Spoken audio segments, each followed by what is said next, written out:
Welcome to Blast Rivals. Back for the second season, and this time bigger than ever before. Our rival teams are set to battle it out here in Hong Kong at the Asia World Expo in their march to Counter-Strike glory.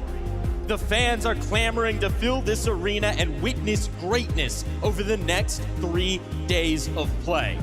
This event will be the largest esports event in Hong Kong's history as we fill the fragrant harbor with the fireworks of Counter-Strike action. So without further ado, welcome to Blast Rivals Hong Kong.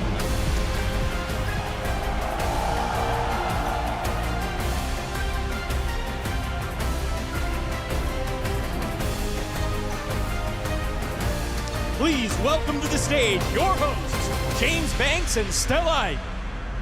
Hello, Hong Kong! Well, this is looking really good for a Friday, and I get to share this epic stage with my brother Stellite, and we're gonna have some fun over the next 3 days.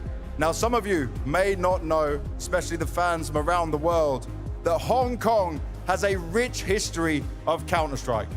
From qualifiers in CS 1.6, lots of local LANs, teams were fighting here to make it to some of the biggest stages all the way back then in the early 2000s. From there, that continued in CSGO. They had more qualifiers, they had the esports festival, and then they did get an A-tier event back in 2018, the Zotac Cup Masters, that Fallen, who is here today, won back then. He has the chance to do it once again in Hong Kong. Now, the thing that is important for all of you here today and everyone that will be inside this arena over the next 3 days is that this is your chance to show the world that you deserve great Counter-Strike, that you deserve truly elite Counter-Strike featuring the best teams. Are you ready? Hello, Hong Kong! It's an honor to share stage with you, Banks. To all Counter-Strike fans in Hong Kong, 各位熱愛 CS 嘅朋友, we have been waiting for so long for an S-tier event. And today, the wait is over. Blast Rivals is here. On behalf of everyone at Blast, we are absolutely thrilled and delighted to be here with you today in the magnificent city of Hong Kong, China, for this historical Blast Premier Rivals. This event is not only Hong Kong's largest esports event to date, but also the first esports event ever to be awarded the prestigious M Mark, a designation reserved for events that significantly enhance Hong Kong's international image. None of this would be possible without the incredible support of our partners. We want to extend our deepest gratitude to the Culture, Sports and Tourism Bureau, 文化體育及旅遊局, the Leisure and Cultural Services Department, 康樂及文化事務處, and the M Mark Committee for believing in esports and making this a landmark event. A huge thank you also to the Hong Kong Tourism Board, 香港旅遊發展局, and our fantastic collaborators at the Esports Association of Hong Kong, China, 中國香港電競總會. Your passion and dedication have been essential in bringing this global spectacle to life. And you, the fans, 喺亞博現場嘅你哋, the energy is electric. So without further ado, let's make some noise and get ready to watch some world-class Counter-Strike! All right, Hong Kong, I know you can do better than that. Let me hear you! Now, Blast Rivals continues on this magnificent stage.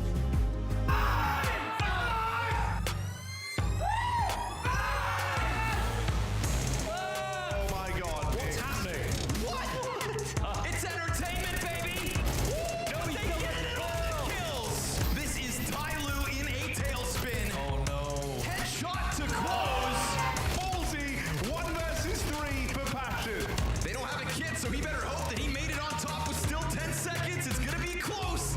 Another close.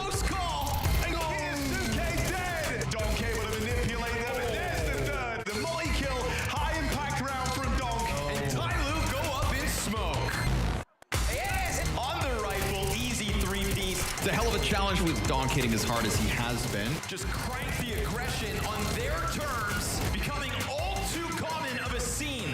Becoming a mainstay, a project many doubt, but no one can deny. And now, please welcome our 6 competitor teams to the stage.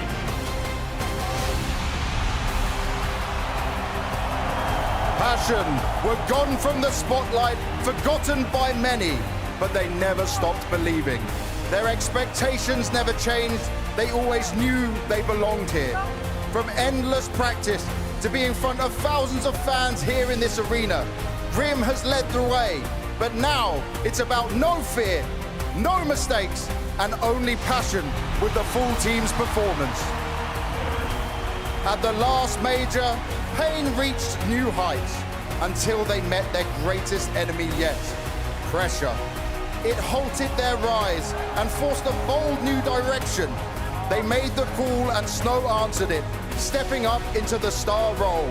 With great power comes great responsibility, and now it's his time, their time, to rise above it all. Furia, they took a massive risk. New language, new roles, and the world laughed. But who's laughing now? That gamble turned into gold, trophies they had chased.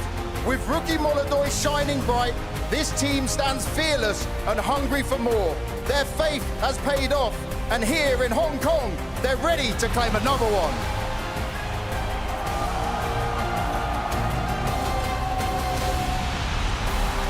Spirit are expected to be title contenders, built around a prodigy like no other.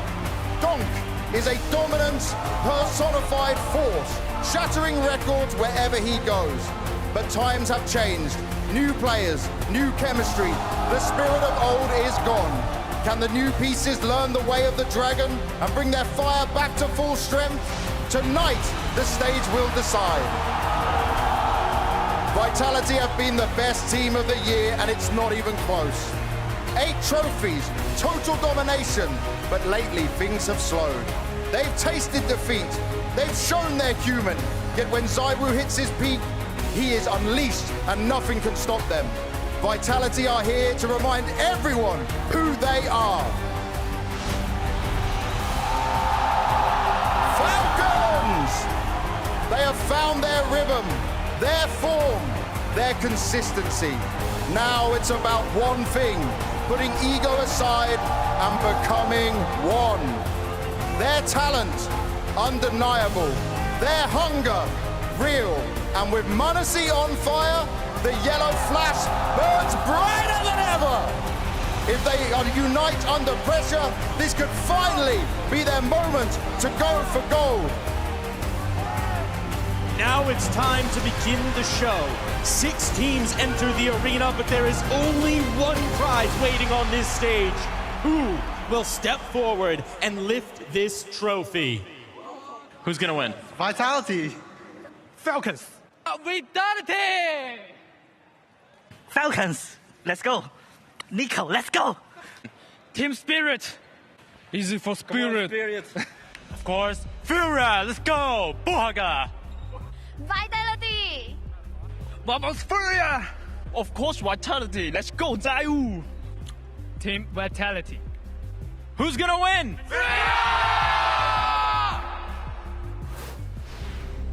The stage is well and truly set as we welcome you to the playoffs of Blast Rivals Hong Kong. I have quite the star-studded panel joining me to be guiding you through the next 3 days of action. Over on my far left, we've got Pimp in the middle, Dupree to my left here, Maui Snake. Dupree, there is nothing quite like waking up knowing that we have Arena Counter-Strike on the cards today.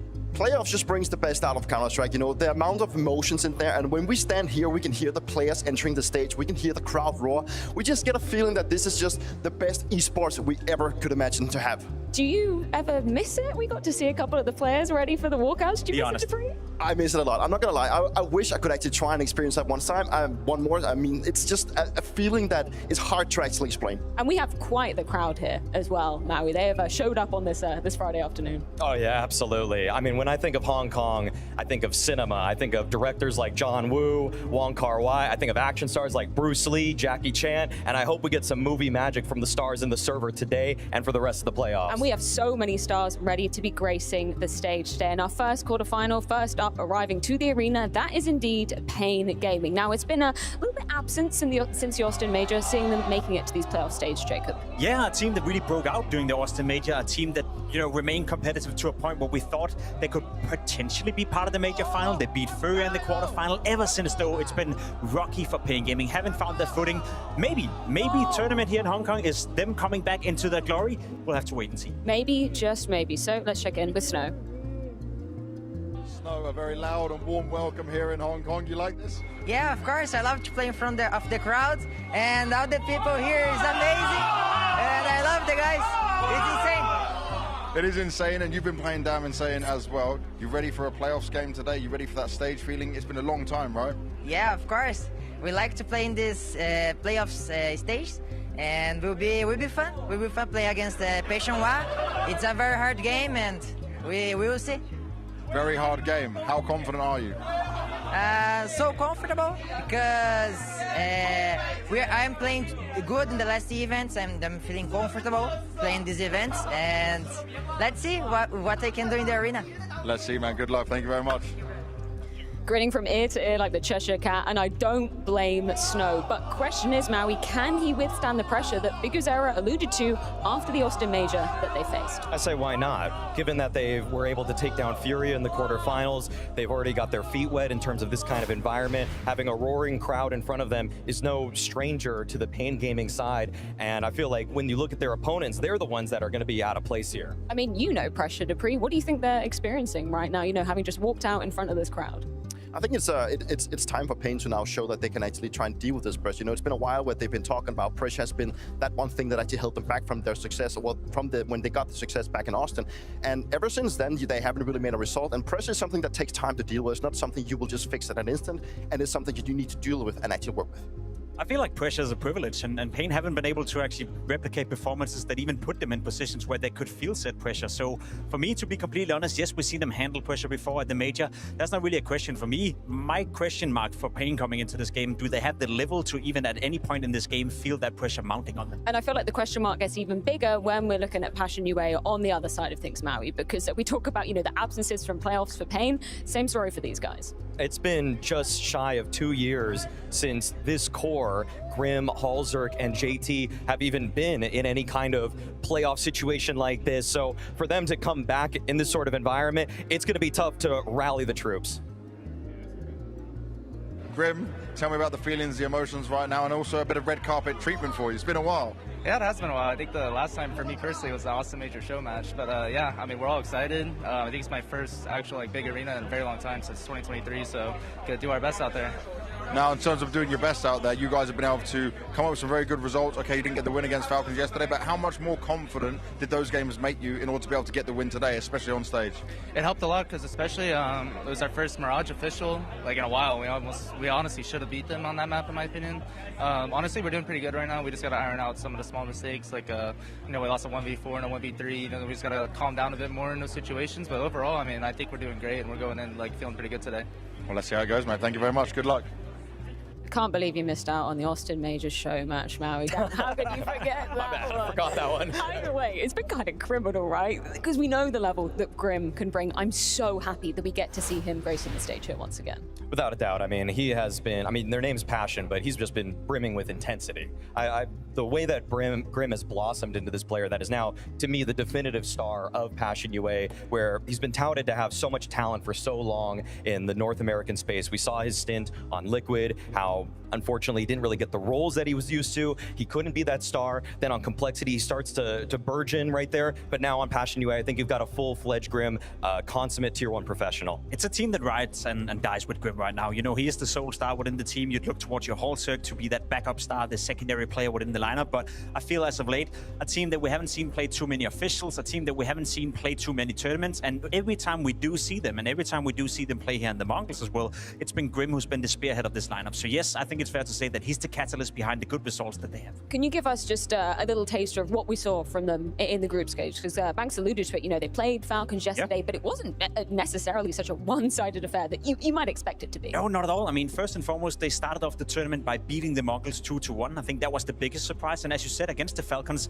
two very, very competitive maps. I even feel the Passion UA rightfully could have claimed that they should have won Train against the Falcons. There were a couple of moments in that game where they came so dangerously close to breaking the back of the Falcons. I don't think anyone expected that coming into it. The issue for me is that they're recircling the same issues, the same problems they had even when Elise was part of this lineup, that when in 3v3s, when in advantageous situations, they find a way to maybe discommunicate where they're not on track anymore. So some of the same issues that we saw a year ago, where they were still relevant to the top tier echelon, seems to still be an issue. And that worries me a little bit. Where do they actually stand, you know, in the grand scheme of Counter-Strike? Because we see their world ranking up here on the screen. Yeah, do you think that's fair, Maui? Do you think that's fairly rated? Well, we haven't seen them enough, unfortunately. I think that the skill and the play that we've gotten from them so far at this tournament, at some of the recent smaller lands, has shown that they perhaps deserve to be a little bit higher, but they have to earn it. They aren't getting all of the invites every single time to every elite event. And so this event here, great opportunity to prove that they've got more, that they can maybe take down a matchup like paiN, who's an opponent that is roughly around their skill level. It's an opponent that Passion UA should believe that they have a great opportunity to acquire some more points, earn some more respect, whatever you want to say. And honestly, I think that they have a great chance to do it. To me, this match is pretty 50-50. So people like Grim and Halzerg, they're going to step up today, and they have a chance. They have a chance to do it. It is a very 50-50 matchup, and I think rightfully so, they've taken a step down. You know, they've been playing tournaments that hasn't been at the same caliber as they've been used to back in when they were complexity. Now they find themselves at a time where they've actually had time to get a lot of practice in, and I actually think the set calls from spawn is actually what works really well for them. As you mentioned, Jacob, like the 3v3s, the situations where they need to think outside the box or change out things, that's where they need to be working. And sure, the individuals of Grim is something that we've been pressing on, but I want to see more of Halzerg. You know, he's a guy that he's been a little inconsistent. You know, we know that he can bring a lot of fire to the server, he can bring a lot of kills, but it's just, there's too many times where it just seems to fall flat. There's one nuance I want to bring to the table for people who may not watch them during the group stage as well. They came into this tournament having not played unofficial for 42 days, so no one knew what the map pool was going to look like, what the strats were going to look like. Now they kind of flushed that card. They played Mirage against Falcons, which is something they've never done before as a team. You've seen all the strats come out from them as well. One thing is coming in where you can't really prepare for them, but you bet your paiN have been watching all those games, all those demos, so now Passion UA can't really hide anymore, right? They've shown most of what they have to guard with, and now we have to see if the level of what they do is good enough when the opponents are aware of what's coming. paiN have certainly been watching, certainly been waiting. We were watching a hell of a lot of them in the group stage. What are your kind of initial takeaways from the form that we find paiN entering this arena in? Well, unfortunately for paiN, they have slid from the heights that they showed at the Austin Major. The semifinal finish that they were able to really accomplish is a far cry from what we've seen so far this season. We're seeing some bright spots here, but again, the only win that they got was over Tai Lu at this one. So they took a map off of Furia that gave us a little bit of hope, inspired some confidence, but with how close and dicey the game was yesterday, I'm not really sure if the paiN form we're gonna see today is anything even resembling what we saw in Austin, because they've changed so much since then. The positions for people like DGT, for David Deus, for Snow, they've had to just go back to the drawing board, and I think they're just throwing stuff at the wall right now. There's a lot of work to be done for paiN still. It's still a team that hasn't really recovered from all the pressure talks they've been having. It's a team that still find themselves losing many situations where they have the advantage, but it's also a team that seems to be struggling when it comes to playing out the situation correctly, and specifically their T sides is where they seem to be struggling a lot. I think their CD sides has been working pretty well, but it's definitely when they string rounds together as T side that they have some kind of a fumble. Just one final note, NQZ, he's been a player that we really have to keep an eye out for coming into this big stage as well. He has the ability to be the difference maker on the server, but just like the rest of the team, he's also been struggling to find that higher echelon as his level. Again, NQC hasn't necessarily been performing at a bad level for paiN as of late. It's just not as demanding. It's not as aggressive as it used to be. I remember during the Austin Major, we were in awe of how many opening duels he was winning, how much he was involved. Seemed to me that his confidence has gone lost a little bit with paiN as well. Well, either way, I'm very curious to see what maps we're going to be playing in our first quarterfinal. Since they started to play 7 maps is a thing there. I think they get a little bit of the advantage going ahead of us because we don't play well the 7 maps. But I think whatever map they chose, since we start on CT side, I think is going to be a big comfort for us. And also, we are really confident in our pick, and the last map should be a map that both teams play really well. So it's going to be a tough match, exciting match, but I'm really excited to play. Yeah, I don't know. Like, it's exciting because we don't know what's going to happen, but I think it went how we expected to go in the veto as well. So.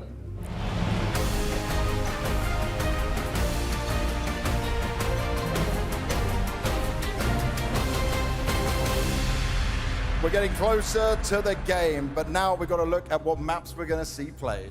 I'm so excited to see what maps going to be played for our first quarterfinals between paiN and paiN. What do you think, Banks? Well, I think it's going to get interesting because we saw already that paiN were experimenting with their veto, playing 7 maps potentially. So let's see how it goes down. Let's get it started. And the first one being banned out is Train, coming from paiN. Yeah, no surprise, they don't like Train, and then they've never played it at all, and paiN UA is very good at this map. And then Ancients out next, okay? So that means this Mirage is still open, which we saw from paiN throughout the rest of the event. Yeah, possible they've played once against Falcons. I want to see Mirage as well. You want to see it? Do you think they'll pick it? Yeah, maybe. No. Maybe? No? All right, let's get the picks in. Let's see what's going to be next.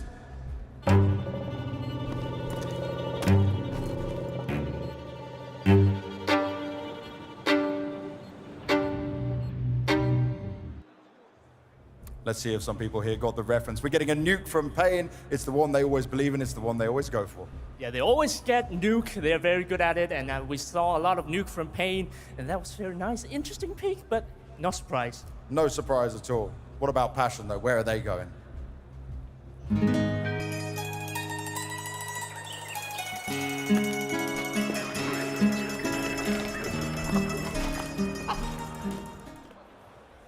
Hong Kong, I hear some laughter in there. You like some Inferno? Okay, we've got an Inferno crowd in here. I don't mind that. Bit crazy, but I don't mind it. We'll all love our Inferno. Hong Kong, 使唔使睇 Inferno? All right, let's get the bans out the way now. paiN's going next. What are they going to get rid of? Overpass is out. Okay, another good map for paiN. So far, paiN doing well on the veto. Yeah, 2 maps left. Which one is going to be left? We still got Mirage in the pool. Oh, oh, and paiN, they're removing Dust too. We're getting Mirage. paiN are going to play it again. And they did play it very close against Falcons. Yeah, Mirage is a good pick. I'd love to see a Mirage. And no Dust 2 for you guys, Hong Kong. 冇 Dust 2睇啦今晚。我哋最尾一張係 Mirage. Everyone loves a bit of Mirage. It is an old school classic, but it's time for us to get into the game. But before that, I need to think of some things here. So I need to see, crowd, where you're going with this one. Do we have some paiN fans in this arena? Okay. What about paiN? Ooh, okay. Well, I got something for you guys at home and here in the arena because our players know a lot about performance, but so does this guy. In the beginning, I had no intention whatsoever that what I was practicing and what I'm still practicing now would lead to this. Here it is, the natural instinct, and here is control. You are to combine the two in harmony. And when you're talking about combat, then baby, you better train every part of your body and make this into a weapon. That, my friend, is very hard to do. And you have to train. You have to keep your reflexes so that when you want it, it's there. Coming alive! Dog can sense you through the smokes. He is an animal. No! It's happening! It could all end right here and now in the hands of the 910 sniper! empty your mind. Be formless, shapeless, like water. Now you put water into a cup, it becomes the cup. You put water into a bottle, it becomes the bottle. You put it in a teapot, it becomes the teapot. Now water can flow or it can crash. Be water, my friend.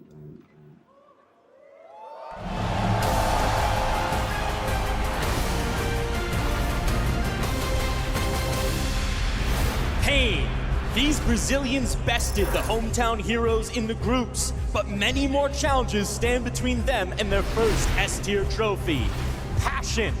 They've already pulled off the upset of the tournament, but this scrappy squad is just getting started. These two teams are starving for glory, but only one can take that next step forward. Halzer as upper, his plays are pretty unpredictable, but also he's a really good rifler. JT is IGL, his calling is really good in chaotic situations. Me as entry, for me, I'd say I excel mechanically. Nyx as the anchor player. He's a very vocal player, which I feel like is very good and as a rookie as well to get your thoughts out there. Then as entry, we have been really liking him a lot. He's also a very vocal player. I'm really happy with the friendly environment. I'm Biguzera, I'm the IGL, the playmaker, and I can do both well. We have DDT, he's a lurker. He has great reads during the game. We have Davideus, he's entering. He has one of the most insane aims that I ever seen. We have Snow, he's a rifle. He's smiling all the time, it's good for the mood of the team. And NQZ is the Alper. He's insane with the Alp. Our firepower is very high.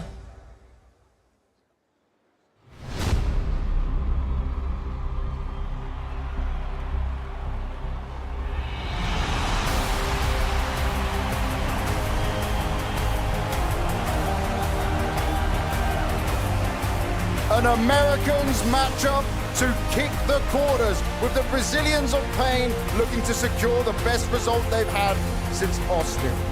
paiN UA are looking to show that they can still compete at this level, and those changes have certainly looked good.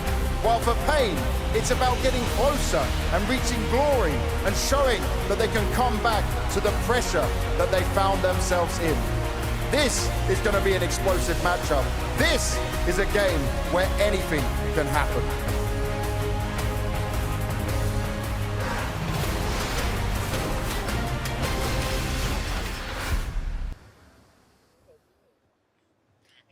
Every blockbuster requires passion and pain, and tonight is no different. They are going to be colliding on this very stage, and Maui Snake, it's an opportunity that they cannot take lightly because both of these teams' playoffs have been somewhat absent in 2025. This is a golden opportunity.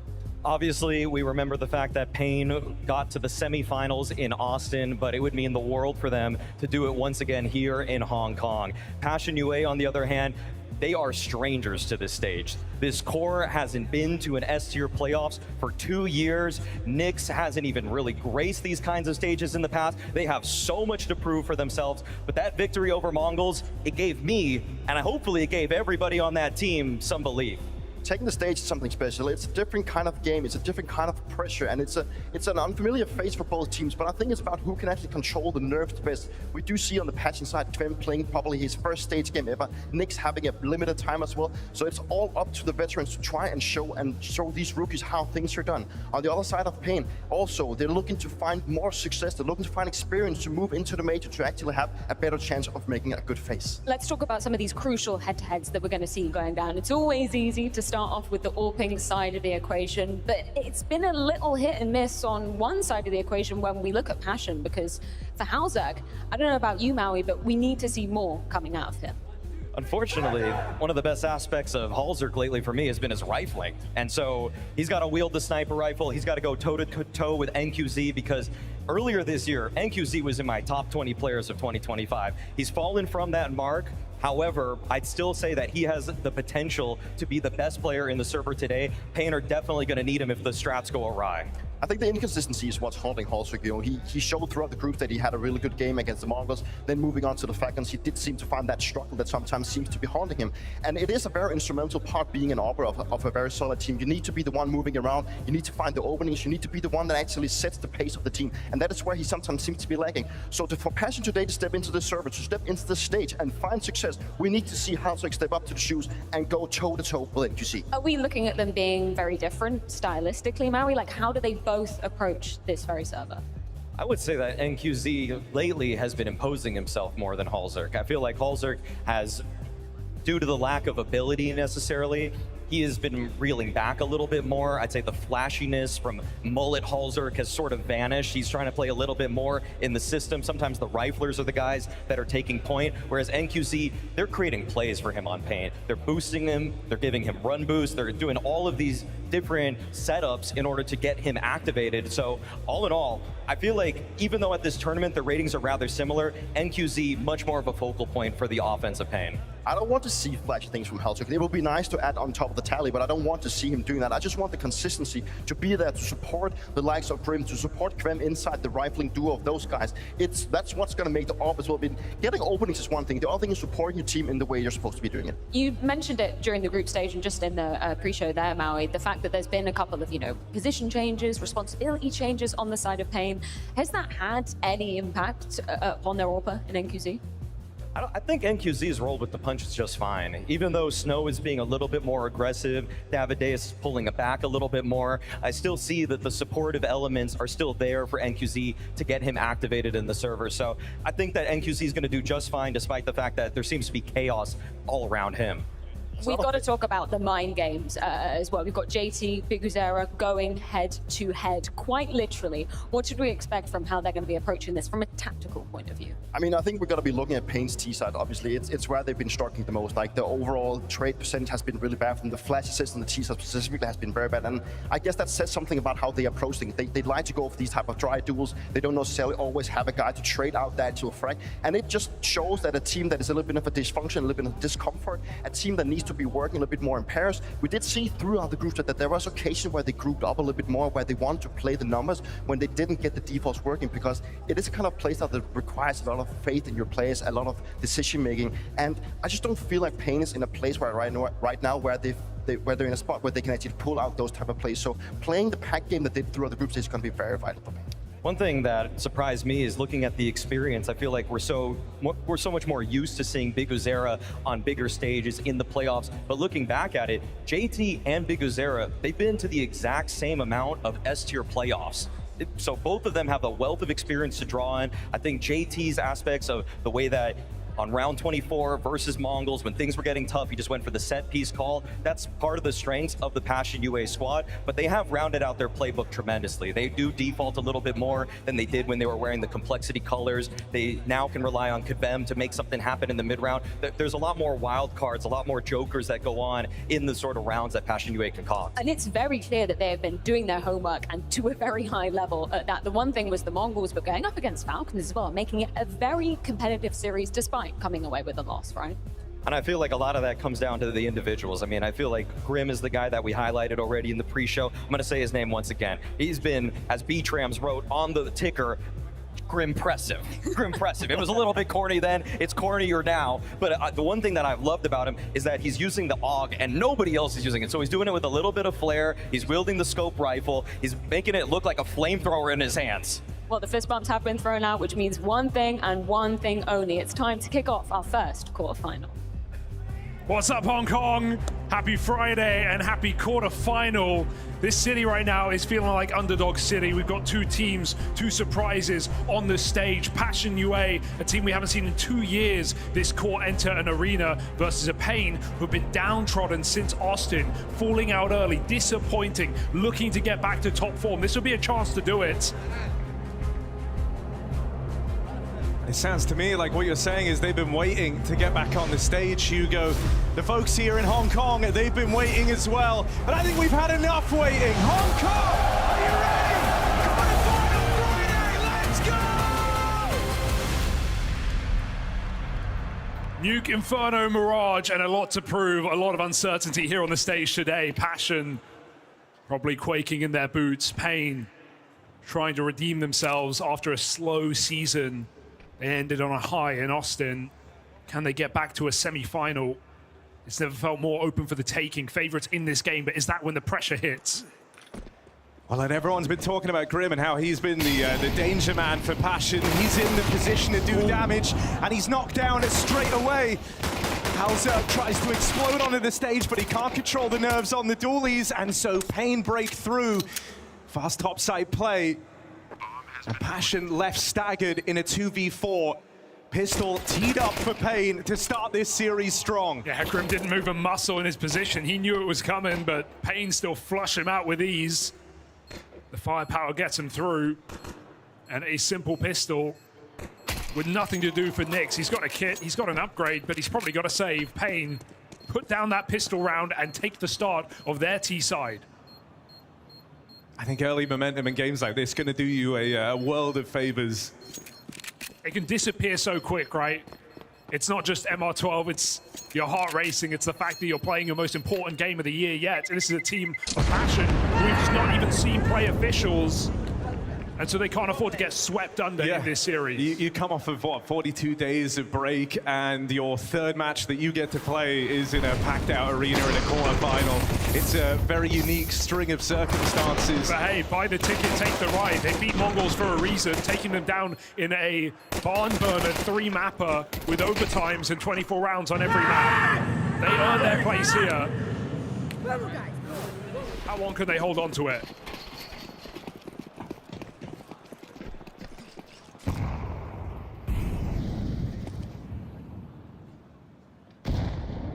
Through with the force. They want this to be competitive from the get-go. And so going to be keeping a watchful eye on a couple of key names for the Passion side. Grim's been mentioned to no end, but Nyx had some phenomenal matches, thinking about the Falcons one especially. But for him, this is his first time on a stage this big, so can he control the nerves? Some players level up, but those are few and far between. The side of paiN, talk about these guys waiting to get back to a stage. It's the Austin Major where you saw them make real headway, but they've been kind of left to the sidelines since that point, and so this is a moment they've been waiting to build back to. They've already started strong with the pistol. This is the round where they can try and have a very clean start. They'll keep things even in a 3-on-3, battling down towards this lower site, and with DGT containing ramp, Passion left a man down for the retake. JT took that 5-on-4 with a Deagle, and if we follow in the group stage, it means they're going to lose this round. But maybe he can finish what he started. paiN, ready, waiting with bomb and vent. Escape option available. But will DGT lurk out upper, or will he regroup back on this B bomb site? JT has another chance, and he nails the shot. They know he's close by, but with no one in the site, paiN run in to put that bomb down. All right, now Charted Waters now. JT, keen with the Deagle. Got a little taste of this back in the groups. It's called for Halzerg to move in as well, who's coming on the vent side. Good clear for Big Azera. Huge. Doesn't let that Deagle harass any longer. Halzerg looking in the right place. That's a 4 damage tag. Wow. Feels like he gets a little robbed there, but NQZ's happy with it, and so are the rest of paiN. Yeah, perfect way to finish that off. That's an impossible position to really clear unless your opponent messes up their shot. So, wow. Halzerg only doing damage. And paiN look to convert 3-0 start on their pistol.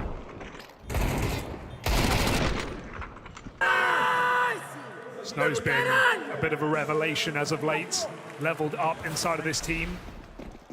We've seen him have some really poor maps, but he's also been the reason they've won entire series.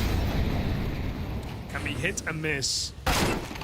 Grim. All right. Well, there's not much behind this. He is the only armored player. But with a 5-on-4, paiN move outside. They've lost their lurker. This info for Passion shouldn't be a surprise that everyone is in yard, and I love the rotation they're making. 2 players down lower can come up secret together. They're in no hurry. They beckon paiN in. If anything, you're really hoping that you get one player kind of lurking your way, maybe 2. It's a fair fight down at lower, and with JT's Deagle delivering through. Oh, God! They weren't supposed to win this round. Won't be easy still, even in the 4-on-2, but the pressure's certainly on for paiN. The bomb's stuck on Bigazera's back out in the yard. He's been dinked, he's been found. Lowy come round, ready to come through for Passion, unless Snow can go above and beyond. Dead! And so that's an upset early for Passion UA. Oh dear. It's meant to be a consolation round. It's meant to be a guarantee here for paiN. They do the hard job. It's the Deagle that does them dirty. Grim's opening kill, and Passion play it perfectly. Not over pushing, not flanking secret. They know lobby's empty. They let paiN come to them. Only DGT's rifle here. Scout for NQZ. Passion in control. Even Halzuk's orb comes out early. They finally did it. They finally convert it. Oh, but don't get ahead of yourself, because that's the $5,000 orb gone. I mean, nothing gets you fired up like losing one of them. It always makes you want to do it straight back. And now you know you can. Man advantage, they move outside together. Good to see the rifle not alone in the lobby, lurking, or rather grouping with the rest of the team. The smokes go down. NQZ becomes the lurk. paiN look to move into a weakened position with this early kill outside. Knowing ramp is susceptible, orb gone, it's only Kavem. Expectation is almost that they're going to want to go and search for that gun that's dropped outside, especially because it's the big green. And so this decision to go and recommit into the lobby for paiN. It's very stagnant right now. I feel like they had their window to attack and they haven't taken it, right? Are they really going to recommit backyard with no time and no smokes? Going outside this late in the round is a real risk. It's such a risk. Passion don't even consider it. Their eyes are off the yard. I don't think they believe the smokes, but I also don't think they believe that paiN would do this. Dry outside downstairs. Grim in position to try and stop this. Could catch players crossing, but instead just plays for the info. There's a catch for Bigazera. And this is rapidly starting to get away from Passion. Low has been taken. They have no control, and it might just be playing a save here. Oh, this is a disaster. What can you do, right? They get hung up on the lobby after Bigazera gets his kill. They're not going to find him. Even going down the vent is a risk. Surely JT not. wants to throw his hat in the ring. But he's the only guy here. It's very disjointed. JT down the vents, no one else in position to go. That feels like a really desperate move in a round that's already so far gone. It feels like Grim went for the info and Passion didn't play off of it, right? He spots the fact that they're crossing outside. I thought we were going to get a full group ramp and just rotate down B together, knowing that paiN were just running amok there with 25 seconds. But no, 1v1's taken. And a hostile environment here as paiN come hunting for these guns, trying to take this AWP away. That is worst case scenario. At least they save the AWP. It's a bit of a disastrous round for Passion there, and paiN capitalized well. A risky rotation down lower. And NQZ, this is a guy in the Austin Major who was at the forefront of this paiN team. This was a guy finding and taking so many opening kills and having the most unbelievable success rate in doing so. So to get him firing off, finding Halzuk that early in the round is a great sign for the Brazilians. It's a very understandable timeout from the other side, right? That round looked disjointed all over. And if you can't, deal with the chaos that paiN are likely to throw your way, then maybe you're just not cut out. So they take the timeout here to try and mull it over, try and come up with solutions. They need to tidy things up. They don't love how this game has started. At least with that save, you get to play your rifle round here, so we will have rifles out in round 5 for both squads. Eyes on Halzuk on that AWP. Will he just be predictable again here for paiN, or can he change it up? Going backyard, looking for a bit of vengeance perhaps, is still the better weapon. Moving close, providing cover for JT to get stuck in, and he hears these jump spots. Halzuk on notice. Dispatched to find a 5v4.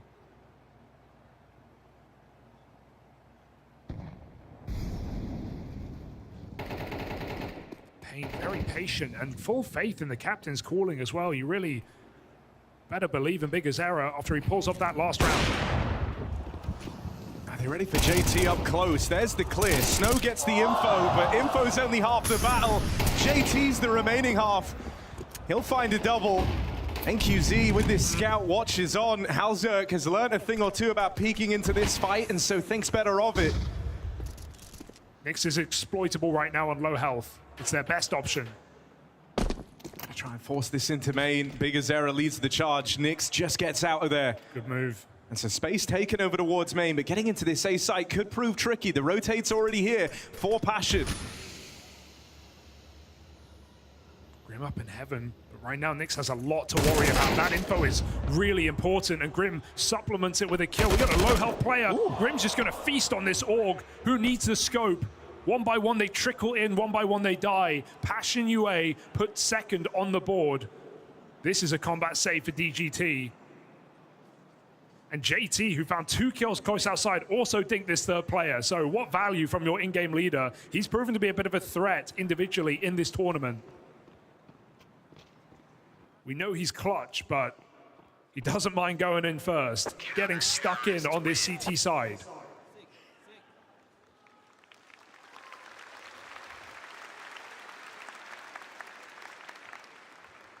Arena looks beautiful today. Hong Kong has shown up in fashion, and it's only Friday. It's only going to get bigger and better.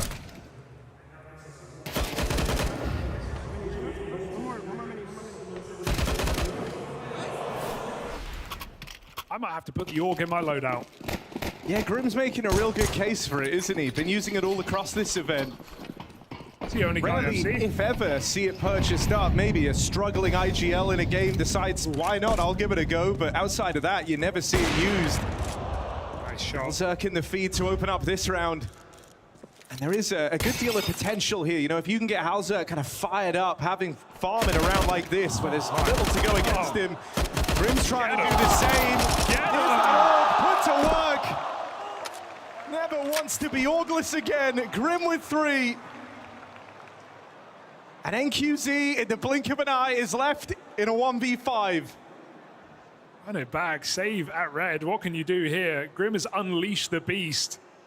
And like you said, right, struggling in-game leader, maybe pulling this out to get an easier kill in a position like B-Apps or Mirage, you know, scoping on a deep line. No, Grim does this everywhere. Every map, every half, he can. He'll pull it through.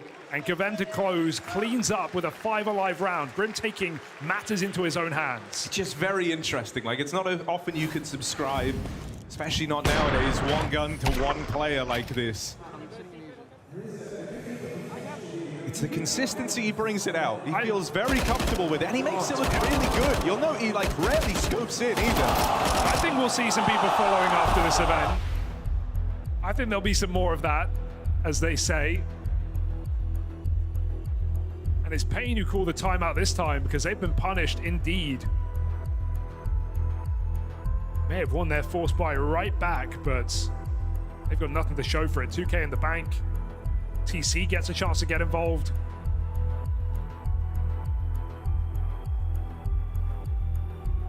And even though paiN are favorites off of experience and off of the recent results and off of a great year playing constant tier 1 events, lots of practice, with that has come the difficulties, right? The lack of breaks, the lack of time to fix mistakes, the constant burnout in this schedule. Passion have just been waiting to play. They are seizing this opportunity. That much was clear up against the Mongols.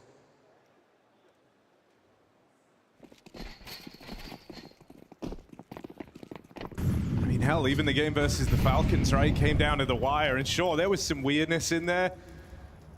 But Passion, yeah, look up to the task of taking anyone the distance. Being competitive versus, you know, one of the favorites for the tournament is no small statement. Both of those games coming down to a matter of rounds. And this is going to be a slow one because NQZ is calling, guys, just wait. Just wait for the push. They'll get impatient. These North Americans, but Grim's up in heaven with They're on a stage. They're feeling some of the pressure. They want to try and make it exciting.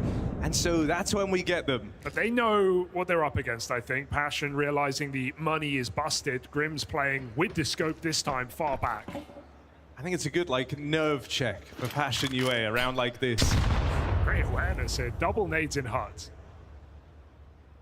Everyone breathes. NQZ's going to take the Zeus to main roof. So it looks. There's no one here for the taking, you'd think. Do we believe in the flying Zeus? I've seen crazier things. Moving it out in the yard, but that's just going to push JT further away from main. Nyx is the one that will be in the crosshair of this Zeus, and it's gone straight away. Nice, clean round from paiN. 5 alive.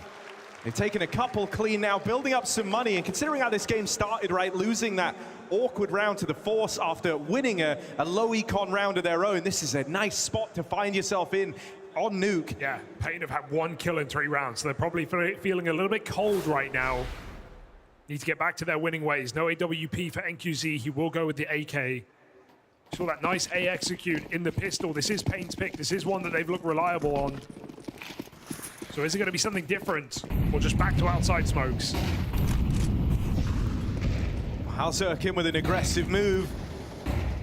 He wants to get ahead of whatever the play is out in the yard, and he will manage it.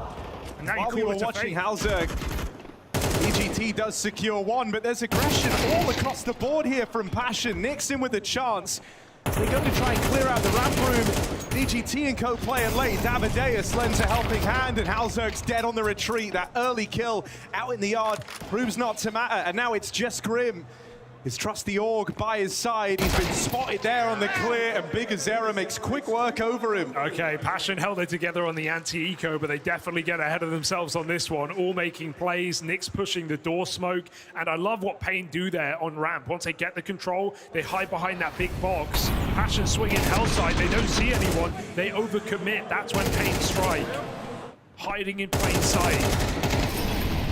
So paiN, a dominant round, back to winning on this T side.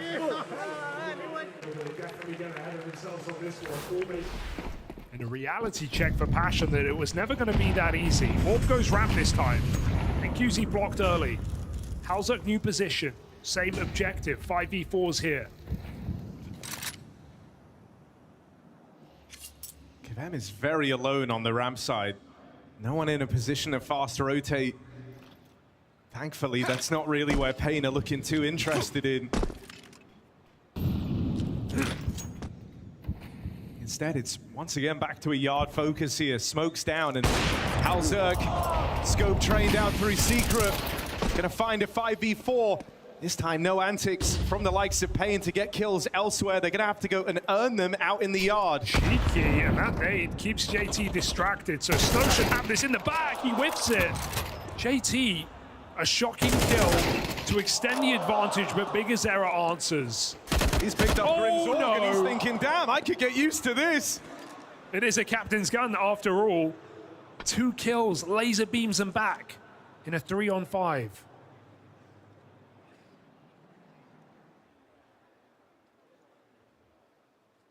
And they're gonna try and walk it into A. Oh. Grim, you gotta show them that you're the Org man. Can't get outdone by Big Azera. This ain't even his main. Oh, perfect. Creep up on top of the heart. Grim will have no idea, even if he takes it. Oh, drop down and catches him back turned. Surprise. Well, found now. Kevem maybe in a position to deny, but that is ugly. And NQZ got on in time. Halzerk spotted.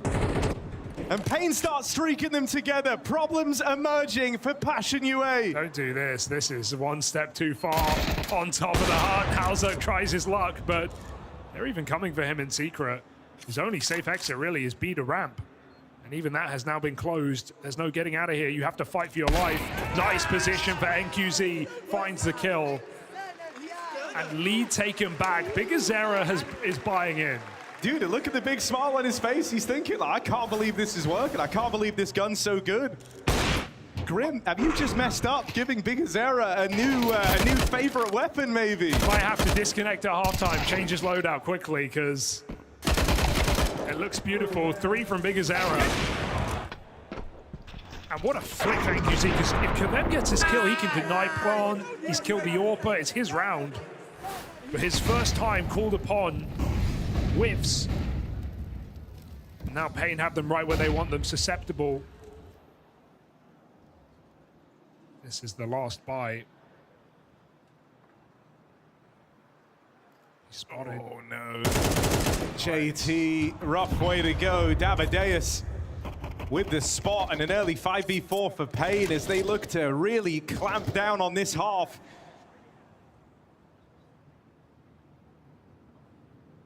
They don't go quickly after the kill. They let paiN stew in it. And I mean, honestly, the thing that's kind of let paiN down is some of these mid-round moves, especially when they've lost the opening fight. And so I think, you know, if you wait long enough, you might just get some disjointed peaks, chances to extend this advantage even further. Alzerk's even missed his timing out in the yard to make matters worse.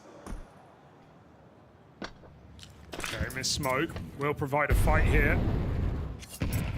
Alzerk, does he just walk into it? Or top of the red box, and Guzera spotted.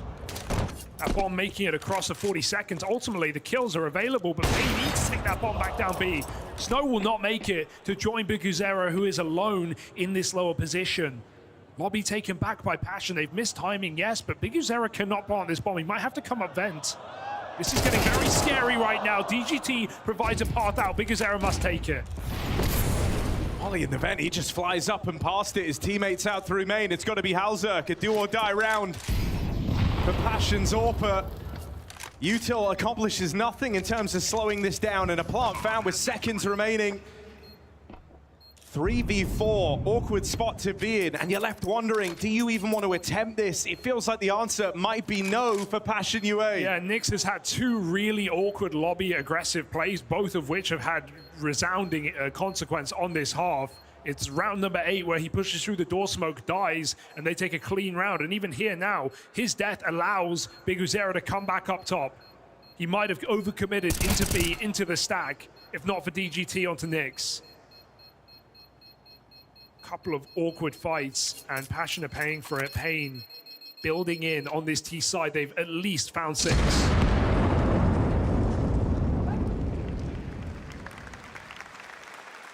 Chance to make this an excellent first half indeed approaches for paiN.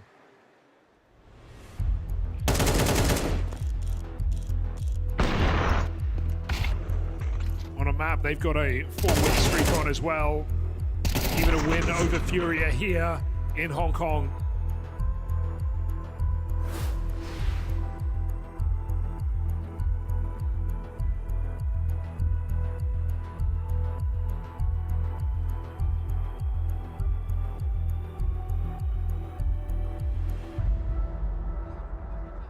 That save allows paiN to save themselves here in the CT side. They've got another buy.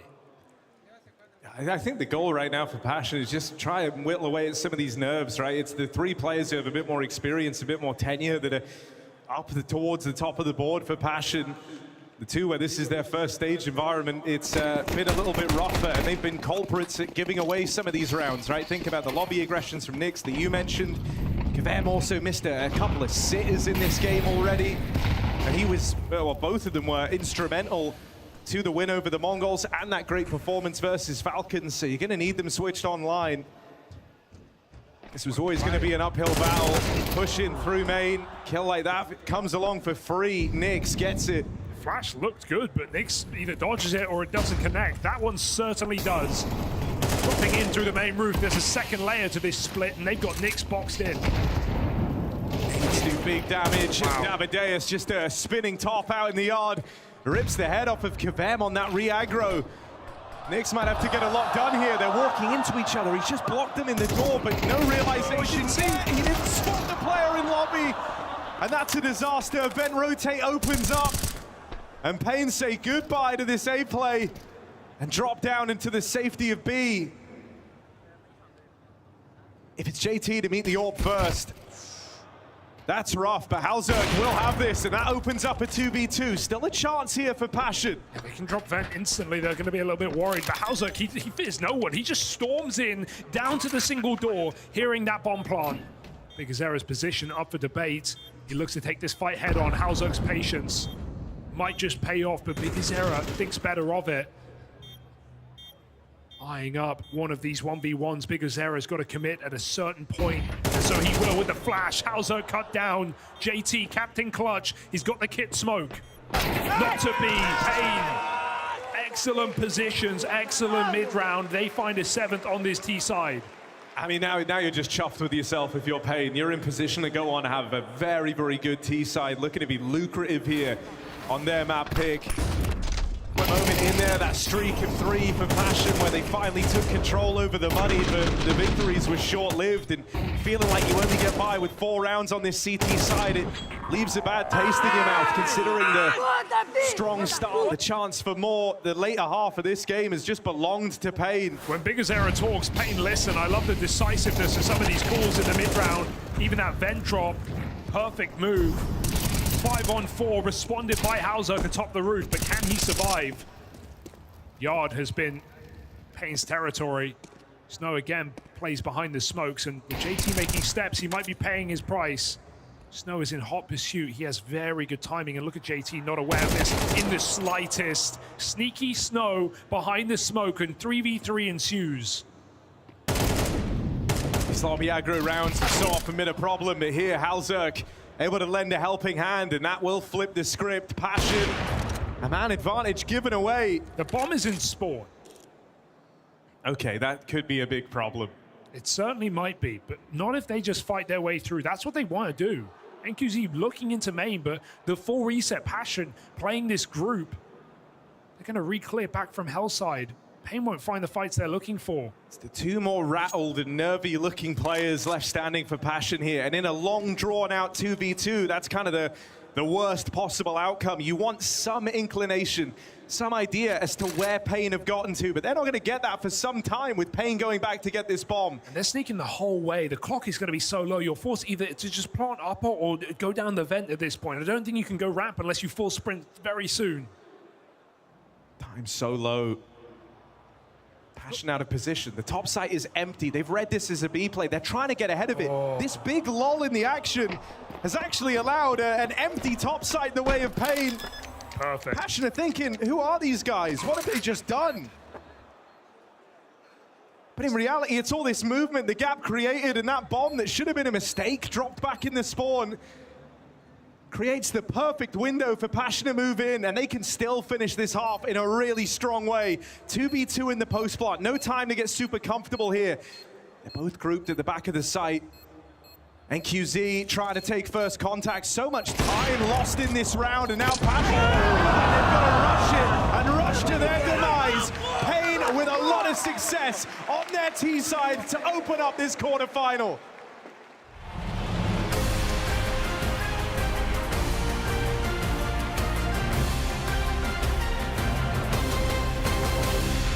Welcome, folks, to the ROG Laboratory. I am joined today by the mastermind himself, Launders, and we're going to be picking his brain while we compare the ROG Strix versus the ROG Swift. Which one's better?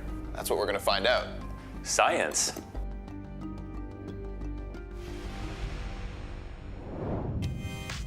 All right, Launders, what are your thoughts? It's buttery smooth so far.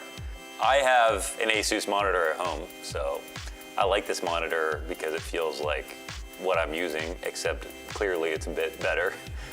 We got these nice edges instead of it being just perfectly rectangularly all the way around.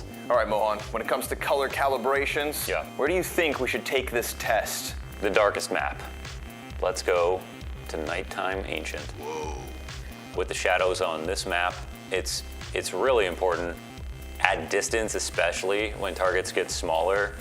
These things really factor into your reaction time, actually. People don't think about that, but if the colors aren't good, if it's super washed out, then essentially you're not gonna be able to react in time. This panel does a good job of separating that. So yeah, contrast is always important in a game like Counter-Strike. Talk to me about this 600 hertz that you're currently experiencing.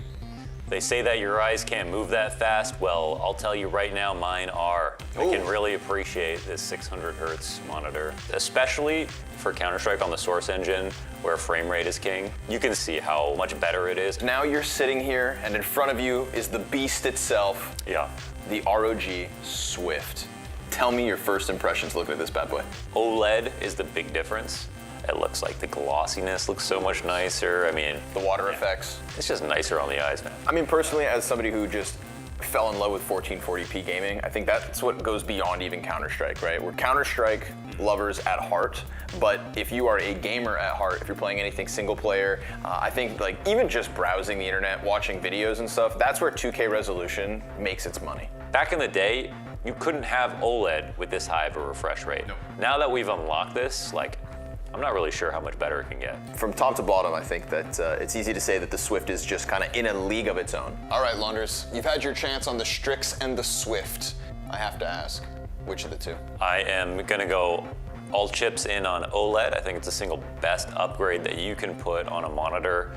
As soon as I made that upgrade, I knew that was the one. I think I'm gonna stick with my choice of the Swift, and I'm not looking back. It's a respectable choice. I mean, like you said, first impressions, it knocks your socks off, but I'm sticking with the Strix. It's that 600 hertz. Every competitive edge I can get, I'm gonna take. I'm willing to accept your choice. Well, we'll see you next time here at the ROG Labs.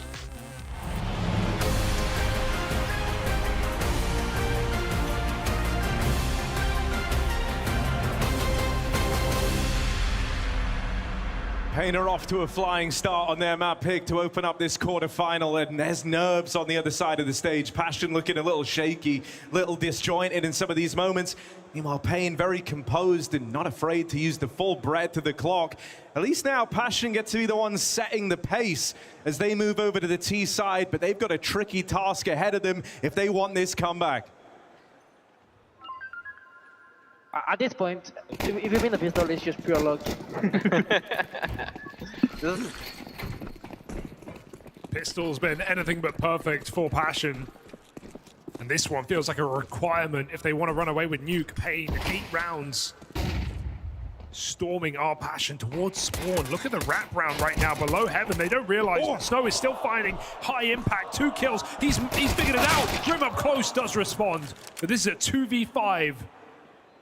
And feeling impossible. Snow puts him on his back. And paiN just refused to give them a fight. They say, you want this round, come take it. We saw paiN in that Mongols game.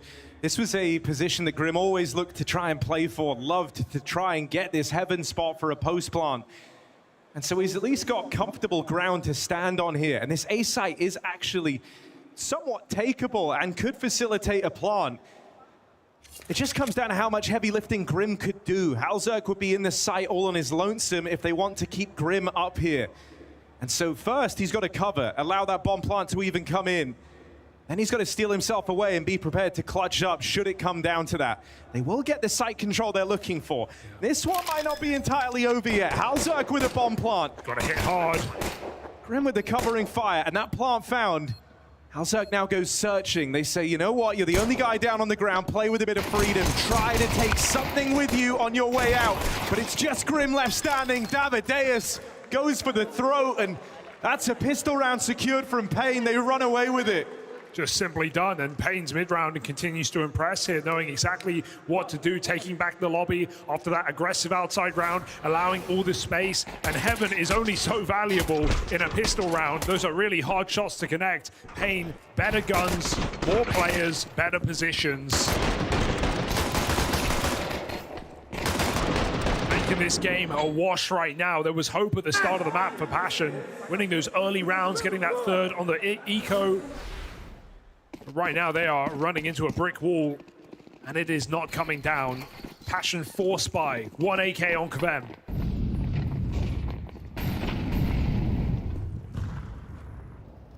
Oh, careful.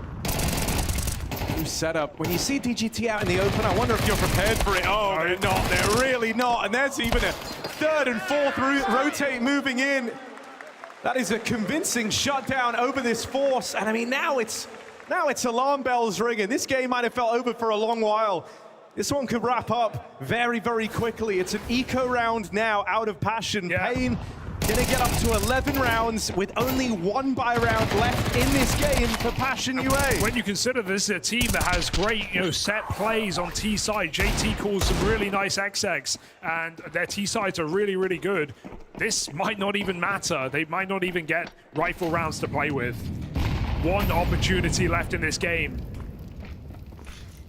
2 and 10 in pistols this tournament. That has done them no favors. Like said, one gun round will decide the outcome of this map, so you think. paiN with every advantage they need. And yet to run into a real threat.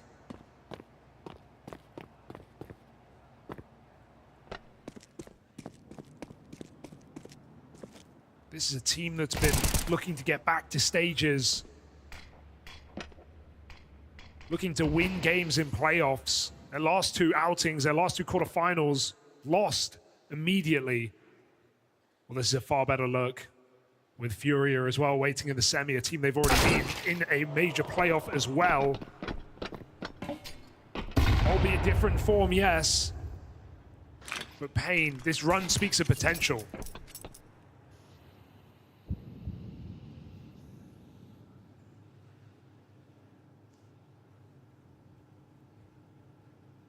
A chance for something weird to happen here. 3 players on the other side of this smoke, and right as bigazera moves away, paiN move in.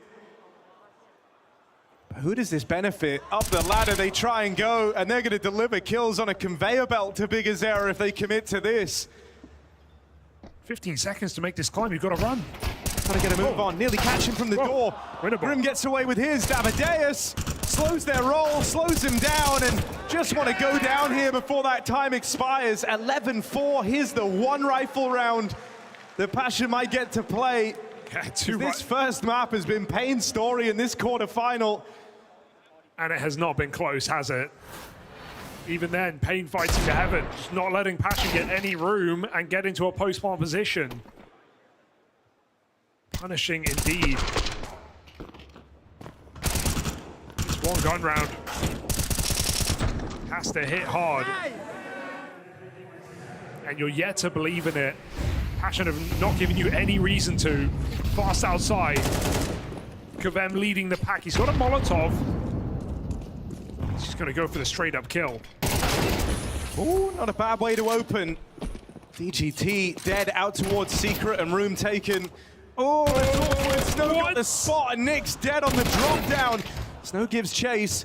Only for a moment. Are they ready for a second player all the way through the vents? There's even one back from NQZ, and so paiN fighting every step of the way for this. And there's the backstab connecting on a Halzerk.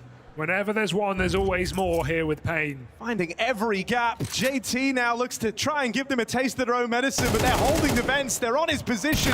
JT can't clutch up. paiN with a very convincing game. Up to 9 in a row. And this is a 40-minute map right now. This is paiN absolutely running through paiN at record pace. One thing that's nice, you know, like paiN learned how tricky it can be playing on the stages. They want to show they're a cut above this paiN squad in this type of environment, and a game like this certainly does that. 9 rounds straight. If you could close it out with a double-digit streak to dominate on Nuke, to open up this quarter, there's no way you don't feel great about that. Especially when Inferno's coming up next. Historically been a really rough map for paiN. Yes, they picked into it. They've clearly worked on it, improved it, coming into this tournament with all their time off. But it's still one that has a checkered past, shall we say.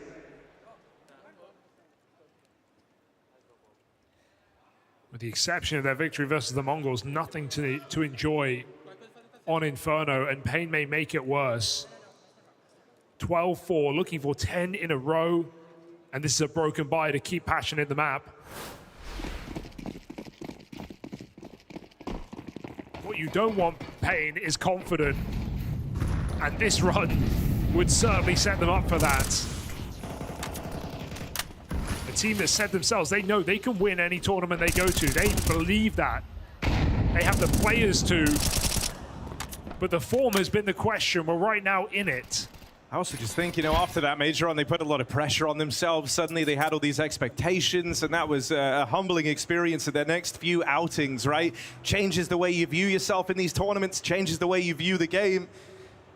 Whereas in a map like this, you kind of just get to sit back and have some fun with it. You find a great degree of comfort. And they're looking for a flawless finish. A 5 alive round for 10 in a row. Doesn't really get cleaner than that. Bomb lost for paiN. and a desperate 2v5 staring back at them. Yeah, paiN hitting all the metrics at once. Everything but hours watched, because this one's going to be quick. 2 on 5, 40 seconds. paiN hanging on. And paiN patient. Don't move a muscle. paiN trying to squeeze anything out of this round. The routing is nice, but they can't waste time in going for this move. 30 seconds. Davideus waiting patiently to finish the job. And this should just be easy as 1, 2, 3. Like a knife through butter. A1S in the door, waits for the lineup. Ooh. They will get past Davideus, but this is not the time to try and build back in, surely. Back turned, Big Azera. Feels fitting that it's the captain of paiN, the one to do it to them. Time running low, and here he is. It's paiN for paiN, and nothing but passion from paiN to open up this quarterfinal run.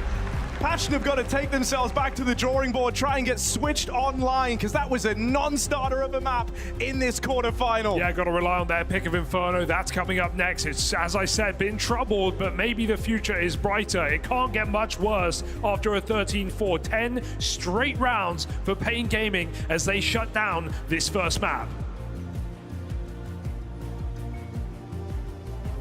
I've got Grim with me here after a very tough opening game. Just give me some initial thoughts just on why it was spiraling so far out of control for you guys. Yeah, I'd say in the mid round on CT side, we weren't playing active enough, and we were like kind of guessing what they were doing because we weren't playing ahead of it. And also losing both pistols again. 2 pistols won this event. It doesn't make it easy, because if you don't play perfect on the gun rounds, you don't really give yourself any leeway to, you know, come back. Now, we saw you play Inferno against Mongols. You picked it this time. Obviously, in the past, it was pretty bad for you guys. How confident must you be in this Inferno right now to pick it and know that you can take the win here? We're definitely feeling more confident at the nuke for sure right now. You know, we just got to do what we talked about for the game plan, and hopefully win a pistol, get on the right foot so we're not always down, and see what happens from there. All right, man. Thank you very much for your time. Good luck.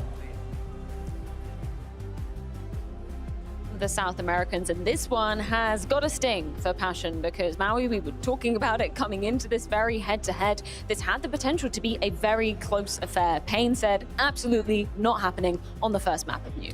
And unfortunately for paiN UA, their likely star in Grim, I'd say he showed up. I think he had a lot of impact on the CT side especially, but he already remarked about it with James Banks, the fact that in the mid rounds, very difficult for them to keep up with what paiN is doing. And paiN's tricky, you know, it's really difficult to follow when they throw those cross smokes, when they keep you in the dark, you're guessing. Nyx, JT, Halzerk, they're trying to find something, and usually they were just getting punished. Yeah, and I took notice of what Grim actually said in that interview, and I also, coming into this game, I talked about the nerves, and it's a common thing when you actually get a little bit nervous, you don't really feel like the flow of the game, you actually tend to be a little bit more passive. You don't actually get that kind of active playstyle where you want to be searching for information, because you're more relying on your individuals to show up and get the most kills when you actually get hit. Instead of getting that proactivity out there where you want to be, okay, we actually don't have this kind of space, we need to actually regain some of the things that we've lost. That's also the one thing, and obviously not winning pistol rounds also is going to hurt you. It's all about finding the comfort right on. I know it might be a few years back now for you, Dupree, but I imagine, you know, in your first forays on stage, you did experience some of those nerves. Was there anything that you did to make sure that you were kind of locked back in and it wasn't letting it have any effect on your gameplay like we maybe saw for a couple of the paiN players? For sure, like being nervous is a big part of being a top athlete. You know, I think if you're not nervous and you're doing something wrong, I think it's a pure human feeling. It is something that you need to deal with in a way of accepting that it's part of the game, and it's something that takes time to master. And for me and for my teams back in this, would always be that we would tell each other that we would actually feeling nervous in this situation right now. We want to assure that it's okay to be nervous. This is part of the game, and then we would reassure. And then if someone inside the game would actually have a good showing from the beginning, that's kind of where we started finding the confidence that we actually, okay, this is Counter-Strike while we used to be playing. This is what we always have been doing, and it's all about finding your. Yeah, it's what you play day in, day out, truly. Let's take a look at some of the rounds that we saw go down here, because right at the beginning we thought, okay, maybe this has the ability to be a bit more of a competitive affair. Round 3, what's the story here, Dupree? Regardless of paiN winning this one out, this is one of the things that I feel like is an issue with paiN. And DT at the first one makes the first mistake. He has no business actually going inside hot here. It actually doesn't make much sense to me. From here on after, it's actually paiN trying to get a little bit of space here. And then we have Johnny coming in, right, getting some nasty shots still. And it feels like it always gets very individual from this point on. He does get straight out here, but from this get-go on, we just see that the paiN UA guys, they stack up together, keep finding the shots, and keep finding the space that they have now accumulated. And at this point, there's just nothing left for Snow to do. And it's these type of rounds where it just feels like paiN is still at a stage where they need to understand that we don't need to take the necessity of space. We've seen GGT through also inside of the group stage, that he would actually position himself on the roofs. And at this time, you know, he tried something different, but still didn't work out. It feels like he's just kind of going way too far one way or the other. Yes. In the group stage, we saw him all the way back on the roof. Yes. Gives up all of the lobby space. And here in the playoffs, we're just seeing him go into hut, inviting disaster. So, gotta just be in the middle. There is a neat middle ground you can stand, and he's got to find it. And that's why the juxtaposition to round number 11, it is so good to see if you're a fan of paiN. Exactly. Now we gotta say some positive stuff about paiN, because I also came into the match saying that in the 3v3s, the 2v2s, the clutch situation, they have been having struggles finding their groove. And this is also where you can actually see something gets really well done. bicker:zero gets a bomb down, actually positions himself, spots that someone is shooting the door, so he knows that one player is. The other door is open, and at this point, DGT spots that he has a flashbang. He throws the flashbang to let bicker:zero get out this position. We see the positioning of DGT. He moves up and allows to be the first contact, and as soon as he gets that contact, that would allow bicker:zero to swing. But DGT gets the kill. But this is a great example of how a team should be playing situations to get the most out of them. It's an excellent breakdown from the two players remaining on the paiN side, and like Dupree's saying, throughout the season, they've been plagued by their mid rounds, by their late rounds. That's never been their strong suit since Austin. So to see them showing some form here, maybe they're big stage players. Maybe when the lights are brightest, that's when they actually link up the best. Okay, Maui, please quell some of my worries. The Org meta. It's not back, is it? It ain't back. It ain't back. It ain't back. Okay, I want you guys, when we watch this clip, guess how many kills bicker:zero has with the AUG this year before this round? Zero. Thank God. Zero. And he gets them at the best time possible, okay? Fighting back after losing 2 opening picks from his teammates. He's able to take 2 players down. Nick's kind of in no man's land there. And then just getting the better of Grim there, jumping down off of the hut. This is a great round from bicker:zero. We talked about him in the pregame. He's so active. Oftentimes, he's the one that's the playmaker. And I love the reaction on his face. Like, this is the kind of moment where I thought, oh, okay, paiN's in the groove. They just won a round that they don't even really believe. bicker:zero is using guns that he hasn't used since 2018 or something. So they're all just smiles at that point. It was good to see, like, you know, I mean, I have a grudge towards the AUG. You know, it's been part of my career, and it's been one of the grim ones alongside the Creek. So I don't want to see it come back, actually. But it's actually fun that it's Grim using the AUG when it's actually Grim members of mine. So. When we talk about bicker:zero, I know maybe some of the criticism a while back was, okay, he's the in-game leader, but when you're looking at the CT side, sometimes he does put himself in those star positions. Has that changed at all with some of the repositions and you know, different roles and responsibilities for this iteration of paiN? They've done a lot of mixing and matching. He did take himself out of a couple of the star positions when they first were integrating Davideus. Now, I think that bicker:zero is sharing most of the, like, kind of like it's sort of 50-50. I think Davideus is playing some of the good spots, and I think on Inferno especially, it's going to be interesting to see, because, I mean, he still put him, bicker:zero is still in the fray a lot on that map, so he's going to have to continue that form moving forward. He has to be in the fray. I think that's also part of the identity of how paiN is playing. So it would be wrong for him to actually completely get out of it. But sure, I think it's the right approach that they need to switch it up, have some of the younger players come in, take some of that responsibility, so not all the responsibility can be relying on him. Final note, let's just circle things back to NQZ as an individual. We had a lot of eyes looking at him because he did deliver in that group stage in terms of impact. How would you rate him in this first map of Nuke? It did pretty well. I feel like the first half was actually pretty solid from him. I don't know if I would necessarily say he was always as much of a focal point. Did get some good openers for the paiN side. So I'd say job well done for NQZ. I think he led by example in the very beginning. Him and bicker:zero were both popping off pretty nicely, but then everybody started getting into the fray. Consistency is what speaks to me. Like, he's consistent, he's hitting his shots with multiple weapons. He's always a reliable force on the paiN side. That's what makes him so good. And also in the head-to-head to Hellshock, you know, like, he did have more impact. He did. Yeah, maybe definitely. I mean, like, the series went on and ended so fast. So getting 16 kills in a series that went on to be won that fast, you know, it's still great to see that he actually can contribute so much. But that's the thing, when you look on the other side of things, for Passion, this has got to be hurting. But potentially Hope laying in wait on the horizon, as it is their map pick going down after this short break.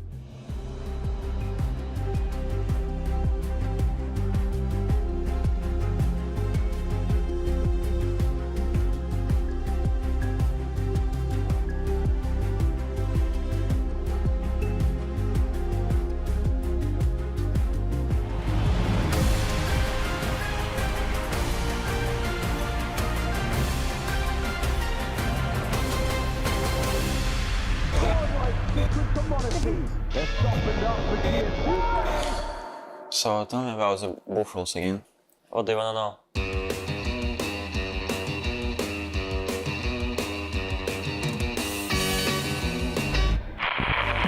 So countering is illegal, right? It's legal, but it's 100% legal. We cannot just rock up to the booth and start chugging on the branded can. They want you to wrap the can up so nobody can see what the brand is. And that's just in booths or stage too? Okay, so it breaks down like this. It's legal to drink it, it's legal to bring it with you, but you can't show it when you're out on the break. But it doesn't matter, because for them, it's illegal to stop you. And that's the right that referees and player managers don't have. Okay, next time I'm bringing some with me. But you know what's the funny thing competing around the world? What? It's just small differences. They got all the same shit over there that we got at home. Example? Okay, like look at the last 2 Blast majors. In NA you can join any fucking server and it will be filled with crazy people. And also the craziest comps I've ever seen. And in Paris, do you know how they call it fucking Deagle? They don't call it Deagle? They got different callouts, man. They don't know what the fuck a Deagle is. Then what do they call it? They call it Leon Coup. Leon Coup? What is it called? Force buy? A force buy is still a force buy, but they call it Le Force. Le Force! What do they call full save? I don't know, man. I didn't do any crowns.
As fast as Nuke may have flown by, paiN have to bounce back even faster, and chance may be a fine thing indeed, as it is their map choice of Inferno that awaits as the second map in our first quarterfinal here in Hong Kong. Maui, we didn't really have the chance to, be breaking down this beta at all. Did you expect the Inferno pick coming out of paiN? Definitely not.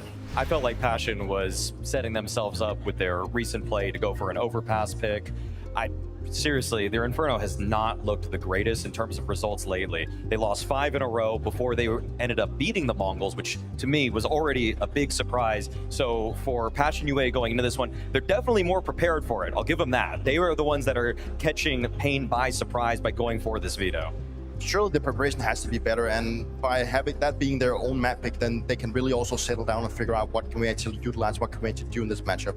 And obviously I think it's been a tough choice for paiN coming into this one, because they don't get to play train. It's what paiN always removes, so now they had to find themselves another map, and they don't really have that second map to rely on. And obviously they probably had to go into a situation where they had to dig through a lot of the maps, figure out what can we actually play against and what does it actually feel like there's the weakness, and maybe they found something on Inferno that actually seems to be able to cover.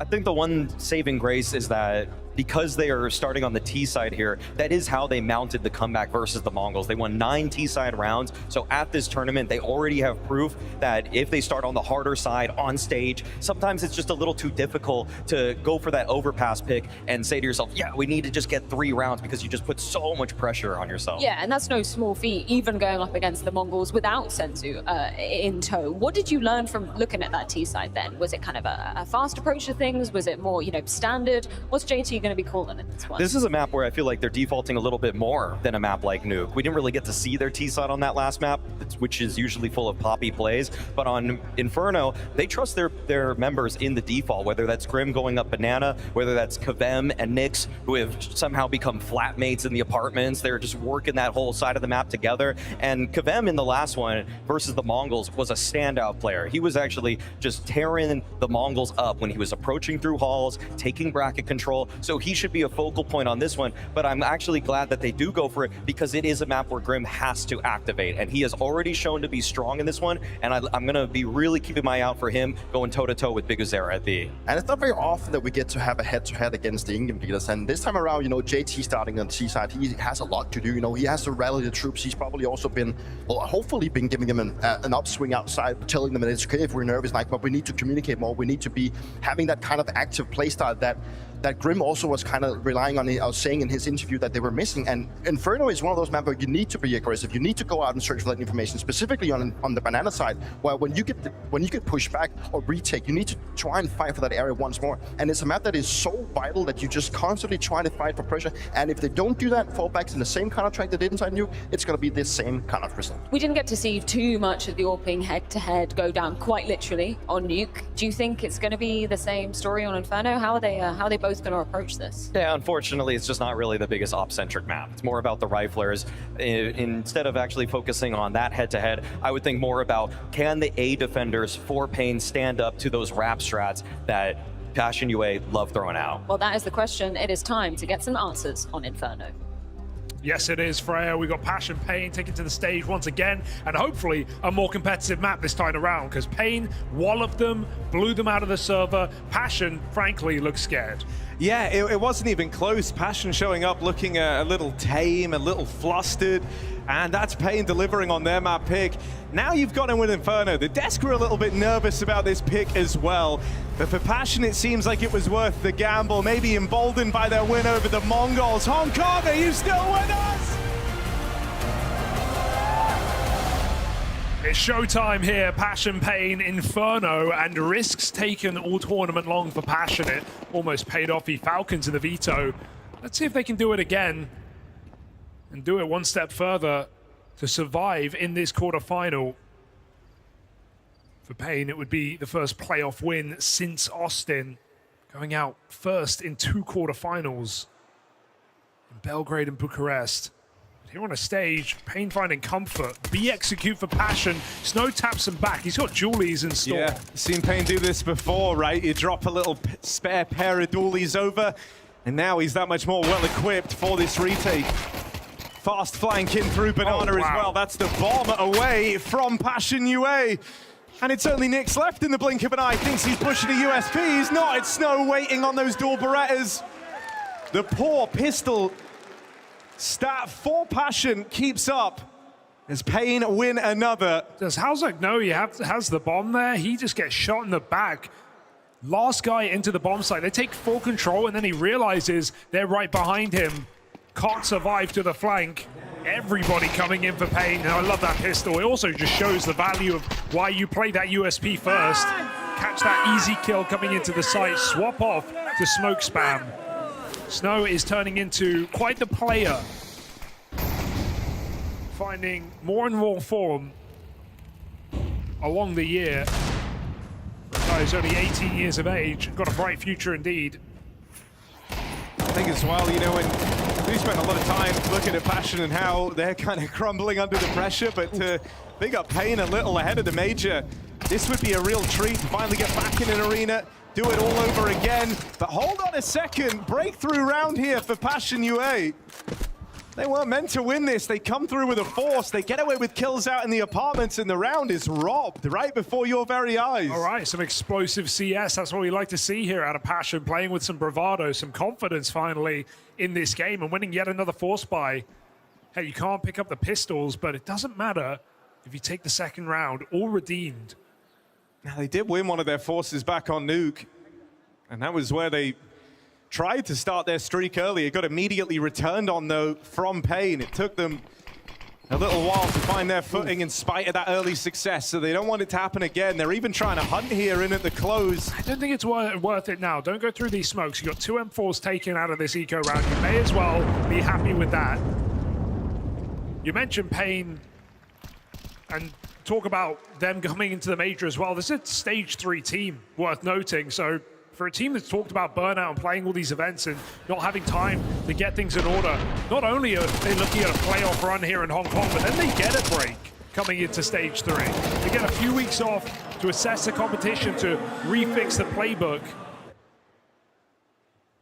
And so this could be, although a poor season, a very good final 2 events here for paiN. paiN throw a spanner in the works. Back up Banana. Snow with aggression. He's got one of the big guns in the round, and it's gone immediately. Big Azera trying to back up, and paiN here ready to give chase. Famous on the line, but Big Azera got to go bigger than that. He's got to go huge, and there's 2. Enough of a hold from the captain of paiN. It's Grim getting aggressive through the smoke, and that's more like it from Grim. The star of paiN finally starts shining. And NQZ on this smoke walk, meant to succeed where everyone else has failed. He will. Gets it down to a 1v1, a real test for Nyx now, as he's going to stop NQZ in his tracks. He'll rise to the occasion. That was very scary for a second. Big Uzera's 3K felt like it was enough, and Grim, if he stayed on that smoke, the round wouldn't have been under question. Tried to regroup with his teammate, and it's Nyx who does win a round. A re-inspiring round here, perhaps, for paiN, considering Nyx has been aggressive in this game and it's let him down back on Nuke. Just stays in the open, wins that 1v1, and keeps the good times rolling. I mean, look, we were all here looking at how kind of scared and disjointed paiN looked. I feel like it would have been very easy to walk away from that last map and say, look, we can lose this game, but let's at least lose it playing our game, right? Yeah. Let's go out there and play some damn CS. And it feels like Grim's already bought the heat in that regard. And we have one of these Astralis stacks. I like this setup as well, having a player in spawn, they can swing off the contact. Don't lose to this. The spin spotted, it's gonna be dealt with. Mowed down by JT. No ifs, ands, or buts, but reloads indeed. That's a bit embarrassing, but it's all fine. paiN take that bomb back into the A site. Nobody saw it, no one was watching. Yeah, right? It's just you and me. 6,000 attendees. Where's that second gun? I know it's here somewhere. Bit of a scavenger hunt for DGT. Where could it be? It's behind Anyone know where it got to? Come on, man. You'll find it. Ah, well. Find a bullet. Gun's got protection, mate. You ain't getting that one.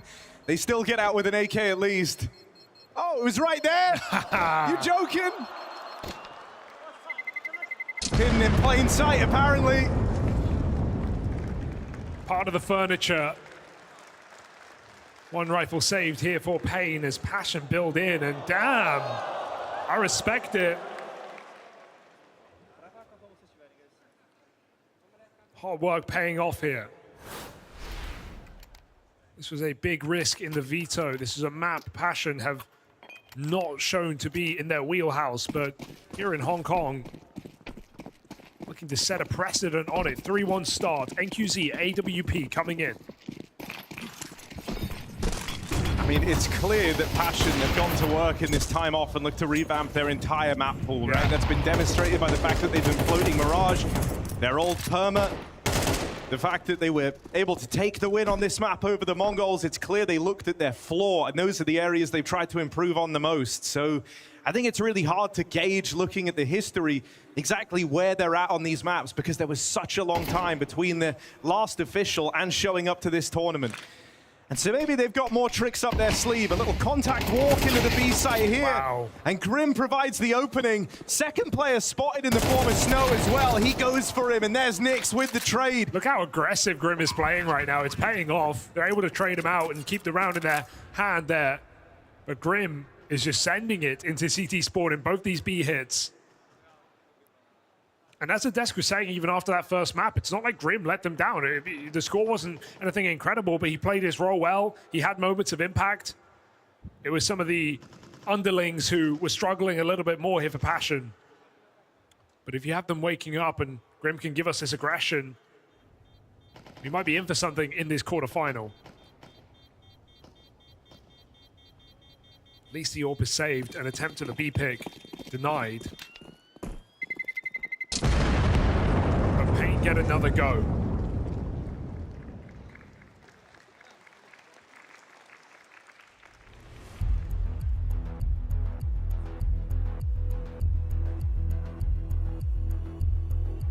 Timeout called in, and I think justifiably so. If you're paiN, you probably feel like you kind of wasted this first gun round. You fall down to a contact walk up through B.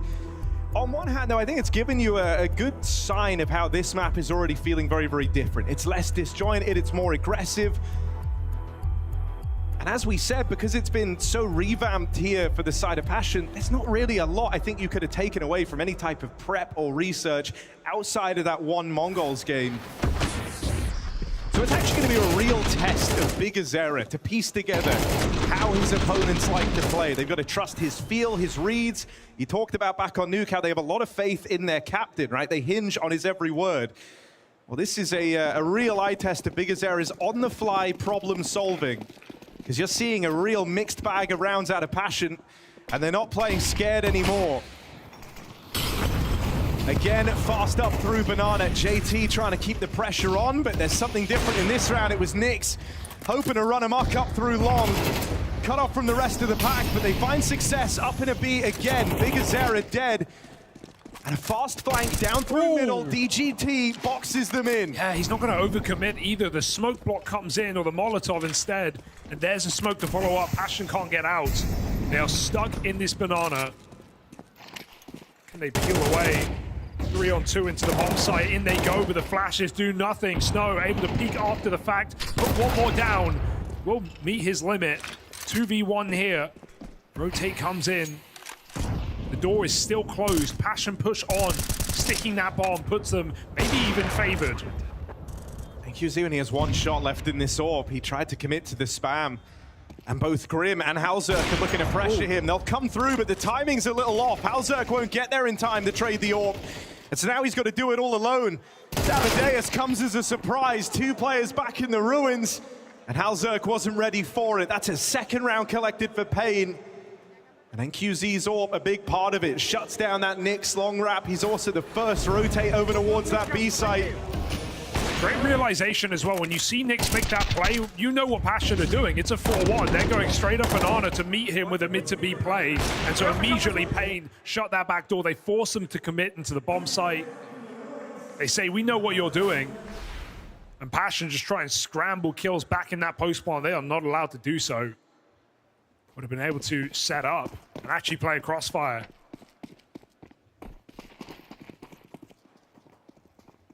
paiN win a gun round. Still no money troubles yet in this game. Inferno will allow that. Lots of saves. Big Azera taking space over the half wall. Baiting for Snow. And a re-smoke traps JT in. Oh! Could have jumped on that. Wow, JT doesn't know how free a kill he just missed. DGT got to fall back. Right now the util is wrecking Passion. Locked out middle, you've got multiple players brought down low, and even though you get this room, you need to try and get something on the back of it. Kevem and Grim, they'll provide openings, but a third man over here at long in the form of Big Azera, that might come as a bit of a surprise. They've spotted him now, unable to deal with him, and he'll link up with Davideus for this A-site hold. 2 players in the site.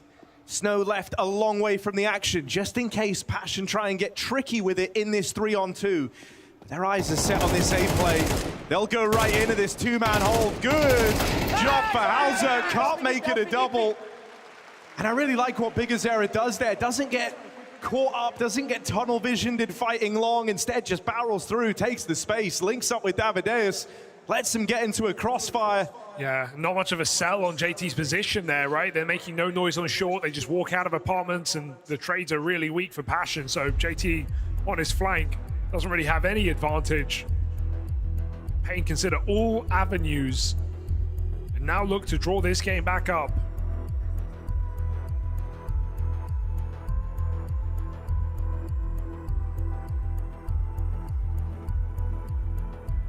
Even this buy is going to be a bit of a calamity, not much utility to talk about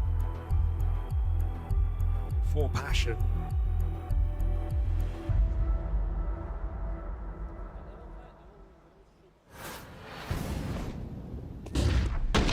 I like that they're playing with pace.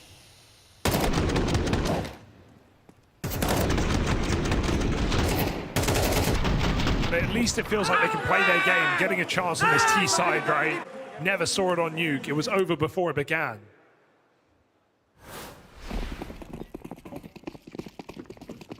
I mean, the pace has felt nice early, and it certainly led to some close rounds here, but where it can get a little nerve-wracking is you can just lose this T-side very, very quickly, right? Like, you feel like rounds are just swimming by right now. And so there will come a point where they have to try and slow this down a tad. We might be getting that round here and now. It's no longer one of these quick brawls up towards Banana, far slower pacing on Nyx out towards the apartments. So a good realization that you want to at least have one or two of these rounds just to serve as a reminder for paiN that they will throw in some slow ones, but also so you don't feel like this T-side ends in 10 minutes. This is one of those slower ones, waiting to retake Banana. Minute on the clock as the mid take comes in, but no one faking this right now. It's full B commit, and they've just been blocked again. That allows Snow to sneak out of there.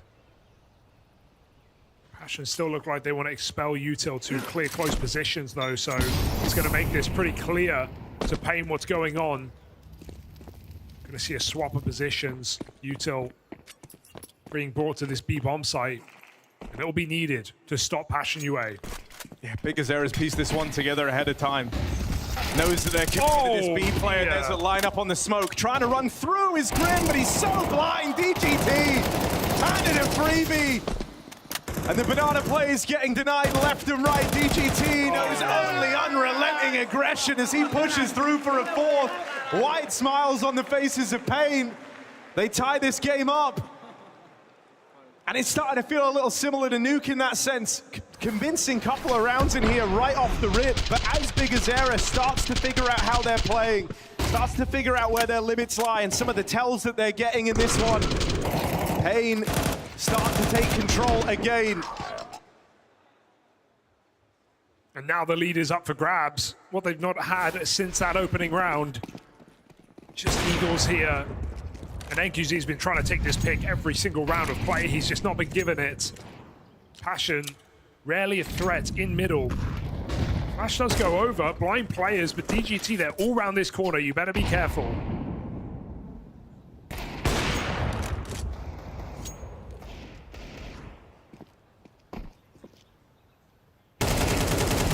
He's good for it. Yeah, even now, this feels like worst case scenario. DGT really having a bolstered bit of confidence after the 4K and super keen to get involved. He's already on double digits here. And if he starts hitting hard, you know, he is one of these players who can just start to shut down games. Dude, paiN players are all snowball players, I feel like, right? They have a couple of good rounds and they just get roaring. NQZ confidently taking peaks, and DGT back-to-back multi-kills to put him onto 12. Round lead taken back, and paiN have got to solve this problem. I wouldn't say a pause would be a bad shout. They're going to call it.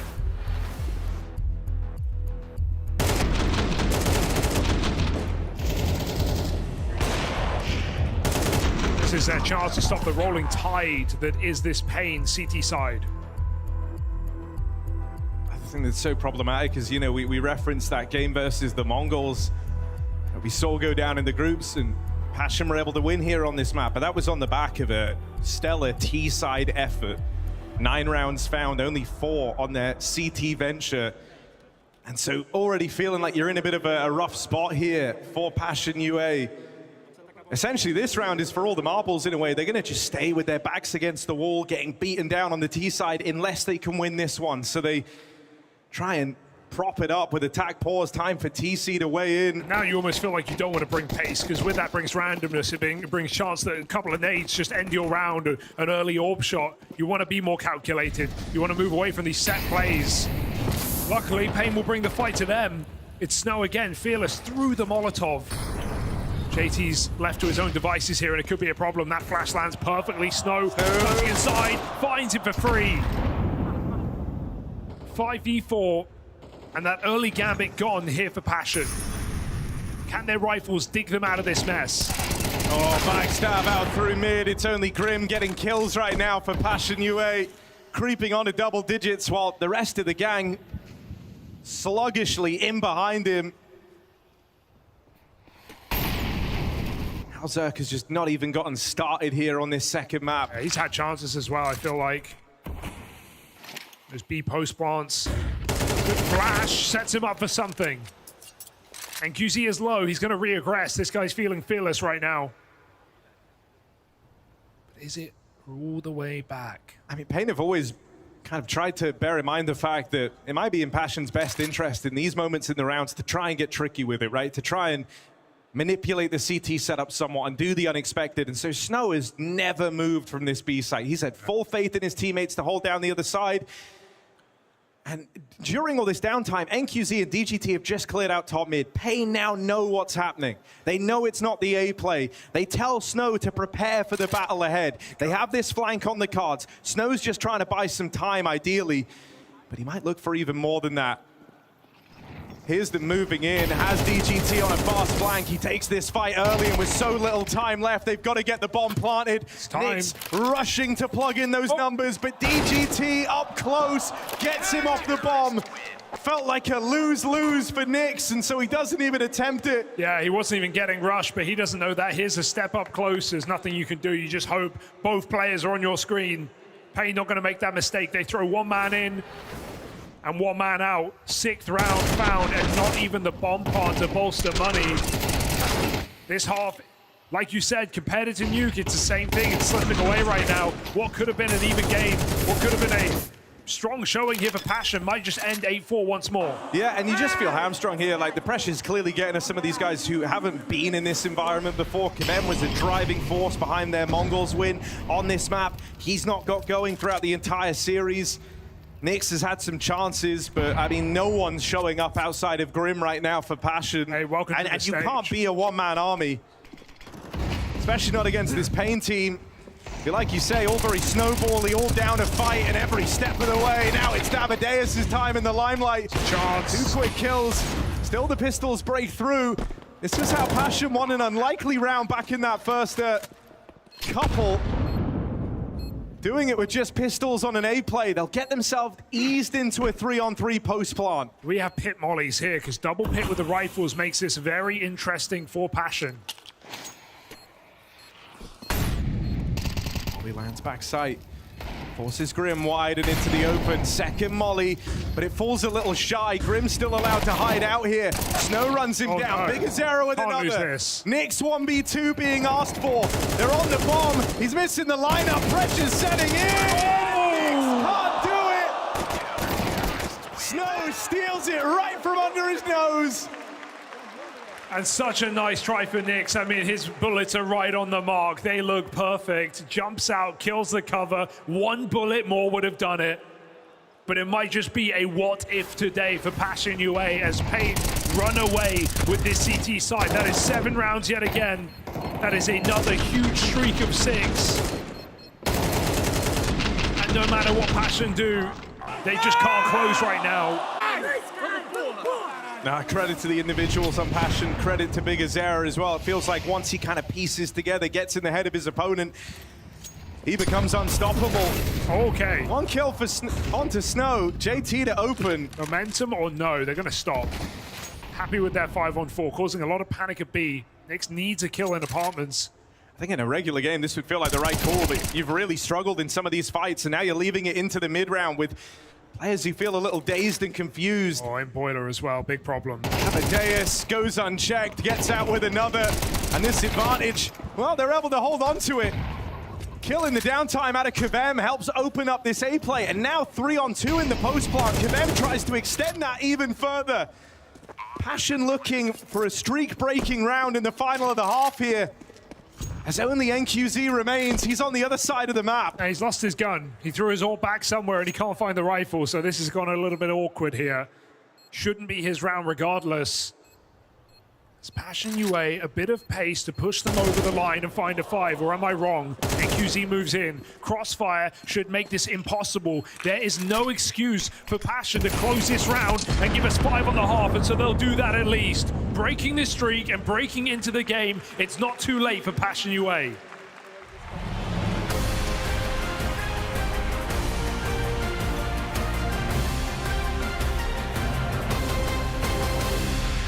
From a tear to Tanir, through the cave smoke, catching him off, keeping man advantage in hand.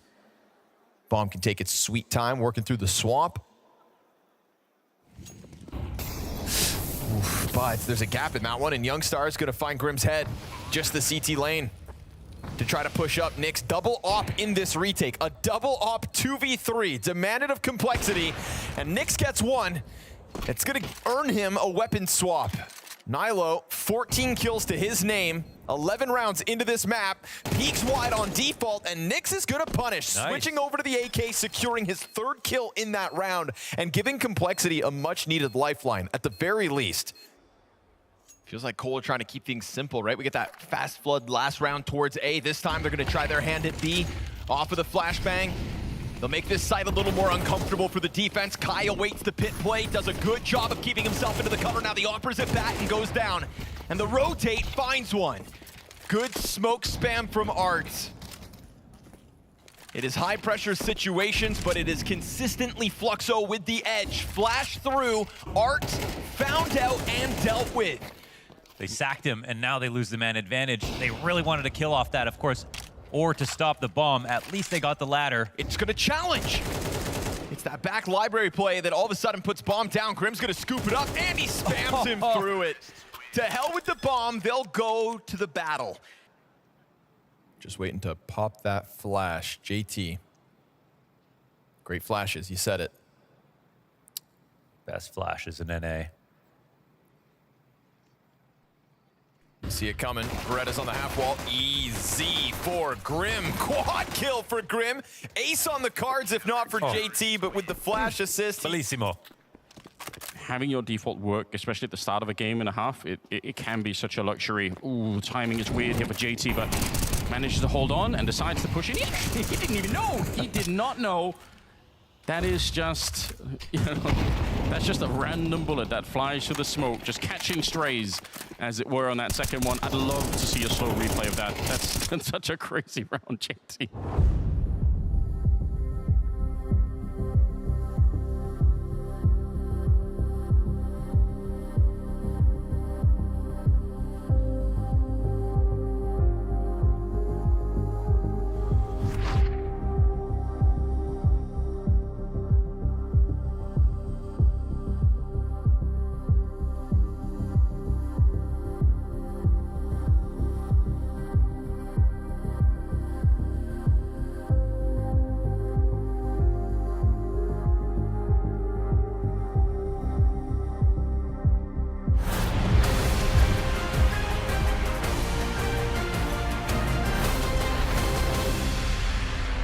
paiN just rounds away from a semi-final here. paiN able to rise up and stop that streak from building any further with one extra round in that final of the half.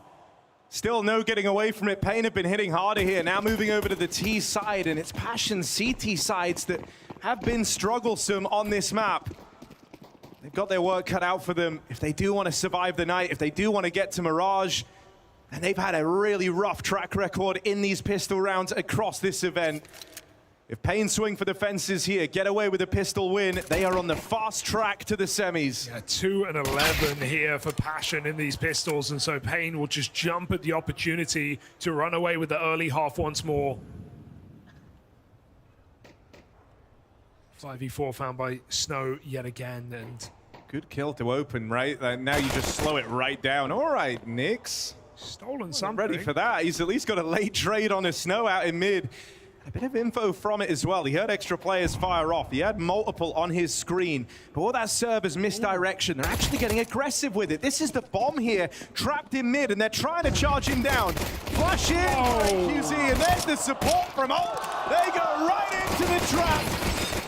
Grim dead on the other side of the map, and paiN turned what was looking like a dire situation into the ultimate advantage. They box Passion in middle, and that's where the pistol ends. Thank you, Big Uzera. What a flashbang. 3 players jumping blind. Ballerina out of there.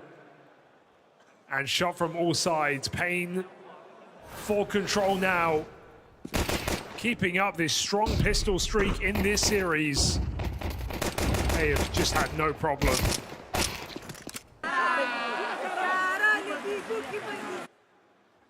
And you can see... Just look at how different the vibes are in each squad. Hauser, head in hands, he can feel that this is crumbling, that this is all falling apart. paiN are fired up. 2 spotted, DGT gets out of there. They're going to run him down though. Careful, throwing nades. Snow, it's not getting better up here either. He's got his exit shut down. A cage of his own making. His team just have to take that bomb to B. They have to get ahead of it. He's keeping a lot of attention out here in the apartment. Still going to get away with 2. Ow! You're not supposed to do that! How's he done it? Man!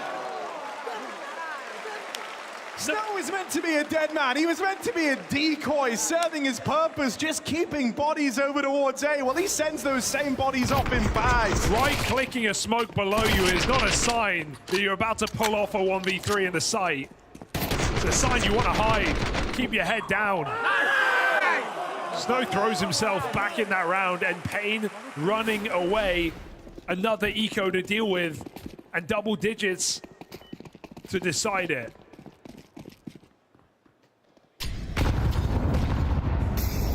And why stop this pace? It's the Fury and Molotovs right back up B. Everything covered. Oh, flash through the hood. That tick burns. Big Uzera's Mac 10. Let's take 1, but there's more in store here for paiN. You know, JT's here as well. He's the one who threw the flash. I still don't know how much pause it's going to give you. Scared of the stack, sure, but just investigate, figure it out. If NQZ walks in, he gets all the info.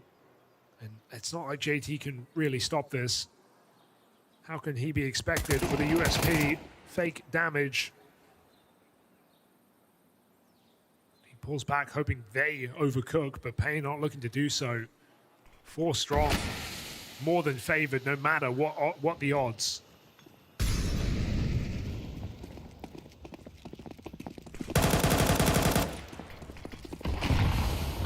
Simple as that.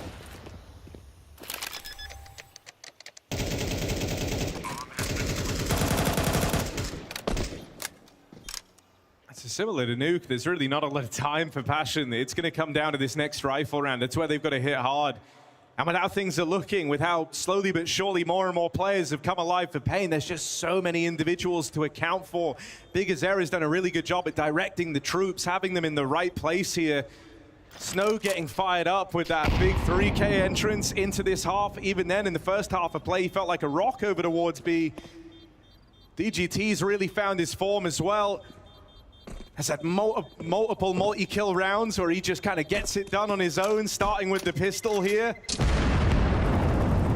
And so, pound for pound, paiN are just hitting harder. As we say, for the side of Passion, it's only Grim, and I guess now Nyx offering anything, bringing anything to the table.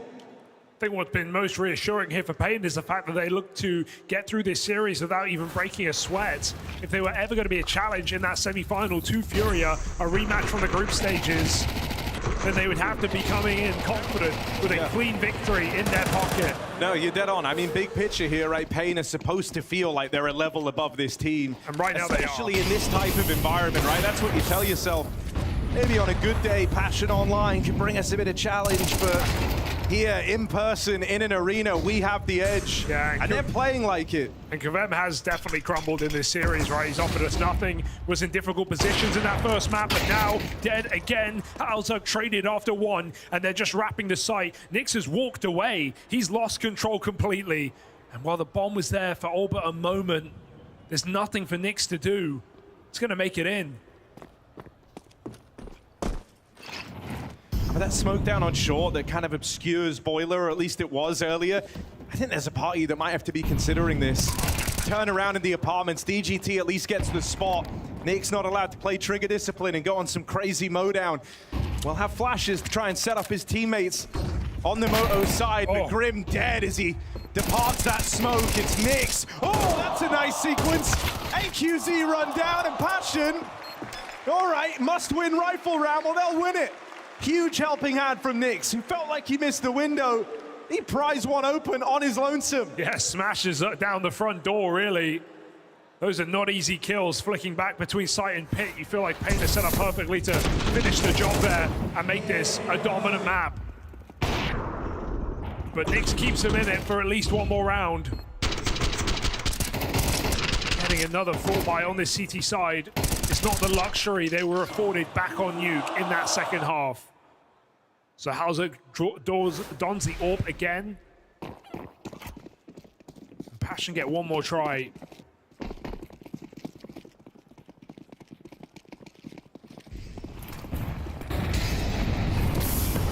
B start, the AWP a part of it. A missed shot from Halzug to open this up, and they learn about that AWP. Now knowing it's in play. I mean, when you hear the AWP fire off there, you almost expect a triple B start. They've missed that window of opportunity to pick up the pace into a weakened A site. Instead, they're just hoping NQZ can own this angle in mid. There's a flash to displace him. He'll trade one back. Halzug never leaves the line. They went too deep there in the cubby. Oh, second one nails it, though. They just know the AWP is here, and they find the leg shot. Smoke on the Molotov. Glenn fires early, but maybe just in time to take one with him. Snow gone is a big scalp to find. Off of the AWP now. NQZ tries to get it done on the AK. Pass JT out along. This is all the fake, by the way. What we're watching over here in mid, just designed to keep players at this A site. Take it. NQZ on a smoke walk will get punished. But as we say, the real commitment is into B. It's into Grim. Meant to be unfazed by the pressure, but with two players bearing down on him, there's only so much he can do, and Davideus provides the entry. It's awkward, but it should be fine. Just buy time here. Bombs down. They're hyper-fixated on DGT right now. He is wasting the clock, rotting him. As they both come in for this kill on the lurk, he might send them to an early grave. Halzug's AWP, all that remains, legged already. And regardless of how you slice this is paiN responding immediately. Taking paiN's bank out while they do. And this late in the game, you know, getting your money broken, 11-6 down. Halzug's not even guaranteed to get out with the AWP. I'd say it's not likely. They are closing in on him, and at 5 and 13, he doesn't pose much of a threat. Halzug, a dead man. Pacifist gameplay for Halzug right now. He's having trouble in this series as well. Really not the time to show it, and not the map for it here on Inferno. Letting them pass him by. As paiN jump the queue and push forward into those semi-finals. 2 rounds to do it. Final timeout called by TC just to keep some seconds on this stage. But paiN just don't look flustered. Starting every map strong.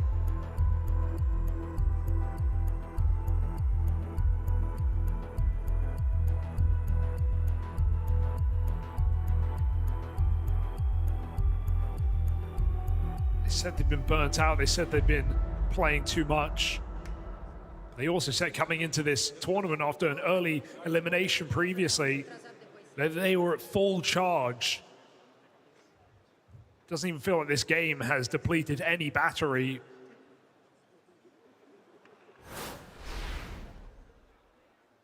paiN are making this quick and easy.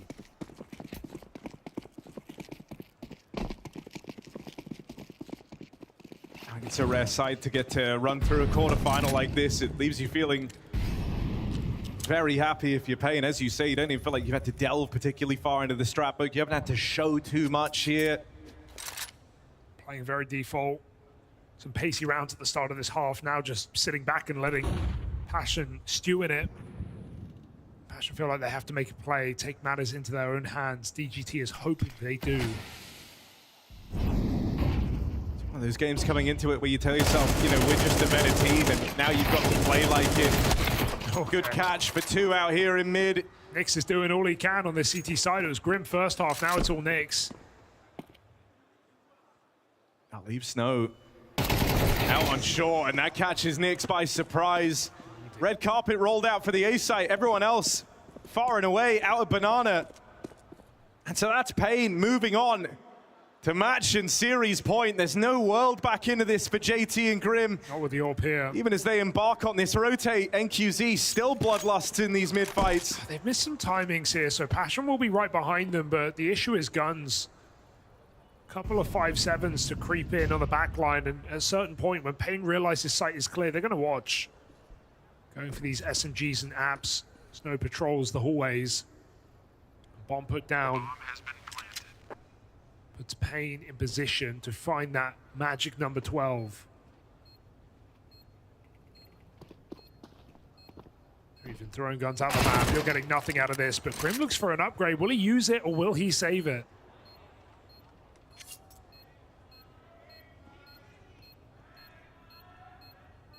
Damn, and I mean, this is just brutal.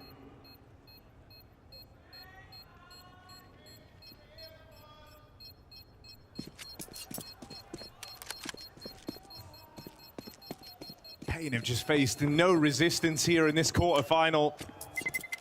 And it's kind of what you wanted to see. As you say, right, there's a semi waiting in front of them. They're supposed to be a cut above this team.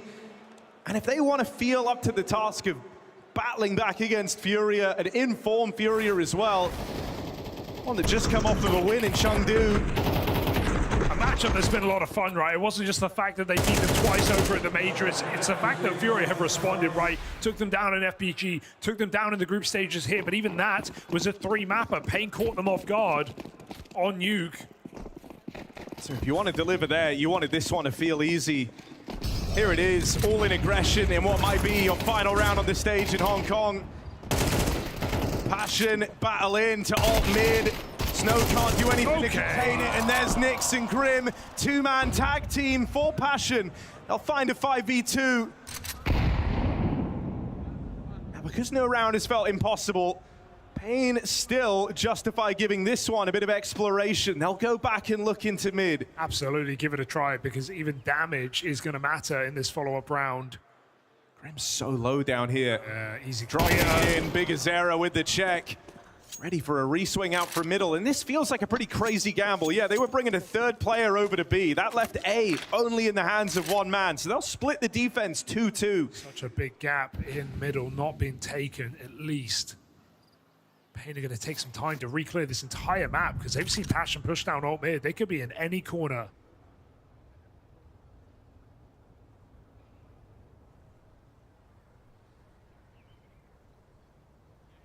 Cautious and careful in an attempt at the 2-on-5. This is kind of confirming your suspicions in a way. You're expecting a lot of respect here. You know, they're not feeling super confident, anticipating that maybe they've just gone back to play within these bomb sites, and that's exactly what paiN have done.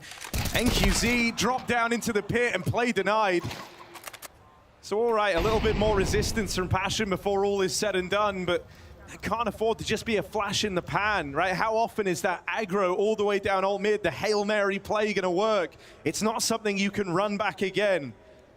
This round attributed to Grim and Nyx on that push. Nice to see them go down fighting, that's for sure. But only second CT round taken here for paiN.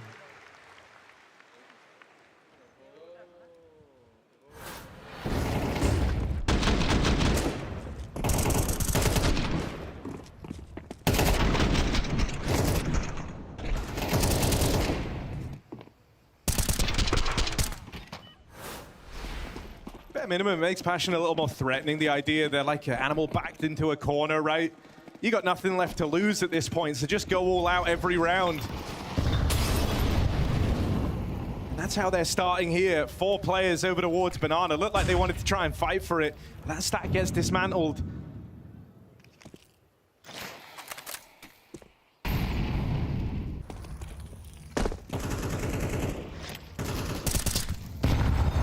Dance of death at top Banana. Trades, nades, and finally paiN concede it.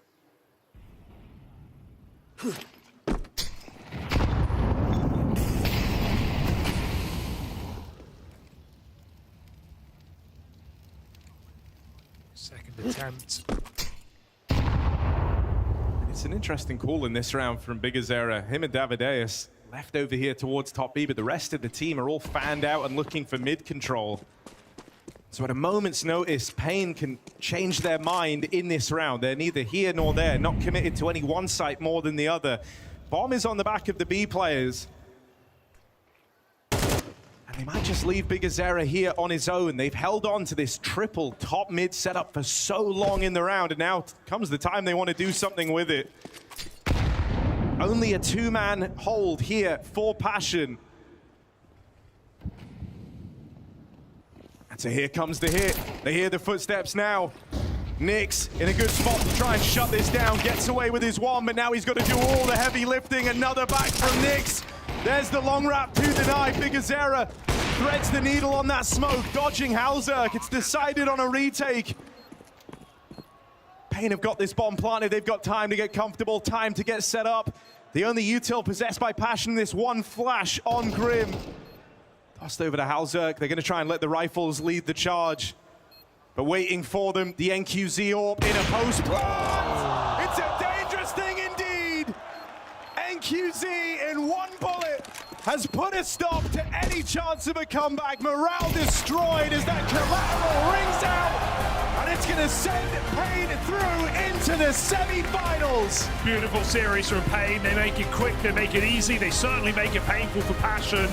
Domination across 2 maps, winning all the pistols, and paiN in the vertical city fall flat on their face. It's paiN straight through to semis, looking for a repeat matchup, looking for revenge once again against Furia, a team that had their number here in the groups, but historically one that paiN have liked to play. It's a domestic derby. It's Furia at the top of their form, and it's paiN looking to prove themselves once again against their countrymen. Yeah, you know, it's informed Furia waiting for them in the semis. There's absolutely no denying it. Furia, as we say, coming off the back of a win in Chengdu. paiN now get to punch up, right? In this one, they do show that they simply outclass the likes of paiN. But the next one's meant to be a more even matchup, a chance for paiN to show what they can do under the bright lights of the stage. And I do think that next one, that semi-final, is set to be a banger. paiN have done it, and they have secured their spot in the semi-finals. Let me hear you, Hong Kong! Now, NQZ, you guys dominated paiN. It looks like you even played better on a stage as well. Could you feel that energy? Could you feel that momentum and confidence you had? Yeah, totally. I think everyone wanted to win so hard, and we just want to go further in the tournament. So everyone was really hyped up to play and communicating well. All the stuff were really good for us, so I'm really proud of everyone, and it feels amazing to be here. 阿問 Banks 咧就問 NQC， 你哋 paiN 咧好簡單輕鬆咁樣將 paiN 咧帶走咗，你感唔感受到現場舞台帶嚟嘅一啲嘅能量 energy 咧 ？NQC 話咧完全感受到全部嘅隊友咧都好 hyped up， 好想打贏呢個比賽。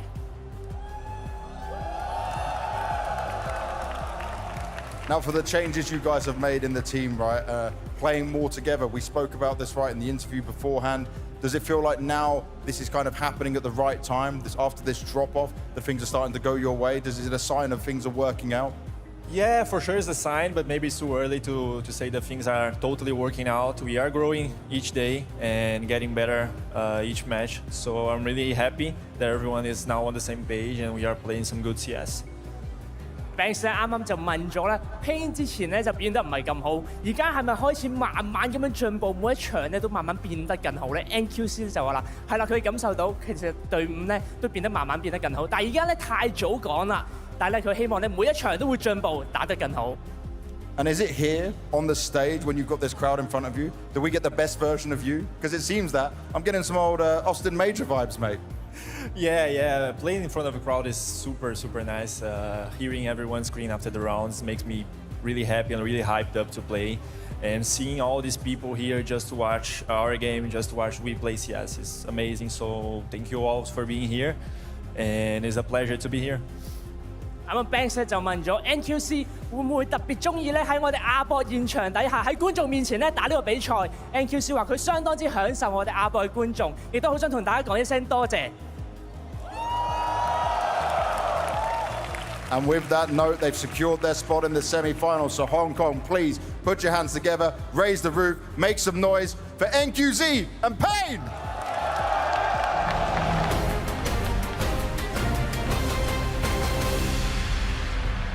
No pressure felt by paiN, whereas paiN, they unfortunately crumble under it. The South Americans live on and tee us up with quite the semi-final tomorrow, because not only a rematch of what we saw going down in the group stage versus Furia, but even more excitingly, the prospect of looking at the rematch from the Austin Major, whereas Banks just said, NQZ, he showed up on that stage, and he showed up big time today as well, Dupree. Sure, they're looking to get find what I'm trying to get. He's going to try to find some kind of group from the Austin. You want to go in and try and replicate and what they just did there, but also try and get that revenge of Furia. Obviously, it was good to see from paiN that they were looking sharp today, but on the other side, I don't know if I'm going to be the first analyst to ever say it, but I think it's okay from paiN. I mean, sure, they didn't play great today, but it was a mix of emotions. It was a mix of people not showing up today, and it's a team that's very new to it. The core has maybe played too much on the stage lately, and they just have new players that still has to get into the group. I haven't played on many stages, just show matches. And I can say that those maps went by so quickly for the guys on paiN UA. Yeah. They just blinked and it was gone. Every opportunity felt like it was getting punished by the paiN guys, whether they were in good positions, whether the paiN players were reacting. Either way, paiN was much more comfortable in this sort of environment. And paiN UA, one where you're going to lick your wounds. You're already happy about the fact that you made it to the playoffs, beating the Mongols in an upset victory. But the road ends here, hopefully building just a teeny bit of confidence going into the upcoming major. Oh, of course, there's so much, experience, knowledge you can take from playing a team like this or on a stage like this as well. But particularly when we look over at paiN, right? The fact that, now you were saying it, you were being pretty candid. The T-sides from paiN, they haven't necessarily been up to scratch. The fact that they answered back on paiN's map pick alone, that was very impressive from them. Both Inferno and Nuke were really well put together by paiN. Yes, it's been plaguing them, and I feel like paiN was a great test for paiN to show that they do in fact have an offense that they can rely on. I'm personally quite happy about the performances from people like NQZ, DGT. I saw a lot more from. I feel like he had a bit of a lull in the middle of this season, so for him to have a nice bounce back here once he gets on a stage again, I feel like that's going to really help him out. It was clear to me that paiN just seemed that the game plan was set today. They felt comfortable. It was not only the likes of NQZ that stepped up, it was the majority of the team. I think DGT had a very important role on Inferno. I think Snow got a lot of good openings. It was more like a team play today. It was a team that showed up today where we could feel that they were on the same kind of page. They had the same pacing. And Bigger had some good calls in there. And we were worried about the T side of paiN, specifically onto Inferno. But they actually kept the composure. They kept things going. And they closed out the series with a very comfortable lead. Yeah, very comfortable indeed for paiN. But I can see Snow sitting comfortably as we do have him ready to have his brains picked by the wonderful Pip. Yeah, I'm joined by Snow after what was a relatively easy quarterfinal for you guys, Snow. Are you surprised that you were able to win in such a quick fashion? Yeah, it was a good game for us. I think the game plan was very good from Bigger and Rix. I think the things were good for us in Nuke on this side, and it was very important for us to start strong in the first map. And yeah, our game just go right, and the things is going good. Felt good, looked good. There's a specific reason why we brought you here, Snow, and that's part of your journey within paiN Gaming as well. I want to give the viewers at home an opportunity to get to know you a little bit better, but also for you to explain what's going on within the paiN camp, because it's not a secret that you've been struggling a little bit lately, and we heard from you that you changed your position and you're now more in the center of all the action. So why is that first and foremost that you made the change to put you in those entry roles and to be more involved? Yeah, I changed some roles in some maps. Honestly, from T side, And this is very important for me. Have the confidence from Big Zero to being in the first from the pack in some maps. And I like to push some cows and do the plays and do the first guy to enter in the site or sneak in the map. And I love to do that. This is my I don't know, my natural, I don't know. But I like to do that, and of course this is very important for me, and I like that the things are going good with me doing this function in the game. Was it your idea? Was it Big Zero's idea? Or is something you talked together about that you wanted to make that change? I think it's from like Big Zero and Rick's idea, and of course it's my idea also, but they are seeing me like they see me that I have this role, like I like to push some meat cows and do these things, you know, and yeah, I'm very comfortable doing that. All right, so during the game, I was trying to pay attention, you know, to some of your successes, but also your failures. So when you're in this position where you're constantly pushing and you're involved a lot, obviously you're not going to win 100% of your duels. So in terms of mentally staying sharp and you know, sometimes accepting, an example was on Nuke, right? You didn't find too much success in the beginning, but then you came alive on Inferno. Is that harder for you to now be in that position where you have to accept that sometimes maybe good and sometimes maybe bad? Yes, of course. I'm trying to be like this guy, this consistent guy. But for me, the most important thing is to win the game. If I have to like die in the first guy, but my team is winning the round, I do. Whatever my team needs, I can do.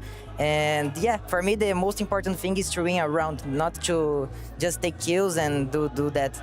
But yeah, I have to be more consistent in a lot of maps. I know that, but I hope I can do that one time. Well, it takes some time to get used to a new role. Something that we've been used to seeing from you, Snow, is your energy and your passion and your constant yelling. I mean, in Europe, I don't know how the Brazilian community is reacting to it. I think here in Europe, we love to see you smile. We love to see your energy. Have you always been like that? Has that always been part of your DNA, or is that something you taught yourself? Yeah, I think it's from my DNA. I love to be the guy who are smiling a lot and bringing the good energy for the team. I think this is the most important thing. When the things are not going good, you have to have some guy in the team who push your teammates and bring energy for the team. I think this is important, and I'm trying to do that. If my team likes, I will be that all the time, and yeah, I like to do that. I'm a happy guy. Yeah, you are a very happy guy. Has Big Zero ever told you to maybe shut up, you know, or tone down a little bit, or is it always a good vibe? Always a good vibe. All the team likes me to be like that, and just that. Alrighty, focusing on this tournament, it's not a secret that it's been a strugglesome period for you guys late. It's been a while since we see you on a stage, and it's been a while since we see you winning on a stage. Tomorrow's game versus Furia, it's a rematch from the group stage. Obviously a domestic matchup as well. That's one I bet you're pretty excited about. Yeah, of course. All the team is excited to play this match. Of course, we know they are a very strong team, but you don't know. It's a classic from Brazil, and can be us and can be him to win the match, but we will be strong, of course, and we'll be hyped to play this match. Was there anything in the group stage that you learned playing against Furia? Anything you think you can take advantage of and use against them tomorrow? Maybe, but it's gonna be a secret for them now. But it will be a good game. They are playing a really good CS, and I'm very excited to play tomorrow against them. Well, I'm very excited to see that game. Snow, thank you so much for joining us, and thank you so much for your time. We'll throw it back to the desk with Furia and the boys. Yeah, true South American showdown set to be going down in the semi-finals tomorrow. A couple of things I just wanted to pull out of that wonderful interview from Snow there. He talked about, you know, the idea of having to kind of sacrifice yourself sometimes for the greater good of your team. I'm sure, Dupree, you've been in that situation like, you know, more than a handful of times. How hard is that to initially adjust to when maybe you're used to having a bit more of a laid-back play style? Yeah, but being an entry fragger can be extremely tough in so many ways, because obviously you get thrown into the meat grinder so many times. If you're not feeling confident, then it can be a role that can be so hard to actually find your groove in, because you feel like you're actually not contributing team, you're just throwing yourself in there. But sometimes by throwing yourself into the meat grinder, you still get that information that is crucial for the team. You know you have to go in and break up this crossfire on certain sides. Inferno is a great example. That's the way you want to contribute. And obviously as an entry fragger, you can also feel on the opposite, feel like you're the one that's making the difference. And here I get to think of a player like Yekindar. He knows how much he's actually pulling off for Furia right now. So obviously sacrificing for a team is very necessary, and it's sometimes even if you're the star player, you have to be the one sacrificing. Yeah, it makes it a lot easier if you're Snow and you're praising the game plan of Big Azera, of Rix, their coach. The game plan clearly worked out extremely well on Nuke. So if you're in those kinds of positions where you are a little bit more forward, but the smokes, the flashes, and even if your teammates are just around you to trade you, you're going to feel like things are paved out for you. Almost like it's just like the red carpet was really rolled out for Snow and really all of the people that were entries, because I think even, David Day has benefited because of it. Big Azera benefited because of it. All of them, it didn't even feel like Passion were taking fair fights versus paiN most of the time. Yeah, we could see it was a true team effort coming out of paiN there. How would you kind of rate the, I guess, plan A for paiN? Because we didn't really see them having to pull out plan B, plan C. That's the issue for me, right? I would have loved to see a competitive game of Counter-Strike where maybe they were applied under a bit of pressure. I think we saw that obviously in the group stage when they were playing Furia, but today there was, as you said, it was plan A. It worked out. Sometimes maybe a round wouldn't work out, but then Passion UA wouldn't be able to cope with it or apply even more pressure. So I didn't really learn anything new about paiN today. If anything, I just got confirmed what I was fearing when it comes to Passion, which is it's a team that at times in moments can play good Counter-Strike, but even heard you say, Peter, you said it was okay. I honestly think it was a little bit underwhelming to watch Passion UA play today. I think it was below par. It was way below the level we saw in the group stage versus Falcons and versus the Mongols. So I'm for once a little bit disappointed that they weren't able to apply more pressure to paiN. Both yes and no. I see what you're thinking and why you're saying it, but at the same time, I'm also at a stage where I feel like the team has had such a long break from the toughest competition. They've had to find a rebuild. They've dropped down to tier 2, and they are well aware of that. And it is players that's been playing in tier 1 for a long time, and they have just brought in Quen, and they now also have Nyx inside the team. It's 2 players that's barely even touched playing on the stage. There's a couple of individuals that you can be looking at that you can be a little bit disappointed with, that's for sure. But as a team, as for Passion, they also said coming into this tournament that they want to iron out the mistakes that they know they might be doing coming into the major. So for them to come here, get some stage experience, they're probably not going to be making the stage in Budapest, but at the same time, they do get this kind of, the emotions get out of there, and they still get to iron out the mistakes that they know they will be making. I don't know if it's just me being scarred from past relationships. When someone is sending me mixed signals, I can't really cope with it in a sense. Because what I saw in the group stage, it was great. Yeah. It was Passion UA, at least telling me and telling the world we're closer to tier 1 than we are to tier 3, whereas the performance I saw today, I feel like that's a Passion UA that is closer to tier 3 than it is to tier 1. Well, either way, we do have the doctor on the line to give us the prognosis of this Passion performance. It is TC with James Banks. Passion's run will end here, especially going on a deep run, a good run this time around. I know it's going to be painful, so first of all, commiserations, but paiN was the team you're going up against. This scoreline, this attempt looked like a lot of pain for you guys as well. Tell me what you noticed, because it definitely wasn't the same Passion we saw in the group stage. About as much pain as the amount of times that you used paiN there, right? You're really rubbing it in, Bangs. There, man. No, I mean, look, it's obviously an experience for us and for the guys to come here. It's Quem's first arena. And, I mean, I think we were definitely a bit nervous. We started off pretty well, I think, on Nuke and on Inferno on both sides. I think even on Inferno we lost the pistol, but we still won the force and we got going. We were up like 4-1.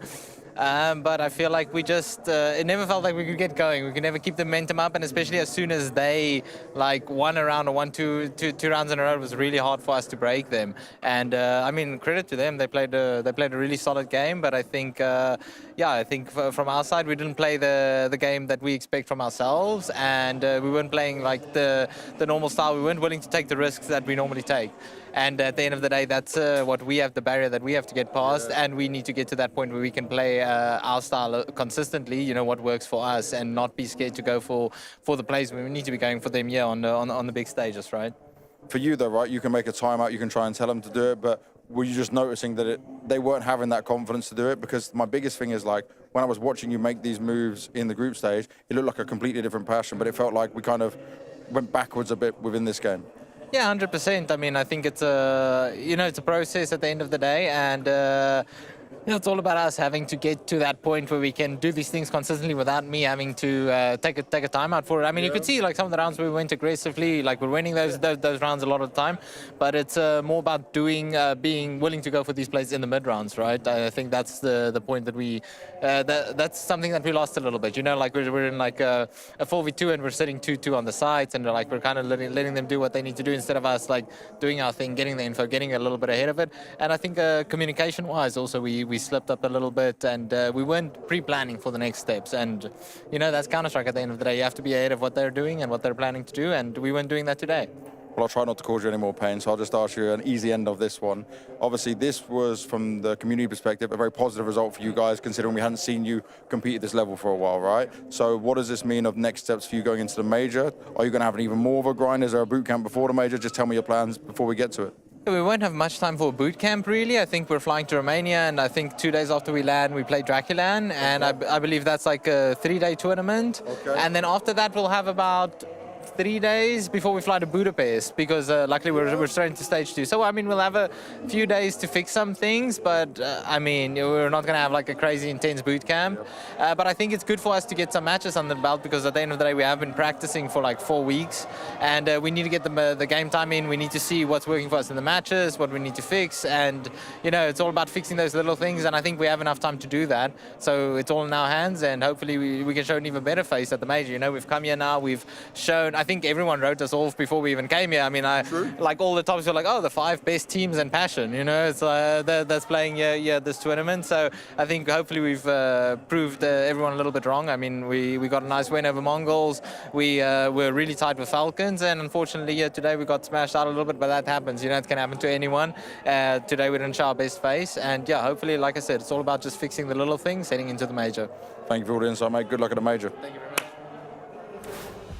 Yeah, some very open and honest thoughts coming out of Coach TC there. I'm going to be honest, I was so blinded by the lights of the major that I kind of forgot that paiN were going to Draculan prior to that.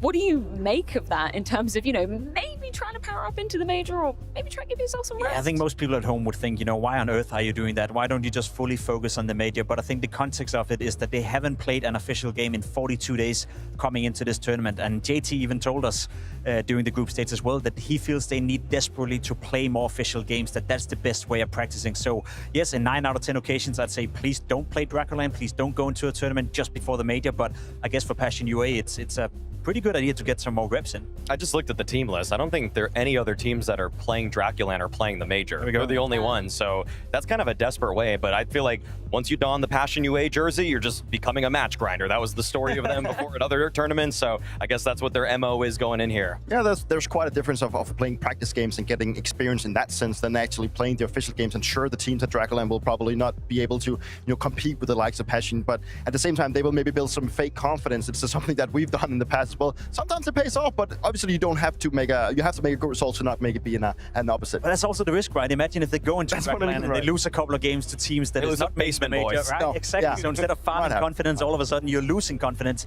straight before the major. So it is a bit risky, I'd say, but I get why. Yeah, it sounds a little bit risky. Maybe the reward pays off. Who knows? Just one more thing I wanted to pick up on from that interview, kind of exactly how you suspected. You know, he's, I guess, the adult in the team. He's able to look at it from the outside in and go, okay, nerves, I saw them. I wasn't always able to call a timeout to quell them. That is natural for a team kind of in this particular, you know, moment with players with this less of experience, rather. But I don't know, it does concern me moving towards a major. Of course it concerns. I mean, it's always a bad sign if you need to have your coach saying that you need to do certain things if you're not just doing it out of the ordinary. Obviously, it's a change of scenery, you know, coming from the group stage where it's like there's no crowd, like the expectation is not there. Now, all of a sudden, they move into an arena to play. It's something new for all of them. There's a lot of things that comes in state. The communication starts falling. You don't do the same kind of plays. That's going to mess with your playbook. And then the game is probably just going to be over before you even feel like it started. And I think that was the case today. And that just showcases how different it is from playing in a studio environment to into an arena. I would say some of the individuals probably are going to look back at this and they're just going to say, what even happened on the stage? Kavem was a guy we haven't really talked all too much about, the new addition to the roster as they started flying under the paiN UA banner, and he went completely AWOL, unfortunately. He showed some good signs earlier at this tournament, especially versus the Mongols, instrumental in the victory over them. However, in this game, map 1, map 2, I don't even think the casters had to say his name once. You know, that's the issue, right? Because I feel like in terms of experience, in terms of being on the stage, JT has been there plenty of times before. Grim has been around for a long, long time as well. Hallzerk has been on the stage stage many, many times as well. So I feel like they shouldn't really be dealing that much with nerves. Maybe there's specific, personnel within the team right now who needs to get used to it. And fair enough, gaining some experience before the major. But that's kind of where I want to end this with paiN UA. We got to temper and manage our expectations, because is any of us really thinking they are a playoff contender? Does any of us really think they're guaranteed for stage 3? Personally, I don't. And I think that's where they have to realize that, yes, beating a team like paiN, maybe not on the cards right now, but a lot of the other teams heading into the major is definitely beatable for paiN. You think, or that they won't make it that deep in the major? Give it to us straight. I would be mega surprised if they're getting anywhere near the playoff. Would you say there's a chance? There's always a chance. There is always a chance. And there is a chance for you guys at home to join us at the beginning of next season for Blast. That is going to be Bounty kicking off at the Malta Studios. Highly recommend you joining us at Malta. Beautiful island. So yeah, head on over on the 20th of November to be securing your tickets for that one. But plenty more Counter-Strike going down here at Hong Kong during the Rivals. We can take a look at the playoff bracket to see exactly how that tees us up for the semi-final coming up tomorrow. Of course, another quarterfinal that we're going to be yapping on about after a break, but this is so exciting. Jacob Furia versus paiN once again. It was a surprisingly competitive affair in the group stage. Can paiN turn it around? I think so. I think paiN can apply pressure to Furia. There's no doubt that Furia are the heavy favorites coming into this matchup, winning against them in the group stage, the current form of the team, etc. But you guys watched it, right? That group stage game, I feel like that could have swung both ways, certain rounds going the way of paiN game. All of a sudden, you're looking at a new a new world order in Brazilian Counter-Strike. So I'm curious to see that play out tomorrow. Well, a very quick affair in our first quarterfinal, but I highly anticipate our second will be a very competitive one indeed. That is because it's Vitality taking on Spirit for the 4th time this year alone. It's going down after the break.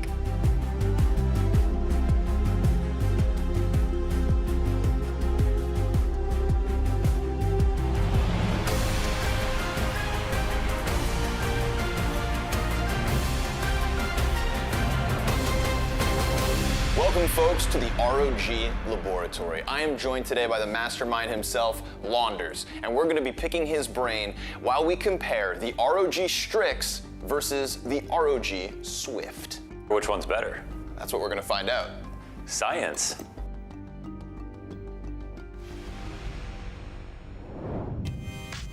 All right, Launders, what are your thoughts? It's buttery smooth so far.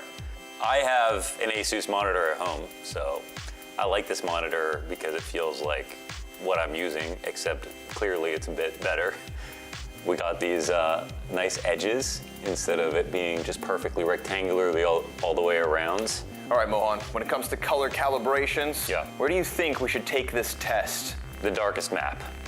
Let's go to Nighttime Ancient. Whoa.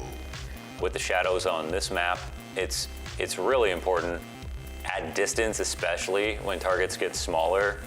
These things really factor into your reaction time, actually. People don't think about that, but if the colors aren't good, if it's super washed out, then essentially you're not gonna be able to react in time. This panel does a good job of separating that. So yeah, contrast is always important in a game like Counter-Strike. Talk to me about this 600 hertz that you're currently experiencing. They say that your eyes can't move that fast. Well, I'll tell you right now, mine are. I can really appreciate this 600 hertz monitor, especially for Counter-Strike on the Source engine, where frame rate is king. You can see how much better it is. Now you're sitting here, and in front of you is the beast itself. Yeah. The ROG Swift.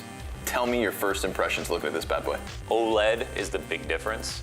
It looks like the glossiness looks so much nicer. I mean, the water effects. It's just nicer on the eyes, man. I mean, personally, as somebody who just fell in love with 1440p gaming, I think that's what goes beyond even Counter-Strike, right? We're Counter-Strike lovers at heart, but if you are a gamer at heart, if you're playing anything single player, I think like even just browsing the internet, watching videos and stuff, that's where 2K resolution makes its money. Back in the day, you couldn't have OLED with this high of a refresh rate. No. Now that we've unlocked this, like, I'm not really sure how much better it can get. From top to bottom, I think that it's easy to say that the Swift is just kind of in a league of its own. All right, Launders, you've had your chance on the Strix and the Swift.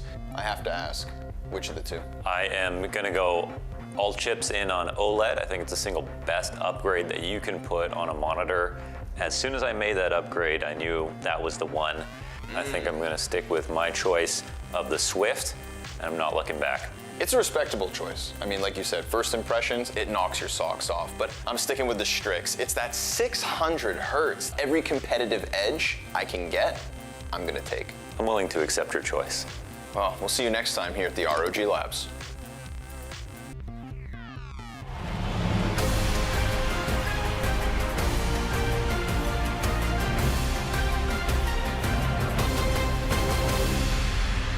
No doubt our flagship quarterfinal here in Hong Kong, but more surprisingly, this is the first time Spirit and Vitality have faced off since the last season of Rivals. I feel like, Jacob, you know, we've been salivating at the mouth, the thought of Donk taking on Zawu. It's been far too long. This is going to be a banger. It's going to be nice to see it happening once again. Unfortunately, as you said, it's been a while, and I would also say, unfortunately, this time around, it's not a Vitality, you know, playing at 100%, and it's not Spirit playing at 100%. So they've been avoiding each other for different reasons, for different tournaments, but this time around I feel like it's two wounded animals that is going toe-to-toe, and as you said, Donk versus Zawu, that will have to deliver at some point.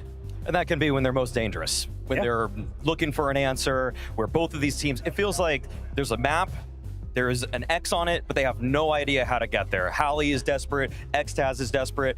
I like that Vitality still has an incredibly high floor. The semifinals or better streak still exists for this year. However, I just feel like they're not connecting necessarily in the mid rounds, the late rounds. I think Apex is coming up with good plans, but maybe he's throwing himself to his caution to the wind too often. Now, if we're looking at the big picture for Spirit, on the other hand, Cologne, Pimp, that undoubtedly has to be one of the highlights of the year for them. But with this five-man, it's been a quite hit and miss, right? That's the thing. We thought coming after the summer break, who can contest with Vitality? Who can dethrone them? Spirit won Cologne. Spirit won in Malta. They won the Bounty. We all thought this was going to be the next big team coming into the second part of the season. Unfortunately, it's been a struggle city for Spirit. Hello. Shiro, they were just chanting your name. They're giving you a lot of love here. You missed the arena when it came to Chengdu. How happy are you to be back here in a playoffs game? I'm happy. I'm feeling good today because we're playing in playoff. We're going to crowd. It's okay for me. It's a long time since you played Vitality, who are not at their strongest right now. Is Spirit in good enough condition, good enough strength to win today? Now we're not good for individual plays, but we can try to win Vitality because we a lot of time not playing versus Vitality. We hope to win today. You got some surprises for us? We can try. Yeah, we can try surprise Vitality, and I think he's not surprised at us, and we can try to win. I like it, man. Good luck. Thank you very much. Yeah, it's been almost criminal, the lack of head-to-heads we've seen between these two teams within the past 6 months. Dupree, what do you feel when you see Spirit arriving to an arena? Do you feel like this could be a different level for Spirit today? I still think I'm missing a lot from Spirit. I still think the attribution of Sway and Tenier hasn't really fit into the team as of yet. It still feels like there's issues within the roles, or at least how the players actually has to go into that role. I think there's a firepower issue coming in, but also the lack of decisions. But overall, the tactical approach from Spirit is just not really looking as them. And obviously, Donk still proving to be a masterclass player in so many ways, but he has cooled down a little bit, and I think that's hurting him also. Well, on the other side of things, for Vitality, Dupree, I've got to ask you once again, their goal was to beat your trophies. How do you feel about that? They are chasing our goal from Astralis by winning the most trophies this season, and obviously right now, no one can take away the fact that Vitality is the team of the year. But ever since they've gotten home from this summer break, something has been changing, and Vitality is still trying to figure out what they are actually doing wrong. Is it a lack of hunger? Is it a lack of motivation? But something has to change. Zoe, you had a tough game yesterday, once again losing to Furia. What did the team talk about? What's the feelings right now coming into the arena again? Of course, like you said, it was tough lose yesterday, and obviously the talk is about individually and also about ourselves, because we don't play good as a team and individually as well. We are missing a lot of shots, a lot of things, so we don't want to do the same thing, and obviously today's playoff, so we want to enjoy as well. We want just to make the fan happy, and for us as well, having a happy game. You got quite the reception, right? So much cheers everywhere you go right now. Do you feel like you're the fan favourites against Spirit? Maybe, let's see. I mean, I don't really know, but all the fans, if they're going to cheer for Spirit, but we know we have our fans and they're going to cheer for us. So we are looking for that and just making them happy as well. Let's do it, man. Thank you very much. Good luck. Thank you.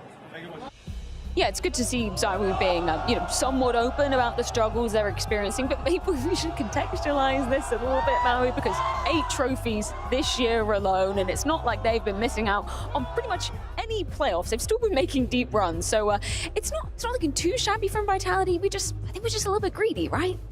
That's what a lot of Vitality fans are, and that's what Vitality are themselves. They want more, Apex wants more, the frustration is apparent, and I feel like when you're in the honeymoon, as they were with Rops earlier in the year, it was probably so much easier for them to work together in terms of just being able to realize, okay, we need to get this together. Rops, you need to be a little bit faster over here. Everybody could talk to each other so freely, and everybody was so collaborative. But once you're already at that peak, once you're already at the summit and you've won the 7 trophies in a row, everybody, you get a little bit of an ego. You start to think that your way is the best way, and it worked for you in the past, so why can't it work for you now? But I feel like it's been Vitality's greatest weakness that maybe they aren't all collaborating in the same way that they did 7 months ago, 8 months ago.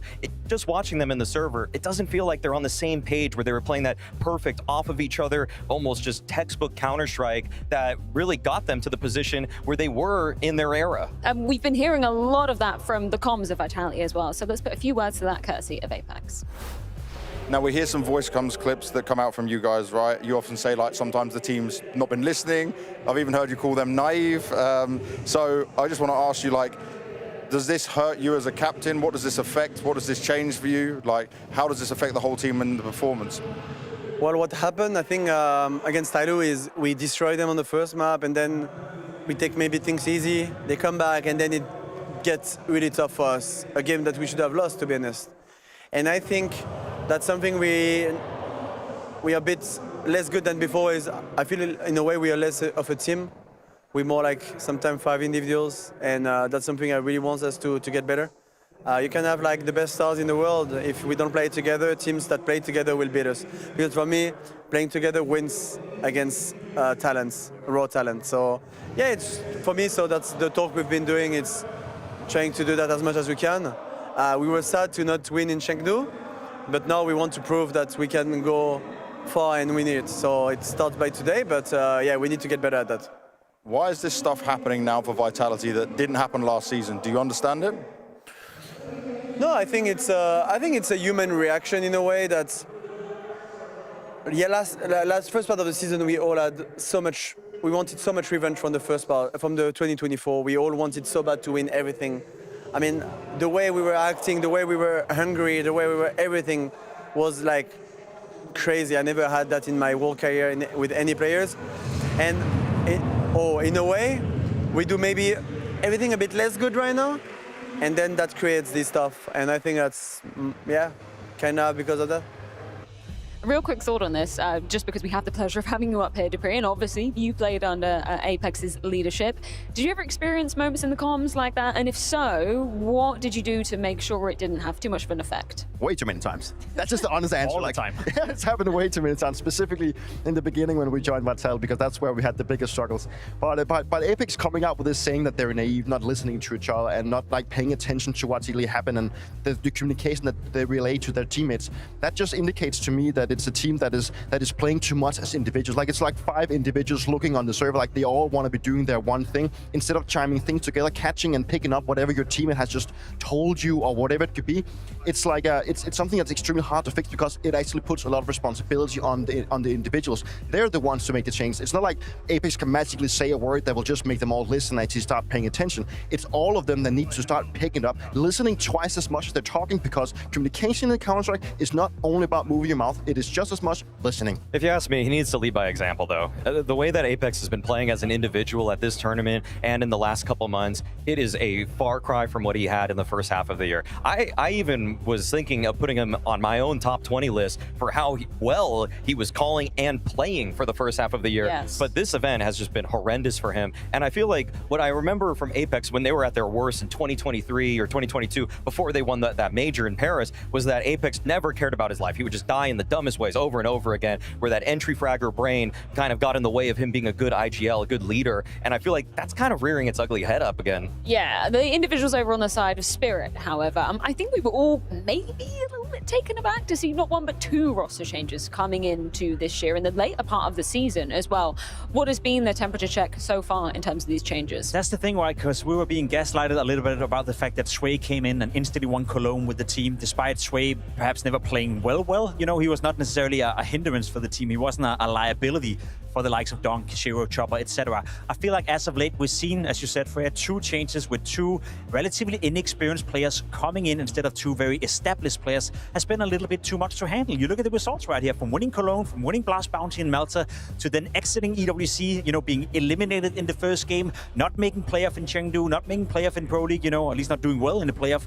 It's simply not good enough. Now, Tenir has been, you know, playing better and better. He's, you know, seemingly on the uprise, whereas for Sway, I feel like he's stagnated and he's, let's be honest, getting worse and worse and worse, and that's not a good sign for Spirit. What Spirit did is that they traded theoretical firepower for discipline. They've lost so much discipline for how they play their mid-rounds. Zway in particular, guy just does not know when to stop peeking for my money. I feel like he needs to stay alive so much longer on some of the bomb sites he's defending, but he just goes for that one extra peek that really costs Spirit a crossfire. It costs them their position, and even though at the beginning the cope was that he looked good versus the top teams in a way that Magix didn't, really the only team that he actually ended up looking good against was Mao's. So whatever's going on in that matchup is not helping him out when he's facing other elite opposition. And obviously, like lack of discipline, it's also like there's so many players now that wants to bite off the cake. You know, we have Donk and Shiro already going into this team that actually wants to go out and prove, but we had Suntex and Magix that played the more passive roles, like they're the ones stepping back. You know, they were okay with just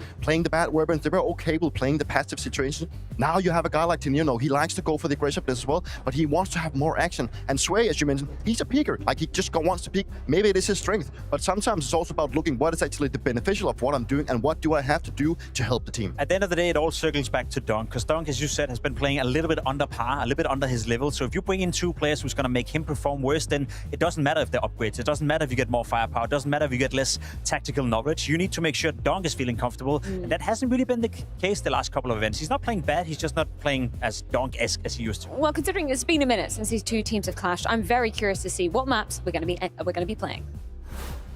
In the veto, is there something where you just have seen an advantage? Have you seen where you can take advantage of a team like Spirit? You have a good track record against them, but right now they look like they're a bit lost on the structure and the system they're using. Yeah, I think they were like an obvious map for us, even though that hasn't been also, we had quite a few losses on it, but for us it made sense to pick it, and for them I think that was a big question mark of what they're going to pick. It was either going maybe on our really strong map, or because they also feel comfortable on it, or going like on something surprising. So yeah, it's a bit of a weird one. What is like a good home pick for you? I think it has to be the map that we play the most, and the map that we are the most comfortable with, and I would say it's Dust 2.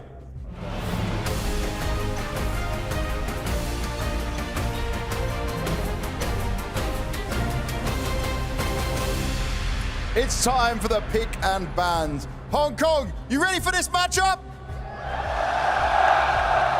Oh, I definitely think they're ready. So let's get started. Let's see what's going to be banned out first here by Spirit. Okay, Spirit banned Inferno, so there's no more Inferno game for today. No more surprises. I know Hong Kong likes a bit of Inferno in there. Let's take a look at what Vitality are doing. It should be the one we expect. Ancient goes out.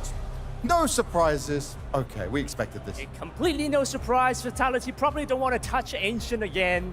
Yeah. Let's see what is going to be the pick of Spirit.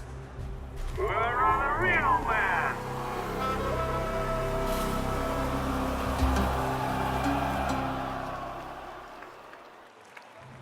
Okay, you guys like some Dust too, yeah? 香港想唔想睇 Donk 打 Dust 2?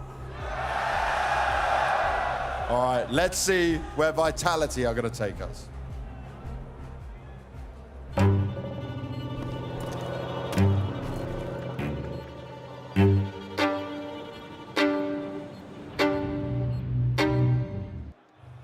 Nuke comes in. Okay, so they're still believing in it, even though they've had some struggles. Yeah, it's an interesting pick. Nuke on the second map by Vitality. Let's see what's gonna be the next ban.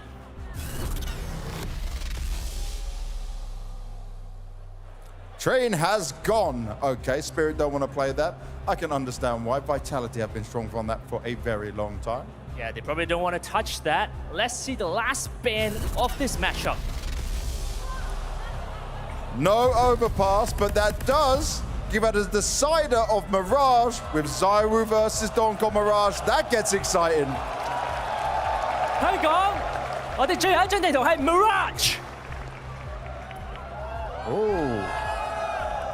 More Dust 2 love than Mirage. But what about these two teams?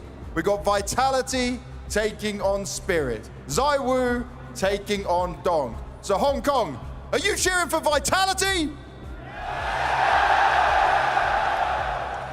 香港 ，What about Spirit? Okay, that seemed very one-sided. Vitality fans, make some noise! Make some noise for Spirit! There is a lot more Spirit fans in here. Okay, let me try this then. Hong Kong, do you love ZywOo? 香港，你中唔中意 Donk？ That was close. That was closer. All right, we need to do this again. I need to really understand which of the two superstars are your favorite. ZywOo! That's kind of weak. That wasn't good. Yeah. How about Donk? All right, well, we still got to wait for our teams to come on this stage. We need to make sure they're prepared as much as possible. And right now, it's been such a long time. Hong Kong is in for a treat. It's been 193 days since these two teams faced against each other. But both teams have been struggling. I'm expecting a banger of a match. Yeah, we'll see. 兩隊隊伍咧都好耐冇碰過頭啦，我哋隔咗好耐，終於見到呢兩隊隊伍對上大家。今日我哋俾多啲聲佢兩隊聽好冇？ Okay, Stellite, I might need some help with you on this one, right? I'm going to try and play it out. If I point to this direction, only the people on the right side make noise. Okay. If I point down the middle, only the middle. And then the left. I want to see which side is giving us more energy, more noise. OK，Banks 咧準備咧指向我哋嘅台下面右手邊，咁右手邊嘅時候咧就起哄啦，我哋俾啲聲右手邊聽下，然後咧佢只係中間嘅時候，中間咧再俾大聲啲我哋聽，有 point 去左手邊嘅時候咧就左手邊出聲啦，好唔好？我哋試一試 ，Let's have a try。All right, everyone over here. And in the middle. Left. Nice stuff. Let's get ourselves into the game.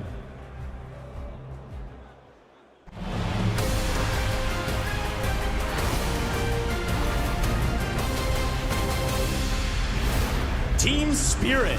Here in Hong Kong, this team brimming with firepower are ready to show their way of the dragon.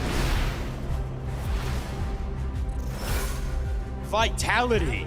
These kings of Counter-Strike seek a fresh jewel to add to their crown.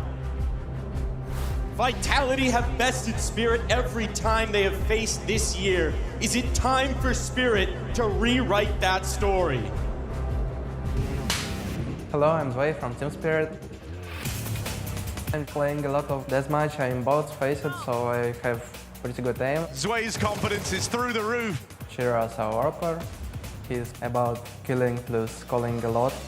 We have Niras, our lurker. He brings smiles to our face. Donk as our enter-fragger. Donk is about firepower. Donk able to manipulate them, and there's the third. Can't forget Chopper as our Igel. Chopper has experience, of course. He's playing from the time when I wasn't even born. I'm Flamesy, the entry-fragger. I'm always willing to sacrifice for the team. Matty is the rifler. He's a very good player and such a good guy. And then you have ZywOo, the AWPer. Everybody knows how good he is in the game. He can punish you in any mistake you do. We have Rops. He's the lurker. He can have a lot of situations that he should not be in, but he executes them very well. Apex, the in-game leader. He's very passionate to the game. He just loves playing Counter-Strike. I'm very excited. We're going to entertain a lot of fans watching. I hope you're cheering for Team Spirit.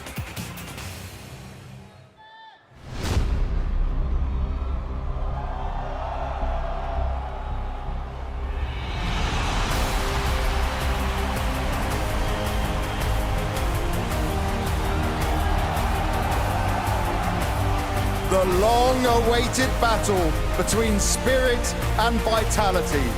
Donk versus ZywOo. It's been 193 days since we last saw this matchup, and so much has changed since then.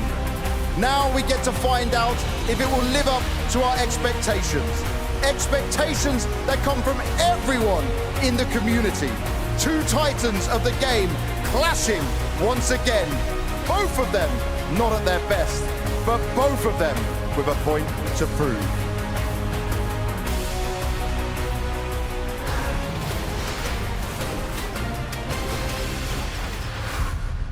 Two Goliaths set to enter the arena tonight, but by no means picture perfect on either side of the equation. Vitality, looking at this previous head-to-head, 3-4-3, but Spirit so hungry to be changing their fate today. Let's start off by talking about some of the clashes that are going to go down in the server. It would be amiss to not be talking about ZywOo versus Shiro in the AWPing department, Maui. ZywOo has been the player of the year thus far. On the other side, you obviously have Shiro, who has been one of the best closers in the world. I would say that edge definitely goes to ZywOo in that. He's so versatile. Such a great superstar that Vitality can always rely on. Shiro, on the other hand, maybe people want a little bit more. I want to see a little bit more because he's got to pick up the slack for a team right now that is still finding its footing with this five-man lineup. I feel like ZywOo is everything Shiro wants to be and everything he's trying to be. We always talk about Shiro being a little bit too defensive, maybe a little bit too laid back. Last couple of years, I feel like he's found it more in him to be a bit more aggressive, a bit more assertive on the server, clutching well as well. You know, the rifling skill is on point, but he's nowhere near being the ZywOo. So I think in that essence, it's a very cool matchup.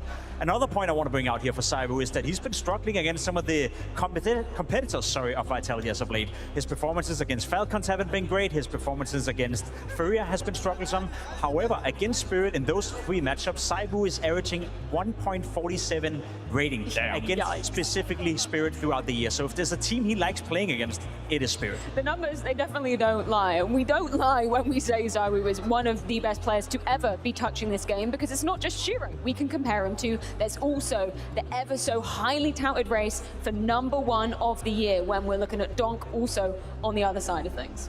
The case for Donk as the player of the year is getting more and more difficult to defend as Spirit fall further and further from the grace that they once held as an elite lineup. This would be a great matchup for Donk to get to show the world that Spirit can beat Vitality. They can beat their demons from the first season of the year. Of course, ZywOo is going to do everything he can, going to use both weapons, op, rifle, to try to slow Donk down, because as of right now, it really feels like Donk, he might be the only win condition for this Spirit team.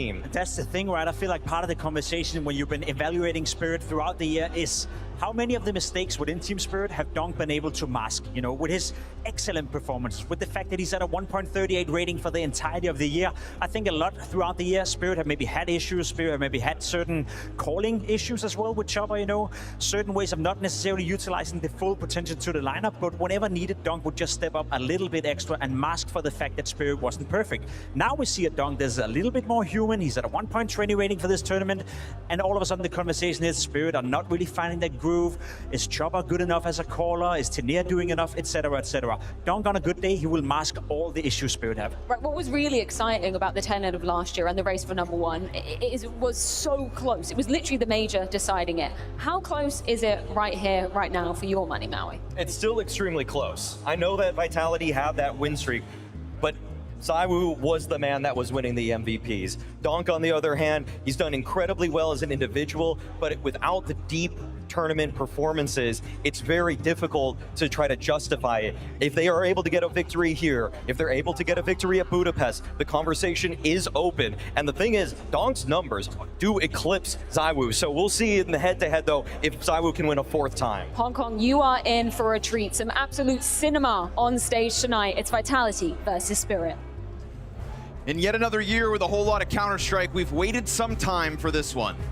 Yeah, this is amazing to be back here in Hong Kong. 5,000 in the house, and it feels like it's totally full. And we have a showstopper for you here on Friday. You know, we've waited to have this head-to-head go down yet again, but this is a very different looking Spirit from the last time. We can talk about how long it's taken to return to this, but this quote-unquote new and improved Team Spirit, They've got their hands set out for them. So let's raise the stakes, Hong Kong. Time to kick it off. Spirit and Vitality. Dust 2 is where this party begins. And already down into the lower tunnels. Here it comes, Berettas in hand. Hey, ZywOo's Berettas have been good as of late, but to take them down with nothing, fantastic start on Spirit's behalf. A 4v3 with lower tunnel control. I think just, the nature of shutting down Vitality's opening move, that's got to feel good out of the gate. Yeah, you say good as of late is probably the best dualies player to ever play this game. The consistency has been on display this week, but it's just always that. Now, here on Dust 2, this feels like the last bastion for Vitality to show that they're still in the game. I mean, they have been struggling just a touch, but not enough to be worried about them. But here, this is their last sort of strongest map. They crush opponents here. Spirit could be a great test for them, but they could show us some bad signs for the best team of the year. Man, things get quiet in the middle of this round, huh? We go down to 45 seconds, no additional moves made by Vitality. Just empty space and a Team Spirit that are kind of waiting for something to happen, but nothing comes their way. And as time goes on, we'll get this execute. Single smoke for Chopper. No kit on the remnants of Vitality. And man, oh man, is this pressure going to be on Mezzi. But we're talking about Mezzi, who comes into this game as the highest rated Vitality player in Hong Kong. We've heard him kind of being the morale booster of this roster as well. Love Mezzi, but why is he alone this entire time? So alone as well, but it comes his way as he's in cover. First one's clean out of Mezzi. This is one of those positions where a big heroic moment early could be huge. 8 seconds. Dog's team kill? Clock expires? What is this round? Mezzi is a showstopper out of the gate, and half of the job is done for him by Donk's team kill on the cross. Whoa.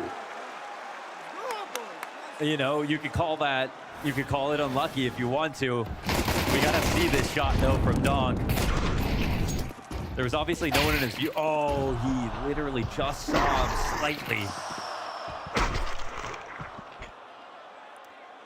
Well then. You could call it unlucky, but it is a massive chance for Vitality. The thing is, you take a snapshot of that situation, no one's helping Mezzi, no one's moving on the map. Spirit could go A or B and have a pretty good chance, 4v2 or 4v1.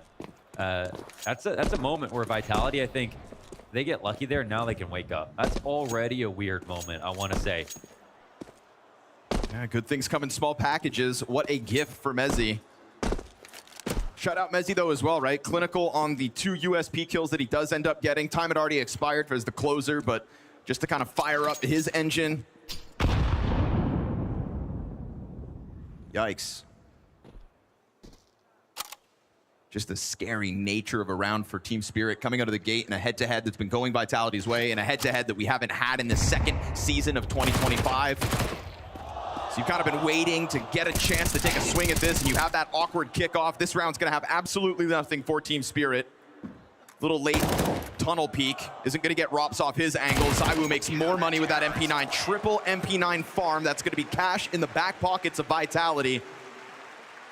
Yeah, to really establish on this matchup right now, it's about Vitality, who have a very strong identity and are just worried about different parts of their game eroding, not being as good as they were very recently. They're just trying to get back to that. They're not trying to do more. They're not trying to become a new team. That's not really the issue. We heard it from Apex in the interview earlier. They're just trying to recover, right? And then if you go over to Spirit, they are a team that's looking for identity. 2 big changes on their team. A player who needs more space but can offer up so more activity. Sway, who's coming in to fill for Magix, who hasn't really done a good job so far in that position, but has potential. Spirit hungry but frustrated. Yeah, it's 2 big roster moves and 2 big drop-offs statistically for those new additions.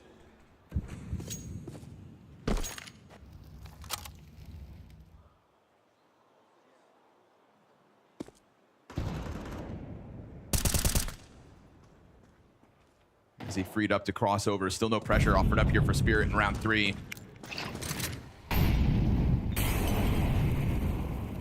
You go through the motions of middle while Tunnels remains preoccupied. And maybe cheating Mezzi over on that cross bodes well. He'll position himself into the window. This is going to give Rob support so he can keep his head tucked down. And a smoke here at 56 seconds.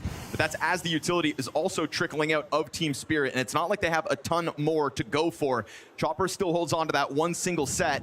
Tanir's going to take a Molotov for a late play, and while Mezzi keeps his eyes over towards middle, as Donk starts to come out, Robs is just smoked out of this. Mezzi does get that one kill towards mid, turns it back over, can't get another. Inside of middle, things start going well. Tech9 spam on a Chopper's going to get caught on the fallback towards door. We go 2v2, but that site belongs to Spirit. Yeah, that's 2 for Tanir on the way in. 2 left for Vitality. And we don't know if they're going to find a way in. They're coming at this with another flash. They're also coming at it with no kit. That's fine. Nobody to slow them down in terms of some kind of unexpected flank. It's that flash over top of window. That's the route in for Flamesy. He's looking for contact, but it's to the close left side. Exactly where Shiro stops him. Jump spot's gonna stop that. And then the peek on the side of the smoke is perfect. Tanir's got a clutch early on here for Spirit. 2 entries and a close for Tanir. That's pretty wonderful stuff. It's a close call. A nice attempt at the retake, but just a little too difficult. I almost feel like that smoke ended up working against them in the end, but it also might have helped them get into the site safely. It's 2 strong moments for Spirit working around these smokes, and the nature that Rops was killed over in the corner, and the nature that ZywOo gets toppled trying to come through the window with his second. 3 rounds into this game, we already get a critical 1 versus 1. And I would say just a critical moment for a guy like Tanir to kind of get his groove on. Same as Mezzi with that solo hold earlier in the pistol. Yeah, Tanir is such a self-starter. I mean, I think he's always going to go for it. I mean, we're expecting big things from the new pieces of Spirit eventually. It's this game of how long.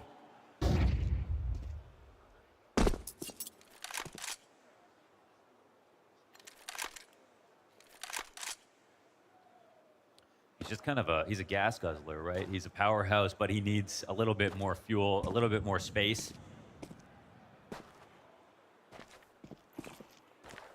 Just a scout to try to defend, but some headshot angles can be offered up. Smoke gives them the route along the wall. Ops not covering the scout peak entirely. Then they exchange shots, and ZywOo actually gets tagged by that, so he's going to be working with 7 health. Certainly not ideal. Flashbang on the corner, and another! ZywOo actually catches Sway with a headshot, even though he's on 7 HP. Here comes Chopper, back with a rebuttal. Ramp challenge isn't going immediately the way of Spirit, so it buys a bit of time for the other 2 on Vitality's camp to just tuck into their corners.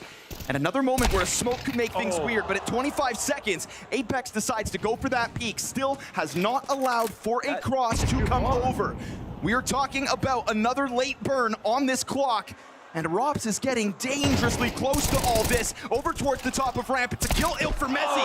Bomb denial. He could frag out. Shiro doesn't go for the box bang, and this means clock expires. He's not safe after time. He could die. 20 out. Oh, he's going to get toppled. That's tough. Pistol comes through. Vitality step up, and that's off of the back of a lot of pressure. Pressure applied by a low-health ZywOo, and pressure applied by that clock. Yeah, and I thought Robs had just thrown that nade too far, but he just saw the clock and was trying to get damage on them as they were going for the cross. Came in a touch early, but he knew what he was doing here. Denied this plant. Not enough resources to cover that jump. ZywOo does great there, just to get shots in, delay. The 2 teams with the highest Dust 2 round win percentage this year. Titans of this map.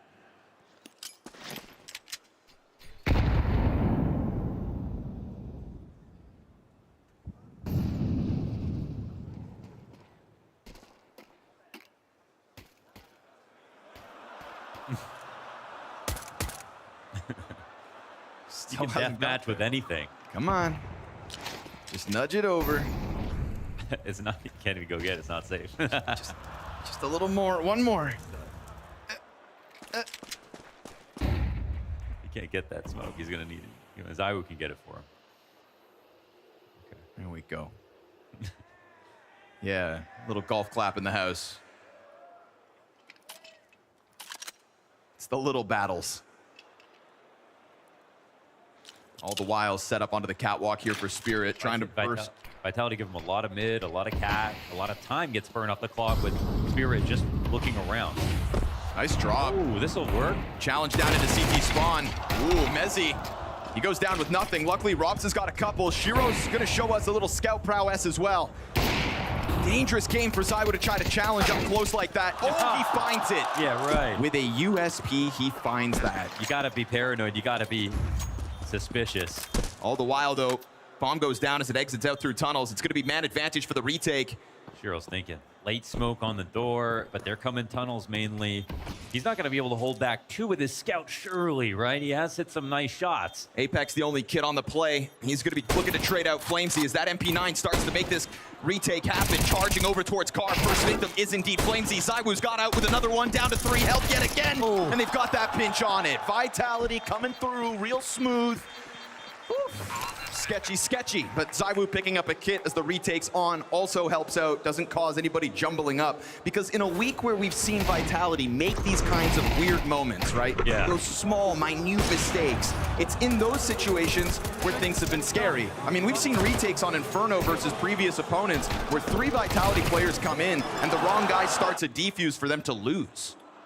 It's looked messy, absolutely. It's looked low communication, it's looked low energy, it's looked a little bit frustrated. It's, you know, funnily enough, you're not getting Apex yelling as much, which almost just means they're not having as much fun. I mean, scares me. Right, but ZywOo's been good. And ZywOo looking great. Well, what can Tanir do with this thing? All right. I like it. It's a brave move to just post up. SMG jumping into him in a moment. Flashbang, no, excuse me, smoke goes beyond, and he just he knows that op's too valuable, knows he could get caught out here on the other side, would have been irretrievable. And they'll send that nade on over. Good punish game. They flash through, but, oh, dangerous now. Good on him. Jumps it. Clean shooting out of Flamesy. And good on him to chase them down towards Catwalk, so... They would save that off. Yeah, they'd save it if the round was 3 minutes long. They'd run away and save it if they could. Just trying to get it into this man's hands. You know, I think highlighting the stats of ZywOo in the head-to-head versus Spirit specifically really goes to show that this is a game that ZywOo, we look to him to kind of be the superstar in the server. Yeah. You know, it's not quite the head-to-head that once was Donk versus Nico, for example. You know, once upon a time, that was the Donk solution. That was the guy who could shut it down. But it kind of feels like ZywOo feasts on the rest of Spirit in their head-to-heads.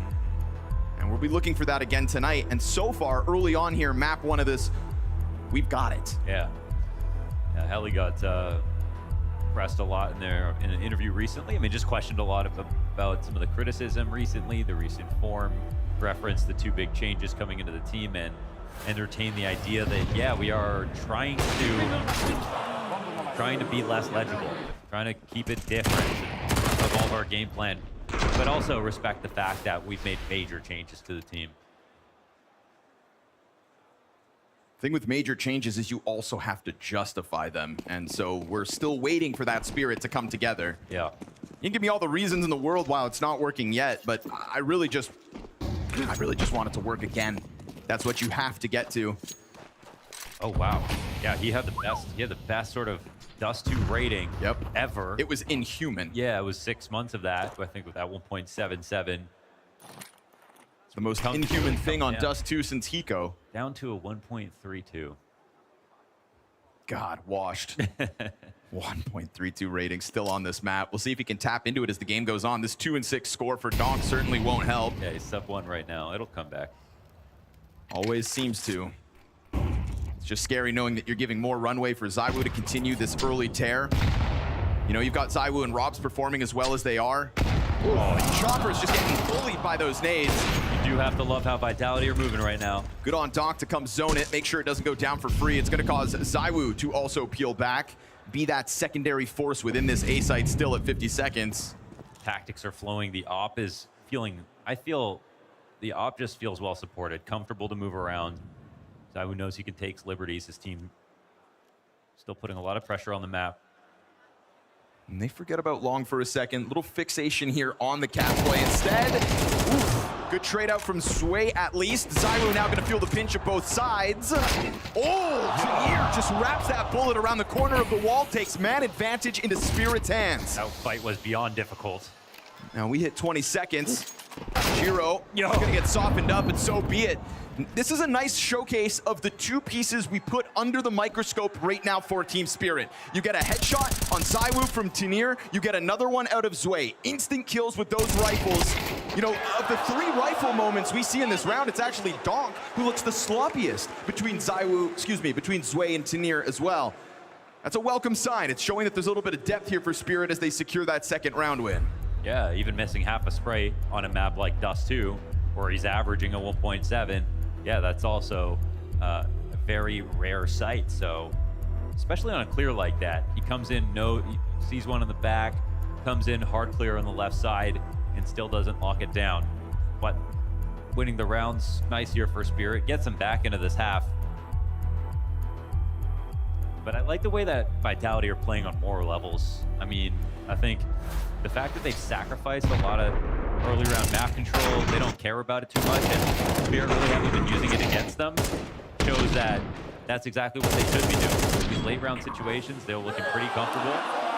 It's taking a lot of good moves in a row from Spirit to actually convert the round. And that was an example of it all coming together. Oh, money's low. Yeah, T-side's not too far gone. You've got Vitality on the brink of a save at some point. You can feel it if you're Spirit, like you are right on the brink. Got to string these rounds together, though. That's what's been eluding them. This is absolutely a critical moment in this half with the amount of money that Vitality have. They have a good buy now.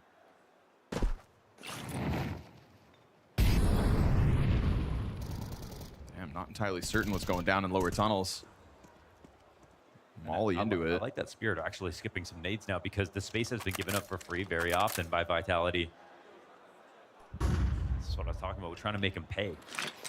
Looking to get Donk rolling into the site. He's just looking for his headshot. This is what Donk does. There it is. Catches Apex over towards the ramp, and we're going to stay fixated here on Donk because he's looking for the multi-frag. Still on the prowl. Move up from Rops out of CT spawn, and Donk is reading this peek. Easy, man. He's got that visualization. He knows what you are up to, and he expects you to walk into him. Yeah. That is as simple as that. We have already had a round previously where you bank on Tanir and Zway picking up Donk's slack, and he rewards them. Steps forward from the catwalk, headshot, round win. Team Spirit put the economy of Vitality on the line. It's like what Tony says about Tony Blendetto. He's got the brains and he's got the balls. He knows exactly where to stand. He's got great mechanics, but he isn't all mechanics.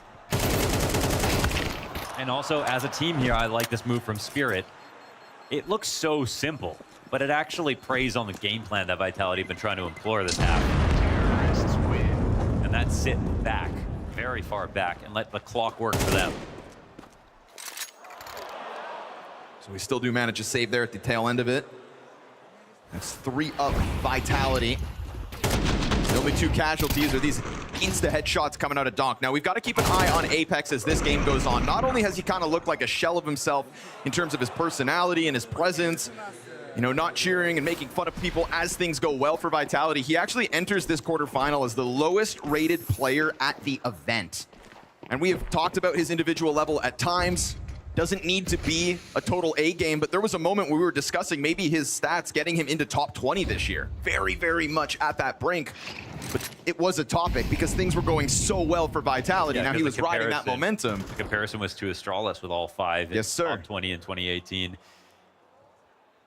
You know, for Funnily a team that enough, is a great year for Apex.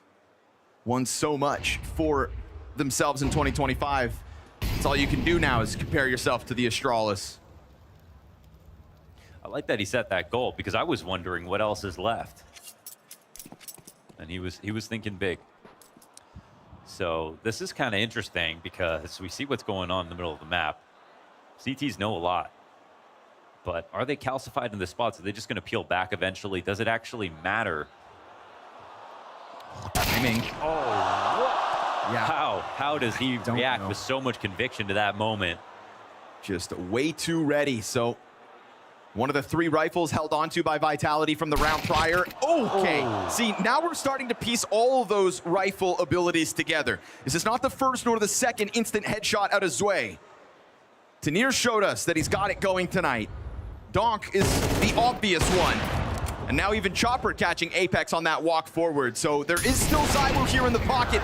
Everybody gets slain this time with no rebuttal. Not a single death on the side of Spirit. They cut that lead down to 1, and they're starting to show us that on an individual level, they are stepping up to the challenge tonight so far.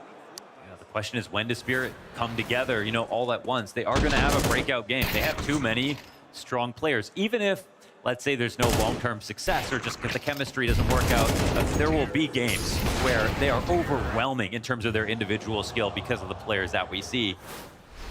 The last thing Vitality right now is this Zwei pop-off.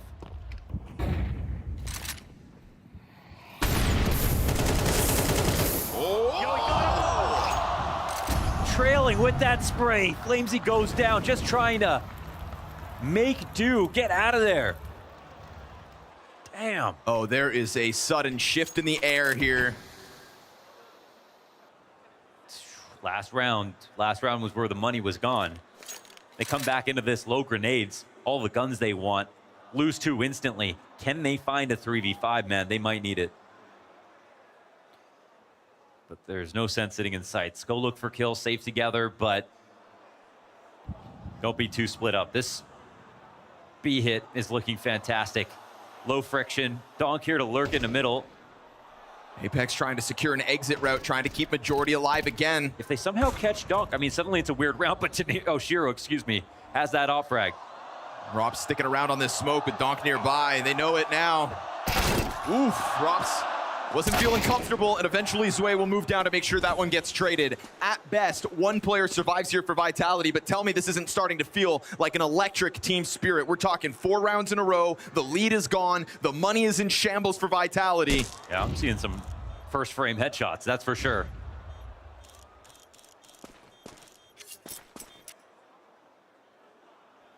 You know, this would not be the first strong start for Vitality that ends up looking average here in Hong Kong.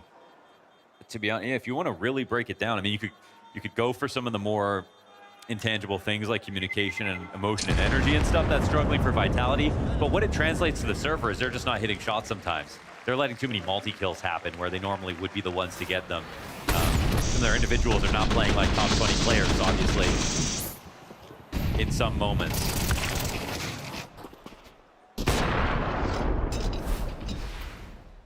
And again, you always want to be careful of saying it because it's not like they're having huge problems. They're just, right. Yeah. It's just signs. But it's, you know, it's an average rating event for Vitality coming through. This is one where Mezzi enters highest rated of their stars.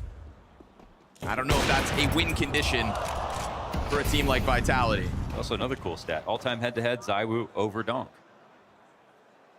65 to 53, I think, is what that was. Tough one for Rob with the SMG, so no surprise to see him get toppled. And we're starting to watch Vitality just kind of flail around here, trying to hope something sticks. We're at a point where we're going no scopes through the B smokes. It's a bleak picture. Zwei loves peeking right now. I think he's feeling it. I'd say ever since he kind of gets that headshot coming up catwalk. That's all it took. We've had rounds where we can point at for Zwei, Donk, and taiN, and that means that the rifle core of Team Spirit is very much online so far in map 1. And in the Halley interview, like, it kind of implied that Zwei was meant to become Magix in all the ways that he played. You know, he praised Magix for playing with really bad guns or having very little space or tough roles, but kind of said that Zwei is going to have to do that and will need some more time to get good at that. But I wonder, is Zwei going to be able to do that? Coming from his position as a real star on Amiga. Yeah, I mean, it's certainly not the formula that had our eyes drawn to Zwei to begin with.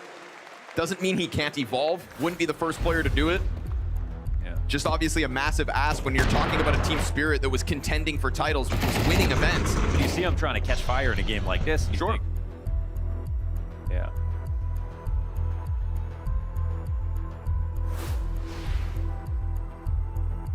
Whoa. Some energy shift here for this game. We're now 5 rounds straight for Team Spirit. Haven't had to rely either on any kind of like Shiro clutch. That's when you know that the start and the middle of the rounds are really going well for them, that they haven't had to lean on their op and his clutch ability. It was honestly a pretty unlucky pistol round as well. So I think Vitality, Vitality 5 rounds is still fine. If they get this last, they'll feel a lot better about it. I think just going into the second half with another round win, you got to kind of break this streak that's been going down for Spirit. Everyone's got a very humble KD. We've seen some great shots getting hit though.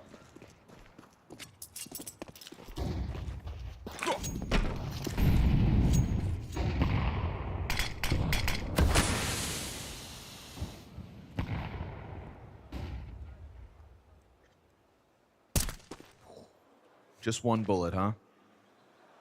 Classy guy. Careful, though. Yeah, Shiro's just waiting on the other side. Blow it up. Oh, that's so beautiful. That is so beautiful. That timing, man. Them Brits always on time.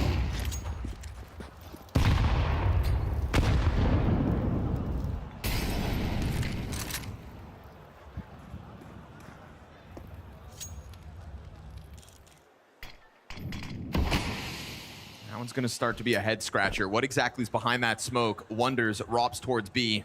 I don't like that we're not really seeing an evolution of the game plan from Vitality, but this damage from Mezzi might help for a multi. Nobody moves off it. Mezzi still just stays locked into the corner, but because you got that op to ring out, now Mezzi knows there's a dangerous setup nearby. What is behind Shiro? Who is with him? How many players around this corner? And he goes in off another flag. Great double kill out of Mezzi. But again, you've been able to bank on the other rifles of Spirit. Now Chopper's gonna get locked in top middle. He reveals himself with a kill to Flamesy. What can he do with this though? Daener's gotta go by himself into B. 20 seconds, if he best drops, and he's getting Rops onto an awkward fight, but then Daener tries to come back through that smoke, and Chopper's feeling way too far removed. You've got 10 seconds to just go die. Final round of the half, and he is gonna save. Okay, it's the end of the half. Gotta keep that money going. We said Vitality needed one at the end of this half just to feel a little better. Yeah, let them know, Hong Kong. 6-round half, each team.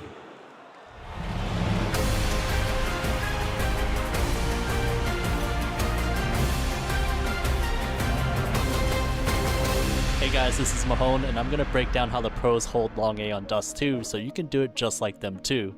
Let's go. Usually at the start of the round, you want to pay attention to the spawns. That's because only the best spawn for the CTs gets past this corner before the best T spawn peaks. So the best use of the spawn is to try to get a Molotov down at the doors right away to stop a potential rush. Now keep in mind, if you don't have the best spawn, the Ts can already be holding you. With a Molotov down at doors, the next component is to have a second person throw flashes to blind the Ts as they come out. One of the most common ways to do this is just over the building from the long crossing. The flash will blind Ts holding from the doors, so even if you don't have the best spawn, you get a brief window to cross the angle. It's possible to throw this flash too early, so the timing to throw this flash is at 1:49, which leads to the earliest a T can be at the doors. The Molotov and flash gives you a good initial defense, but Ts with the best spawn can run straight to blue bin before the Molotov lands. So another option for the Molotov is to throw it behind the blue bin, which stops Ts from sitting there. And as for a potential T at the entrance, you can use this smoke at the start of the round. The smoke is thrown from elevator, flies over the buildings, then bounces off the top of long house and drops into the doors. This smoke limits Ts from holding the long corner, which gives you an isolated fight on the T crossing to blue bin. But keep in mind, if you want to peek the doors with the best spawn, it won't land in time. The blue bin Molotov and long doors smoke takes away a lot of positions for the Ts. But what if the Ts are fully committed to taking long? There will be flashes or a corner smoke preventing you from holding the entrance. To ensure your Molotov still lands even while blind, you can use this lineup where you run sideways facing the wall and release as soon as you reach the corner. Facing the wall reduces how much you get blinded, and it also removes the need to step forward to throw the Molotov, which means you can cross the pit without any additional movement, and it lowers the chance the T catches you mid-throw. To fight the corner smoke, you can throw a counter flash to blind the Ts pushing up. And this is a flash your teammate can throw for you. The goal of the flash is to have it pop on the left side of long and behind you so you don't need to turn. This flash will blind Ts hugging the wall, as the 149 flash won't get them. With this flash, you can swing to the left side of the smoke or push through the smoke to catch tees directly behind it. So with these extra steps, let's say you fought off the initial push. What's a good spot to hold from? There's this position at the pit where you aren't directly holding the doors, but the side of the blue bin. The idea is to catch the tees at the moment they have to clear the right side. You can also use this lineup to re-smoke the doors without exposing yourself too much, giving you time to reposition. So that's what you can do if you have long control, but what do you do if you're forced to fall back? If you back up to the long crossing, you can use this smoke that lands at the middle of long to delay tees from pushing up. The smoke covers the entire choke point, which allows you to move freely between car and CT spawn. And as well, you can use the smoke to push up close to fight the tees. And that is the last piece of how to hold Dust 2 Long A like the pros.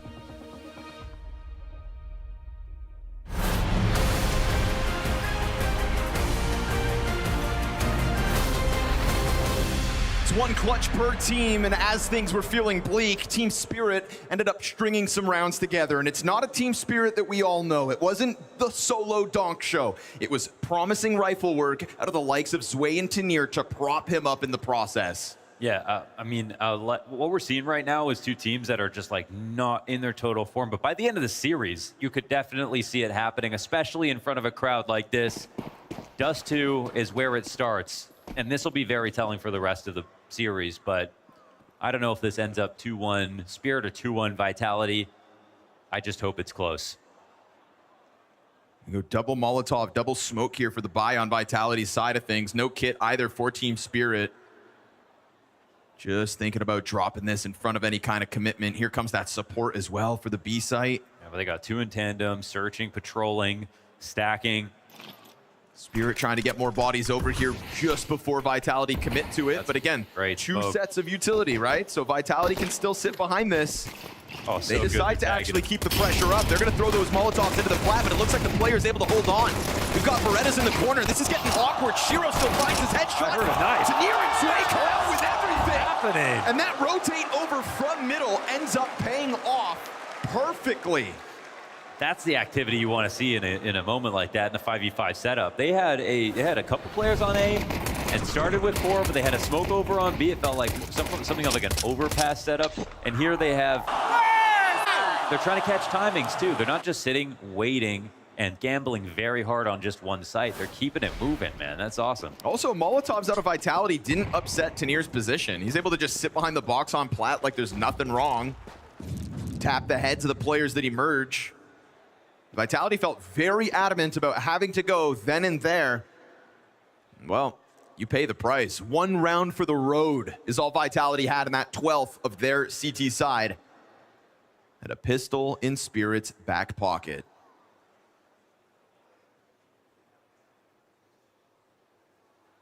No way. A second pistol Spirit have won all event?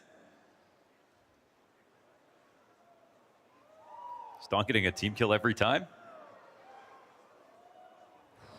Nobody's stepping into that scout, so Apex gets rattled.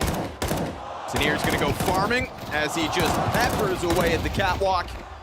And we're not getting any of those big X-Factor moments. Little long flank comes in late. Oh, there it is. The Rops block headshot, of course. But Shiro's gonna lend himself to Tenier's M4. And that one's made quick. You're giving Tenier a chance to shine tonight. Yeah, he's so on point, man. So much impact. Obviously, this round's just eco frags.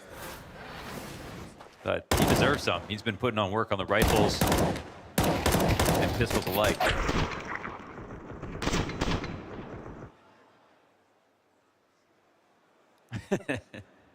I love Glocks. That's what he said. It's always Rops. Throw a wrench in your works. Now we go insta boost here for Shiro. But worried about a tunnels push. Here it comes. Vitality stepping in as Shiro goes back in for the scope. Distracted by the utility. If there was ever a smidgen of Vitality's players to be spotted, the first one goes through unnoticed. And he doesn't want to sit up here too long. He's taking a risk. He's taking a risk by staying up here. They missed the molly. It won't matter, but it doesn't dismantle the setup. Get them to disassemble, you get them to fall back. Flamesy's gonna slot into this pocket on Catwalk, all while Vitality group up. The other 4 heading elsewhere. This will be an interesting test for Zwei over here in B. All while pressure starts to come out through Cat. Donk hopping around, nade in hand. They're gonna find that Humvee kill. Zwei goes down with nothing. This is pressure on Donk. Time to give us the clip. And he finds that headshot, nothing other. Here's Chopper to save the day. Tags him down. Rob survives. Support comes out in Flamesy. And you still got utility to drop, so you do still buy yourself time. But through the door goes Tanier. And when he's on it, he is on it. Another moment where Tanier will thrive. Yeah, Tanier's king this game. So much impact. They're playing active, man.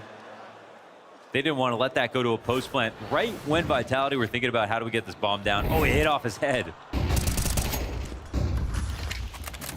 Dunk puts these 2 up. Don't know what caused Zwei to peak early, but they had it. These 2 on your screen. Tanier has officially surpassed Donk in multi-kills this map. And I think that could damn well make a difference as the game goes on, as you send Vitality spiraling back to another scout pistol setup. Tanier starting to show us his colors. Trying to zone in on these A defenders as the flashes come through. Missed chance for Shiro. That could have been first blood, but instead you just confirm there are Vitality players over towards that pit. It's gonna gear up the scout for another challenge. He would wish that Shiro tries that kind of move again. Shock that hit nothing.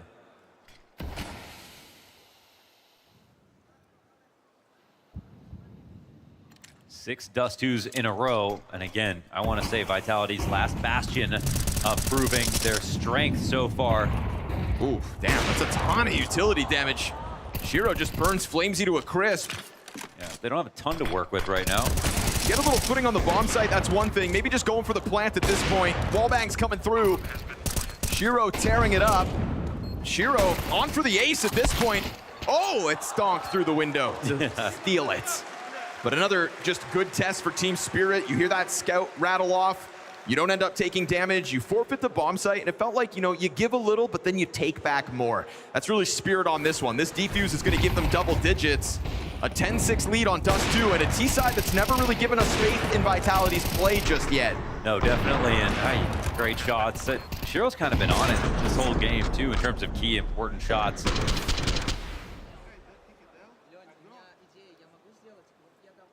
Now we just need a little bit more out of Vitality, and we have a match.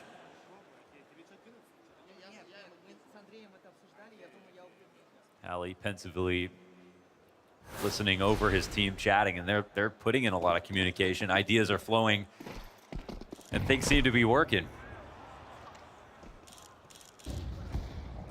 Praising Zaiwu early on in the first half, but has been much for a few rounds.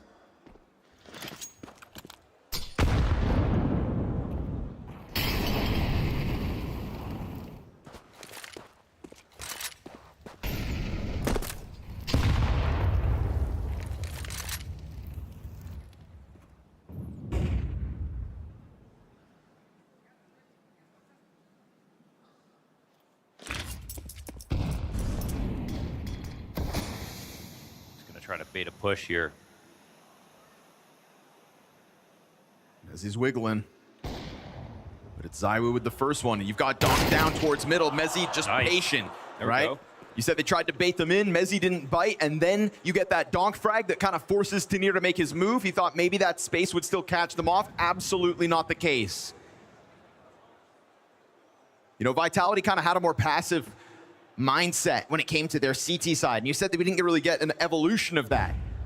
Letting Spirit come to them, letting the clock force Spirit's hands. Well, same ordeal here in round 17, now with Vitality on the attack. They're also wandering, though, and I know they're 5v3, and it should be totally fine. Down to 25, and Bomb's starting to push through those long doors. There's going to be no contest all the way to that A site. It's one thing if Spirit can get something going in this mid challenge, potentially stopping something over on the long cross. Smoke's gonna allow them to fight this way, but Shiro looking as smoke comes down into the CT spawn. He's still got a gap to make this weird. Whoa, bomb just getting over and barely any time extra to get that plant. What if is gonna be on Shiro's mind, but this one fizzles out for Team Spirit. You lose Donk on a mid pick. It forces Tanir's hands. And now we're gonna get Vitality finally piecing something together here for their offense. about as hard as a shot can get. Pretty crazy he even caught a foot there through the ceiling. But that one coming down to time, you know, again, it's like, I don't know if I'm putting some of these rounds too much under a microscope for Vitality, but, you know, even when they're winning, I'm sort of like, where's the fire?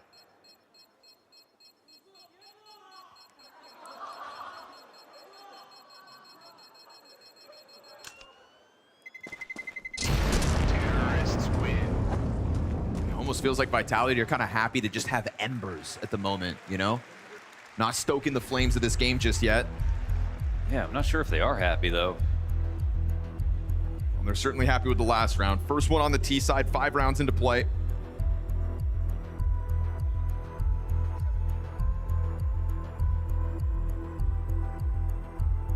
You know, ZywOo's hot start has certainly cooled off since. Down to now 9 and 12.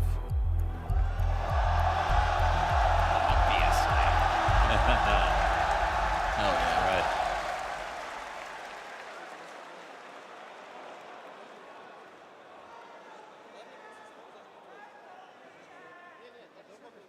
Nothing gets Counter-Strike players going like stomping on Valorant.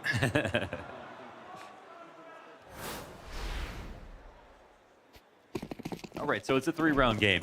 And a double op setup here for Spirit. But early damage for ZywOo. I just kind of called him out for a lack of impact as this game's gone on, but you'll take early damage like that every day of the week. But I'm right there with you. I'd like to see that fire from Vitality soon. You know, just don't catch me in a late round 5v5. Oh, 25. Wow, Zwei lives on 1 HP. That's a well-placed grenade, it looks like, from Had to have been Props in the tunnels. Yep, over top onto Car.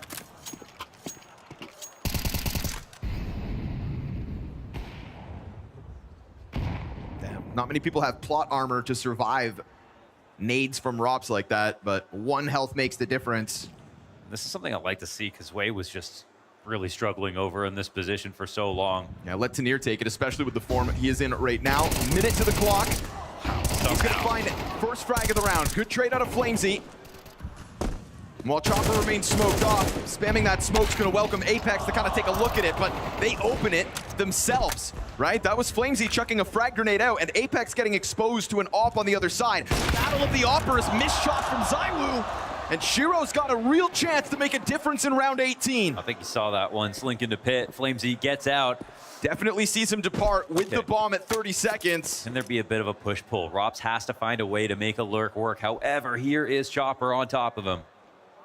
And as Chopper sits above between these two Ts, he's gonna strike at the perfect moment. And Team Spirit, that is a gut punch for Vitality to have to deal with. It's a one-off round win on this T side. It's been elusive rounds to come by. It's an 11-7 lead. Sure, there is still money across the board on Vitality's squad, but man, you stepped up to that fight and Shiro gave it to you. So good, yeah, I mean, they, again, blew that smoke open for him, but... Missed opportunity for ZywOo. Yeah.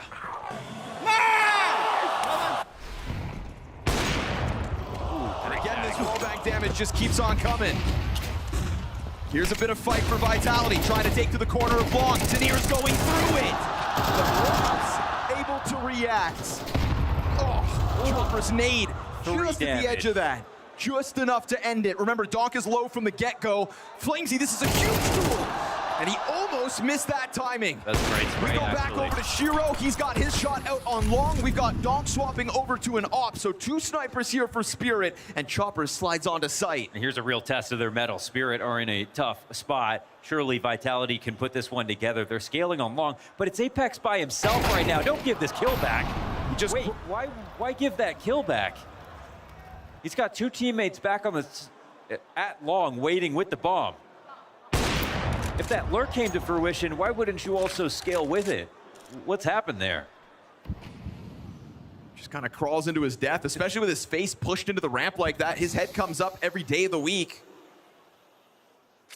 Not going to catch anybody off. I mean, Crouch walking up. It's no secret they were just fighting for long control. Still a chance to recover it. Sweep that death under the rug with all the space that Spirit have given you on A, but maybe it is to just make it feel like it's empty. I don't know. I don't know. You're a nice guy. Reality sinks in here at 25 seconds. Vitality do find footing on site. All right, it's gonna be a too long retake. And Donk was low from the start. ZywOo might finish him off here. Let's see. Yeah, he's been yet to get action as Donk looks towards the Xbox climb up. It's going to be Catwalk 1 with Donk and this double in from long. This is a big moment for Flamesy, but remember, he's low health as well, so he's got to just pick this perfect fight. And if he dies, then it's going to be the ramp exposed next. All this time, Chopper trying to get Shiro into this mix, but the bomb is ticked so far already at this point. They're not really fighting him. Nah, it feels like this is all Vitality. And if anything, Spirit are kind of getting roped into dying after time, after this bomb is guaranteed to pop. Vitality just slide their way in. We get 2 deaths to the bomb. Okay. How about we all just forget about this round? Yeah. Let's all just wipe this one from our mind. In the end, they got up there. What was that? All right, 2 of the last 3 here for Spirit, or for Vitality. And the game is still somewhat close. We've got last time out used now for Spirit.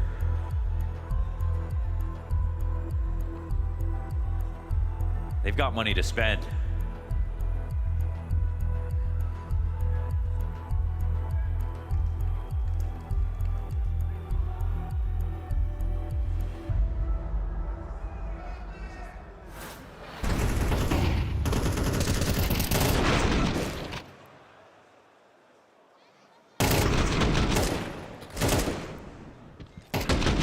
It's near double jumping like Mario. He's trying to get him on the box.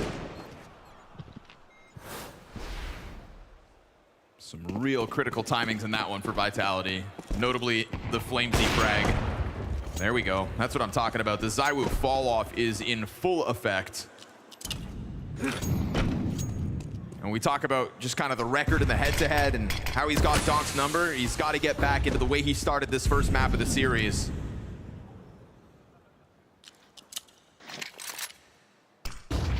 Spirit damn near touching 12. That's a look for Robs into a bomb site that felt vacant. We've got 3 defenders for Spirit, very much locked in. And I like the little gamble here. They've got the op on the A site. They're thinking if they give Vitality space, they run right into a mid B hit. As it stands, they're posturing for just this. Could be Chopper's big day making this move early. But playing Hummer without mid control, we'll see if this position works out for his way. Donk is going to be so important from up in the window, but if you can't fight there because of tunnels.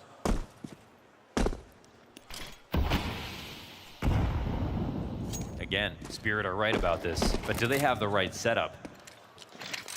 It's going to come down to the test. Will it be able to survive as Flamesy's already out around that corner in middle, and he tucks in along the wall, but Donk, thought he had a vision of it. Chopper, time to shine, and he does get another dink off on Robs at least, but nobody else. I mean, Zway's died there twice trying to play at Hummer, peeking, also worried about mid. Obviously, if you don't have the mid setup, someone outside the door, someone playing at middle, you see what Donk has to do. He's got to watch the window, watch his own back on tunnels, figure out when to push out, and then Zway's position ends up being useless. I just don't like the use of the players, even though they had the right amount of players. Definitely had the appropriate stack, but not quite pieced together. So Vitality, this is going to be them stringing 2 rounds together for the first time on the T side. And they'll topple Shiro as well. What a ratty decision by Robs as well to look at his feet and hide behind that dumpster. Pulling out all the tricks. Getting one back for that nade, not finishing Zway earlier, but this kill from Flamesy, dude. Boom. Clean. Couple it with a nice shot at a ZywOo. You know, we could talk about ZywOo just being 1 in 10 since that hot start, but he also found a lot of damage through the doorways on this T side, and maybe not getting credit for that on the scoreboard per se. This one sends Spirit into a tough spot. We're looking at a 1-round game unless Spirit can get insane with this AWP MP9 combo.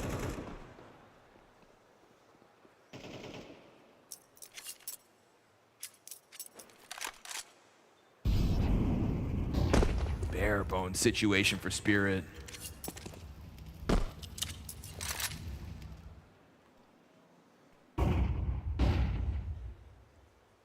Just waiting for Vitality to get closer so that they can throw Tanir at this, and we've been singing Tanir's praise.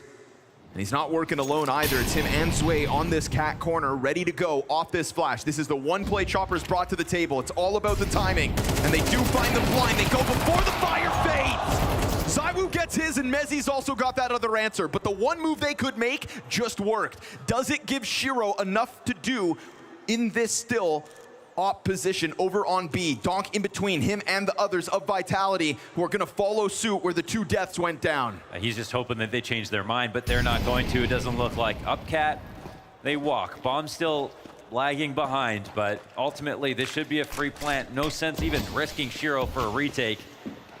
Should be smooth sailing from here. You know, you had 2 halves to this plan if you are Spirit. One, this push on Cat. Shiro's getting close, and they have long control, and Donk has picked up an AK. Now, they don't have a kit, but it's also Vitality, not in the most comfortable post plant. They still shouldn't, you know, be able to pull this off, but we don't have good spots here for Vitality. They're a little bit crumpled up here on the site. Oh, gonna be coming at this one really late. You could still look for damage, but Shiro's off actually finds a kill. Gets a headshot. This is pressure on ZywOo, but there's also pressure on the clock. Shiro gets it. This is going to be close. But no, they don't have that kit. It was never for the round win. He's still on it. Is it possible? Surely not. Okay. No, surely not. Half a second. Never with the kit. Never for the round win, but a ton of damage. Can't neglect that. He held it just to scare him. Just in case. Just to get a little extra out of the round. Just a little 0.5 second difference. Just to pucker. Damn. I mean, this should have never happened. It should have never been this close. So they can at least be proud of that. And now we're really getting into the late hours of this map. Round 22. Both teams buying.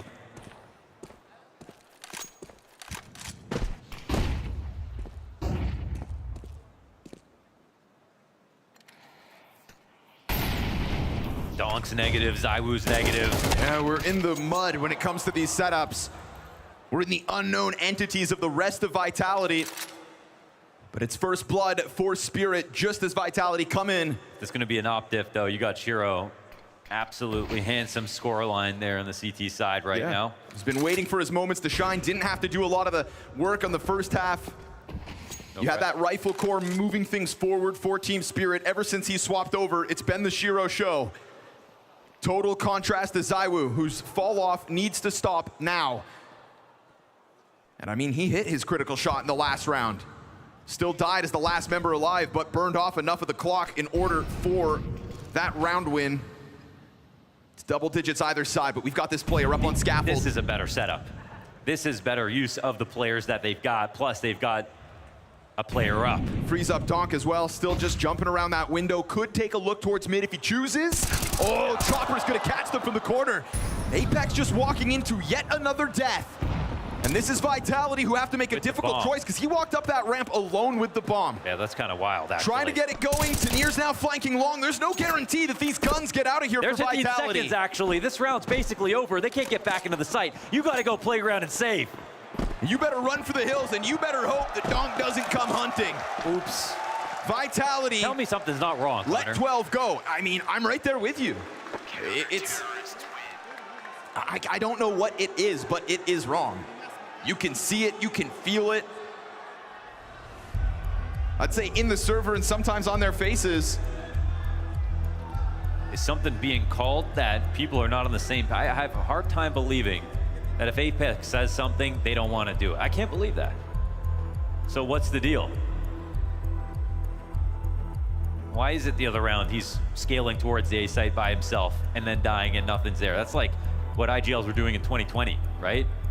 Now we have him with a bomb outside of B, looking for an idea. Is that what's happening? That they don't have an idea, so he's trying to get some first-hand information before they make a game plan? Yeah. What is this dash? With bomb. What is happening? Unless they assumed it was the same setup, where as long as Donk isn't in window, there's nobody there. Then why aren't they going? Right. But either way, Chopper calls that it's going to be a B split again. This time, it's better use of the 3 players. Wow, best KD in op-on-op duels. That's going to be nice for the resume when top 20 rolls around.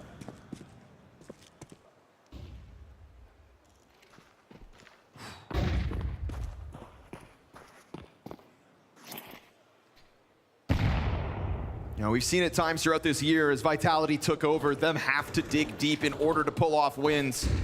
But this playoff bracket is so stacked against them, and it starts with a team that they've yet to play in the second half of 2025. Team Spirit not wasting the opportunity at taking a swing at Vitality tonight. And this swing has been fueled by the likes of Tanir, at moments with Sway, and very much with this stability in Shiro as the game has gone on. And looking to get Mezzi out on long, escorted by a teammate. Great flashes on Tanir, enough to neutralize him. And that smoke's not occupied. ZywOo gets his out towards middle. Looking like we go to round 24. There's gonna be a squeeze on this A site, but this A site is still well defended with 2. And look at that scoreline for Shiro. Rock solid on this defense. Okay, ZywOo's got to come up, Cat. They should be able to handle this, no problem. This is 3v5. Shiro hits that instant headshot, tries to fall off, but won't escape. Mezzi on the close proximity. Chopper's able to drop down into the spawn, easy cross unless, and that's a ton of damage. Now we're talking about a Rock that comes out mid, trades good there for Zway, and he is off to save yet again. We go round 24. Okay, just enough money for everyone to get their buy-in. Vitality, much better look here. Organized quite quickly. 2-layered attack on the A site. Kept numbers high, and they have been on some of these rounds getting a nice tactic to make it a 5v4 or 5v3. This one just has better follow through. Man, how about that damage on Chopper for the cross? That would have been a way for Zway to actually take a swing at this clutch. But they follow through and they secure it. 11 to the board for Vitality, playing for OT. And if we talk about momentum shift, 4 rounds at the start of the CT side out of Team Spirit, 2 one-offs ever since.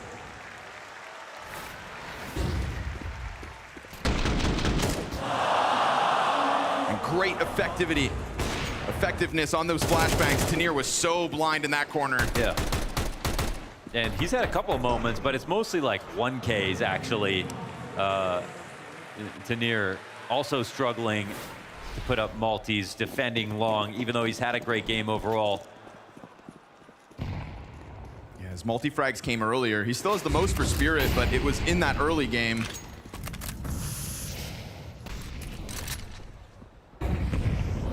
He's let Shiro take off ever since.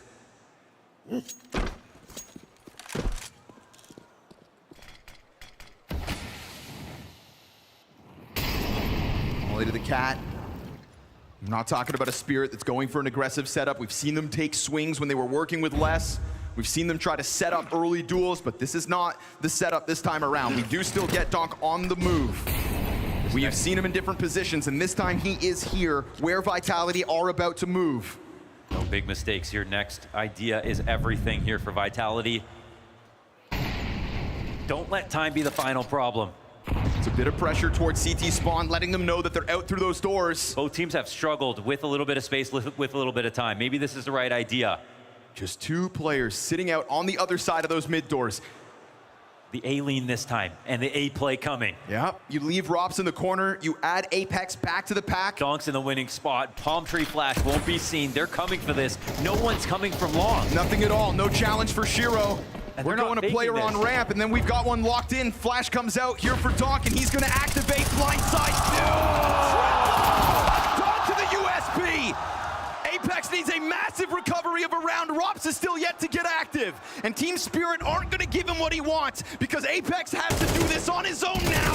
Rops too late to the party. Team Spirit let them come to this A site, and it is Donk to slay. Slaughter. And round 13 secured. Team Spirit take the first map in this series. Oh man, that's actually an unbelievable. It's a 6-map streak on Dust 2 for Vitality, ended now by Spirit. Man, that's what you need, right? Down to the wire, and the fact that we get these multi-kill moments coming from Tenier and Zwei in the first half, giving a little runway to a Donk who started slow, but a Donk that finishes strong. And if you know Donk, he's taking that momentum and he's gonna make a run for it in the next one. We have a Vitality map pick of Nuke, but we've already seen them falter this week on it. Vitality end up losing it on Dust 2, but putting up one hell of a fight. Just talk to me just through some of the last decisions you were having there on a couple of rounds where it certainly went wrong. I saw one round where Apex was dropping the bomb, looked a bit lost and not coordinated as what was expected. Yeah, I mean, I think they did a good job to keep us guessing on where they were. They did a few gambles, especially towards B on a few of the rounds, so it kept us guessing a bit and made it a bit less coordinated as usual, but it is what it is, and they played the better map this time. They played the better map now, but we're going into Nuke, right? For them, it's been some struggles, but also you've had a couple of losses on it recently. Are you that confident that you can still get the win here? Yeah, for sure. I think we're always confident in our Nuke and how we can play the map, and we know we have a good game plan, we just need to execute it. All right, good luck, man. Thank you very much. Thank you.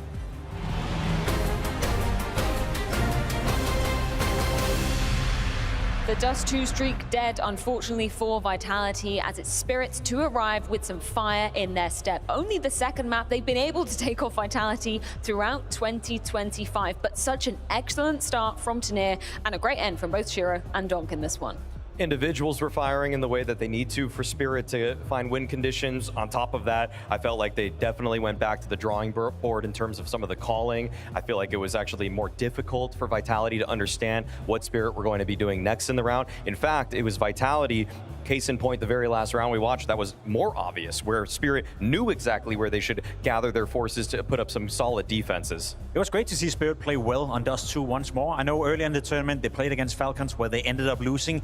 In a game Spirit I felt were in control of, in a map that Spirit probably could have won against Falcons. So to see that hasn't really shaken them, to see that they could come in and replicate that kind of performance versus Vitality, to up until this point had 6 games won in a row on Dust 2, I think that's a very positive and a very good sign for Spirit, let alone the fact that Tenier is quietly having a really good tournament. It's the best we've seen from Tenier in a Spirit jersey so far. So much impact coming out of Tenier in this one. I think we should just roll the clips to see how hot he started off initially. And let's be real, this was very competitive in the first half as well. But Tenier, he really made a name for himself, looked super confident today. The most difficult part of Tenier integrating to Spirit was figuring out when to pick his spots, because he is a lurker, because he's supposed to be the second prong of an attack that is usually spearheaded by people like Donk, like Chopper, like Zwei. But this game, he was just flawless. Every time he was coming up the long side in order to pinch those A-site defenders, he was getting those kills that they were desperately needed. He wasn't waiting too long. On the CT side especially, you saw his multi-fragging potential. I mean, his aim is so smooth when he's in the zone. When he knows what fight is coming next, he has that low sensitivity like players like Nico. And so when he knows exactly what's coming next, he's not missing the shot. And you could see in that highlight package how he's always in the open, how it's always him relying on his aim in order to get the kills, get the duels. As of frequently, you know, maybe he hasn't been able to hit his shot. He hasn't been at the same level he was at when he was in Heroic. This time around, though, you could see he puts himself into duels. He opens up his body in the game, but he's also, you know, backing it up with that firepower that we talked about, that they were lacking a little bit, that Tenier was lacking when he came in, that Zwei was lacking when he came in. So seemingly now, at least one of the 2 new guys are coming in with that promised firepower, our favorite buzzword, and it was a great performance from Tenier, who so far in this tournament, as I said, has been stepping it up. He also brings a lot of height to Team Spirit as well, which I think was maybe something that they've been missing a little bit as of late. Either way, we should go back to the first half and take a look at a T round for Spirit. It ended up 6-6, but round 11, what are you picking out here, Maui? So Donk recently in an interview talked about how in 5v4s, they don't always convert the best way. This is a perfect example of them going back to work. They get the opening pick with Shiro onto Flamesy, and usually you take some cat control, you slow the round down, maybe you're filing out long. You know, Vitality, they backed up cat thinking that this was going to be a long play. They're getting caught off guard here. They did not expect the dry push through tunnels so early in the round. Like, this was 20 seconds later, roughly, after that opening pick from Shiro, and Vitality, they're never going to be in a good defensive stance when they're being surprised as they were in that mid-round. Simple but effective, and I like that they draw it back, you know, don't overcomplicate things, don't spread out in a 5-man default where a lot of different players have to make a lot of different, I guess, difficult decisions throughout a round. They simplify it to a point where Shiro gets the opening kill, you go into this wolf pack mentality, you punish Robs on the B bomb side. As you said, Vitality weren't ready for it, and even if there was another player from Vitality, they probably would have traded their way out of the problem. So I love the simplicity coming in from Spirit and just believing that, listen, based off one opening pick, we're going to be able to trade our way out of any potential issues. And even when things get a little bit more complicated, as we will see be playing out in round 15, Tanir, he's the one to step up and close it out for Team Spirit. It's just great to see, and the reason why I wanted to show this round is I saw almost the exact same round in the game versus Falcons as well. Spirit being super aggressive when it comes to the retake. This time around, again, Sway not getting enough done. Thank God he's backed up by Dong, who gets a multi-kill, keeps the round alive. Another player comes in through the smoke, Chopper gets a kill, gets traded, and now you find yourself in a 2v2, which should favor towards Vitality most of the time, but instantly an aggressive flash, an aggressive Tanir coming in, and Spirit is not going to play that retake. They're not going to wait for the bomb to be planted. They're not going to give Vitality any time to breathe whatsoever, and they did the same against Falcons, and they were successful with it. So I'm curious if Vitality didn't watch that game and weren't ready for it, and I know each round lived their own life, and there was a lot of pressure on right here as well, but I saw the exact same scenario happen against Falcons on Dust 2, and they were successful with it there as well. The aggression coming in from Spirit, and I guess the disallowance of it getting into a retake, it helped them out here. I feel like as soon as Spirit recognized that they're in a transition period, as they're trying to integrate all these players, they realize they need to be the agents of chaos. They need to now throw the playbook out the window and say, Chopper's just flying through the smoke, Tanir's flying through the smoke. We're not winning a real 2v2 retake, so we need to catch them off guard when they're still in their own moment of transition, trying to get the bomb planted on the Vitality side. Now, when we look at these Shiro highlights that are coming up next, a lot of them are going to be on the CT side, and for good reason. He was 14-2, 1.51 rating. Like, he truly came alive in that second half. And it's just great to see Shiro, you know, being able to punish, you know, players walking into his crosshair as we know him the best. Again, not the most flashy AWP player out there, not necessarily the guy that brings you the biggest highlight, but he brings a certain type of consistency into his gameplay. Yes. And I think it's a player that Spirit, regardless of them having been in a rough period, you can always look towards Shiro and you always get a bare minimum, and sometimes even more so as in this game. It's not that Shiro is always going to stretch the margins or get you something that you're not supposed to get, but he's punishing Vitality every time they have a misstep. If they peek something without a flash, without a smoke, if it's Spirit that's setting up Shiro to get a kill, he's so consistent in just getting that kill, peeling off, making sure that he's going to stay alive for later in the round. And yeah, look at this. Counterpart in ZywOo, 13 and 15. I thought that ZywOo was going to run away with it. I think he started at this game maybe 8-2 or something, and he just slowed down, came to a halt, where Shiro ramped up into this game, and like you said, CT side damn near flawless. And that's what we want to see from a confidence player like Shiro, right? We know he has the capability of getting a little bit emotional at times, but Jacob, I hear you have a very high IQ. You've been bragging about it privately in the group room, so please explain to me, what is this refrag thing I'm hearing all about? The refrag thing you're hearing all about, Maui knows what it is, Freya. I'm a little bit surprised you haven't caught up to it, but it's a training platform, basically a place where you can get better at playing Counter-Strike. Throughout this tournament, we've been recreating some of the plays that you've seen throughout the tournament, Maui, and we put you up for the task. The ZywOo ace with the duels yesterday, obviously ZywOo doing it is sick, as you can see right here, but I was curious if Maui could do it. Ah, man, it was tough. I'm going to tell you right now that it was extremely tough. I didn't think that I could do it. I'm not sure, you know, if these highlights are even going to capture it. Oh, wait. You know what? This is you playing, right? Oh, wait, at the beginning. Okay, wait. Why are we showing all this? You can't even get Why are we showing the low light reel? What are we getting here? No, okay, here we go. No. Surely it's coming. Surely it's coming. Are we going to show my clip? I did do it. I did do it. It's getting better. Oh, you got two here. How many tries did it take now? Don't worry about that. Look at this clip, though. Look at this. Freya, look. Okay, Freya, look at that. Okay. You see that? Is he doing it? You see that? Okay. Chat, You see that? He's doing it. You see that? He's doing it. Look at that. One more. How many more? One more. One more. There we Only go. one There we go. bullet. You know, we're going to ignore all those wasted bullets from earlier, that last kill, Maui. That's what I'm saying. You got it. That's you got what I'm it saying. there. Just put me in the same situation as ZywOo 17 times, and I'll do what he does. 17 times. And he's equally as good. What else can we get up to over on Refrag? There's so much stuff you can do. Everyone at home can head into refrag.gg/blast and try out for themselves. Claim a 7-day free trial where you can basically play the Saibu kill, you can play Kyusuke's Ace, and you can try out all the different game mods that we offer on Refrag. Anything from Nader to learn your nades to Crossfire, Pre-Fire, Angle Trainer. I know you've been nerding it out. Do you have a favorite mod within Refrag? Oh, Nader is just OP. Yeah? Nader is just OP. You have so many, like if you want to discover new smokes, new flashes, how to do the most effective smoke that's going to have the least time in the air so that it blooms the quickest. This is what FaZe Clan need to do. They need to get a nader, because they need to update their nades, okay? So get on Refrag. All jokes aside, though, hoping to see more from Zywoo moving into map 2? 100%, right? He, as you said, he was off to a good start, was nowhere to be found in the second part of the game. Without Saibu playing well, I think Vitality is in a, I wouldn't call it a crisis, but in a period right now where they're not firing on all cylinders, so they need their talisman, they need their catalyst to step up. A sticky situation is what I would brand it at, but maybe hope lays in wait, as it is Vitality's map pick of Nuke waiting on the other side of this break.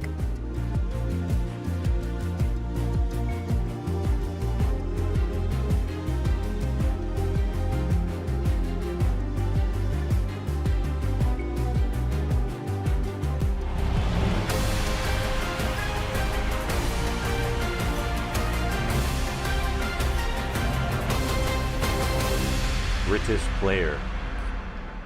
British player! How does it make you feel, man? It's fine. It's British great. player. That's all I need to be known for. British player. You ever get used to it? No. No. Cheers. Cheers. British player.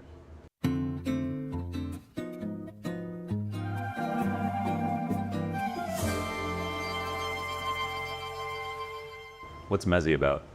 In the UK, I don't know, we do this thing where you just add a Z to, like, my last name's Merriman, they just call me Mez or Meza. Meza, yeah. Meza.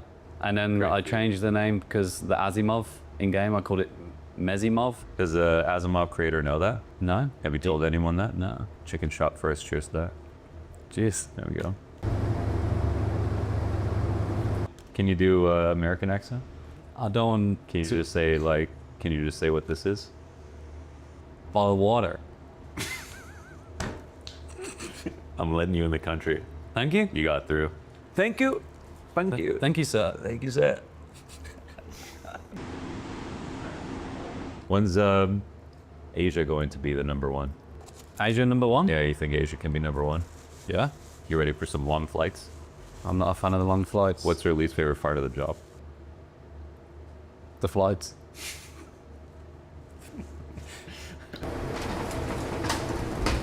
What are you going to do after you retire? To maybe go to an office job or something. An office job, Yeah. really? Yeah. Use my degree that I spend so much money on. What's your degree? Accounting and finance. Can you do Canadian taxes? I can try. Ask Grok. Grok, ChatGPT. ChatGPT is my best friend. Your best friend? Mm-hmm. Even more than Flamesy. He introduced me to this best friend. Why did he? What did he ask? Just advice, emotional support. ChatGPT Has it helped? What's the point in having Jack, our performance coach, when you have ChatGPT? But I think he did a great job with Flamesy. That's kind of scary. I heard about that. It's taken over. They can't take my job though, right? What do you do? I talk. You might be fine. Would you ever talk one day? Do they pay well? We'll talk about it later. Okay. Maybe you replace your job with ChatGPT. I replace my job with you. Where does that leave you? Why would I do that? It doesn't pay that well. Where does this rank? Out of 10, what do you give this? This would be a 9 out of 10. Where would you rank your daughter's birth? A 10 out of 10, for sure. Where would you rank your wife? You can't use numbers you've already used. 11 out of 10. 11 out of 10. Smart man. He's going to last a long She time. taught me well. Nice. Okay. 10 wasn't good enough before. I think I feel closer to you. I'm feeling that energy as well. You want to do it again? I would love to. Cheers, brother. Cheers.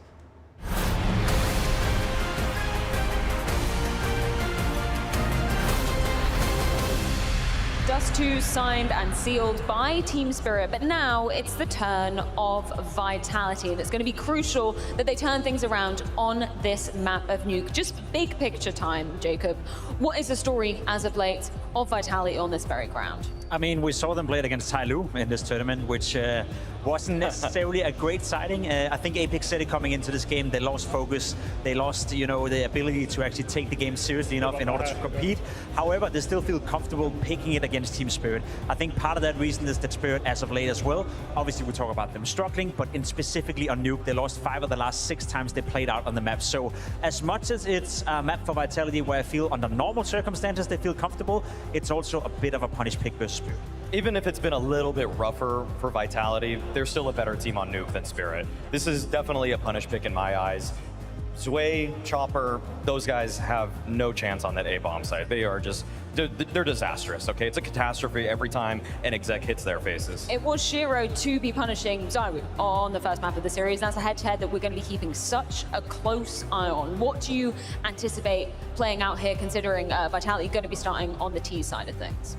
Well, in the Opper head-to-head, I feel like Shiro, given that he's been the highest rated player for Spirit on Nuke for the last 3 months, he's got to really do even more. He was a huge difference maker on Dust 2 with that ridiculous 14-2 scoreline, and he's going to have to do maybe even better, because like I said, there is a porous defense that is brewing here for Spirit. Okay, they have so many difficulties defending ramp, defending A, and so Shiro, he just has to pick the right spot every single time.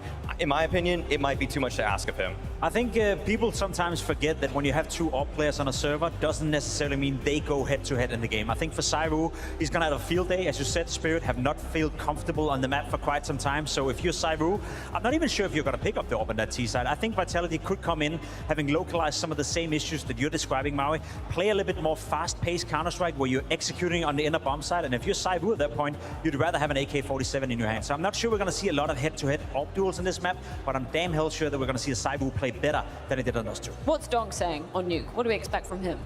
I mean, he might also be one of the few saving graces for Spirit on this map, given that he's going to be so frequently against Apex in that outside yard head-to-head. You've got one of the best players of the year versus a guy who's having his worst tournament ever in a Vitality jersey. Intermission over, action set to resume. It's Nuke between Vitality and Spirit.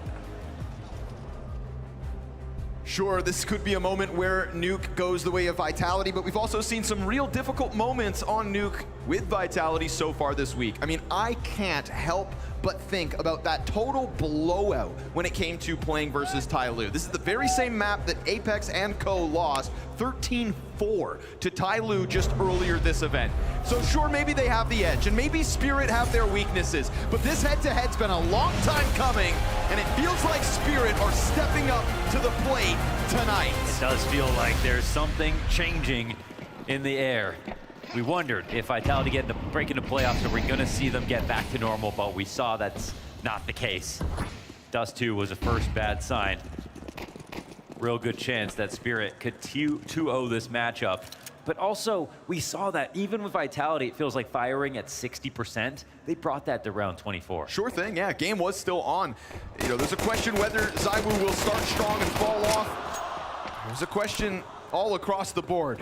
But it starts 3 versus 3 here in the pistol. Good on Rops. Huge. To get that second kill. Reopens this movement through the vents. They get a kill downstairs and then charge up into this A site. And look, you've already out-rotated Team Spirit. Feels like it might take a mistake here. Tanir's going to be coming in real slow to this, so... Well, Shiro, that's a huge find. And I mean, the last couple of spots are going to be quite obvious. Whoa. Rops dies. And this leaves Apex back at the site all alone. No teammates to look for. Pressure on Apex in this one. Waits for the feed out from heaven. Gets the hut kill, but won't get the round. Whoa. That is Shiro already finding himself some solid impact early on in this game. And I mean, we saw that turnaround in the stat line once he hit CT side on Dust 2. If he's going to start off that hot now, then all you've got to do is make Vitality kind of desperate to get through with anything on this T side. Such an insane player to have around late, a late round, I should say. We see that strength. Wow, great 180 frag there from Dong.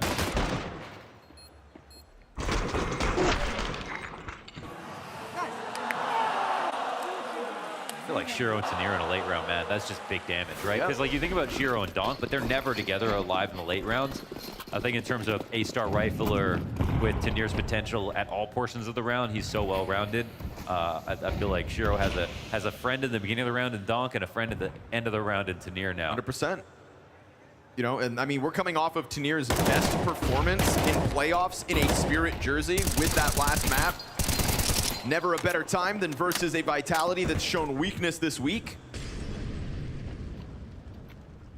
Flamesy taken out of the equation as they do find footing in ramp. But Tanir's happy to just let them come his way. Shaves ZywOo off of the round, and we do get this move down towards the B site, but a bit disjointed as they lose their forces. That is an easy cleanup for Team Spirit, and all they've got to do is tap back into the way they finished the first map. And what I love about, I just got so many good things to say about him, and I think one more thing is that you can find the guy who can fall back to all the correct angles, but sometimes that isn't what you need. You need someone who can be semi-aggressive. Like, look at this line, right? He knows how to stay just close enough to the action where it's a risk, but it's not a massive one, and he can get a little bit more action than just getting to the most passive position in lower sight and waiting for the round to come to him, but his teammates could die in hell, and the round could get complicated. That little bit extra, I think, is something nice that he brings.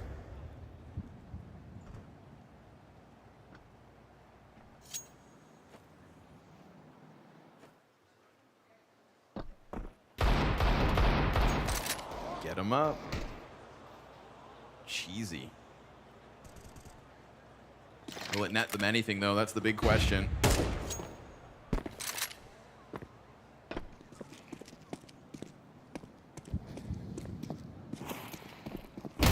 Tries to fall down into main, and a whole lot of effort, and unfortunately, no outcome. We'll have to look at it, but the subpar Dust 2 ratings and Donk just being a little bit less, it's because Tanir's eating up a little bit more space too. But that actually might be healthy, right? That might be healthy if this is going to be a different team. It's a zero-sum game. There's only 5 players on the other team to kill. If it's not going to be Donk getting 3 every round, if other players are going to be playing well, if you have Shiro and Tanir, there's only so much space left. And then what really matters is just, what's the round score? Like, is Spirit winning? Because if that's the case and Donk is 14 and 14 on Dust 2, that's fine.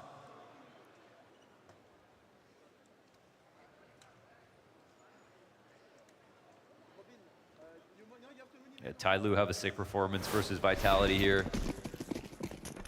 Was that the Tyloo game? The 13-4? Yeah. Crushing defeat handed out to Vitality on this map. Yeah, a map where Apex just told his teammates in the middle of it, guys, we are trolling. And he kind of lost his train of thought at times in the listen-ins. Listen-ins never tell us the entire story, but it's always a scary tidbit. Yeah, we just keep getting more small signs. Something's off. With a map in Spirit's back pocket, they're not going to be too worried. Apex is a one and done. There you go. I can't believe he went up for that. He knows he got spotted. He's using a damn M4A4. Everyone can hear him, and he's still peeked out for a second frag. Now Zwei just trying to peel out of Hut before this re-aggression out of Vitality comes his way. They're going to put 2 sets of eyes towards Squeaky. He decides to go back. They're already inching their way outwards. The vent tuck is going to give him cover, but it gets away from Chopper's FAMAS. It is Shiro to find ZywOo and to put Rops in a 22 health 1v2. I don't think so. It was crazy how Zwei missed every single small timing. They were about to peek him. He turned around. It ended in tragedy, but he was actually the 3rd guy there on the upper side. They were happy for him to come. One opposite vent, one heaven. Zwei as just a bit of a distraction, honestly. As soon as he died, FAMAS bullets go through the guy who kills him into his teammate.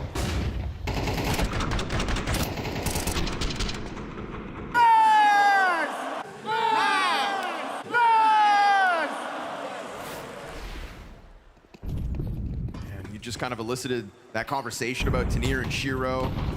Donk having a guy on both sides of the rounds. Well, it's not even Donk who needs to step up just yet, because 8-1 Shiro off to the races on another fantastic CT start. Tanir showing how brave he can be in some of these moments with that secondary peek out through Secret. I mean, throw the numbers out the window when it comes to Nuke.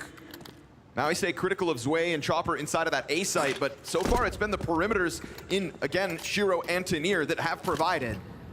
And maybe Vitality will be able to fixate in on the weaker links, but until you get to the weak link, there are elements of Team Spirit that are playing lights out so far.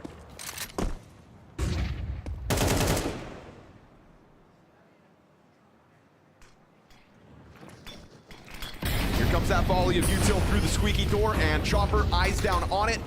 Kind of loses vision of the Tech9 pushing round. Not seeing Could anything. get weird. That's 2 kills out, but now Chopper's still up here on Hut with support out from heaven.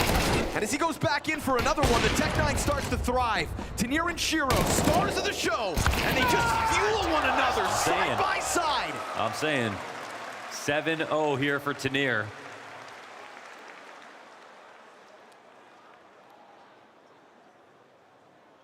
That one looked like it could have got messy, but again, they're just coming into a site where there's just so many guys. It's flat so far here for Vitality.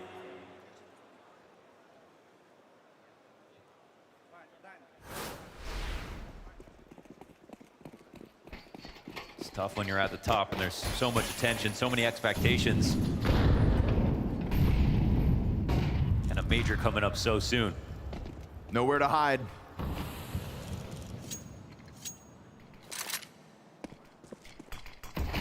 Donk's mantra when it comes to dealing with these sorts of smokes outside. Throws the incendiary, goes for the pressure, but no crossover just yet.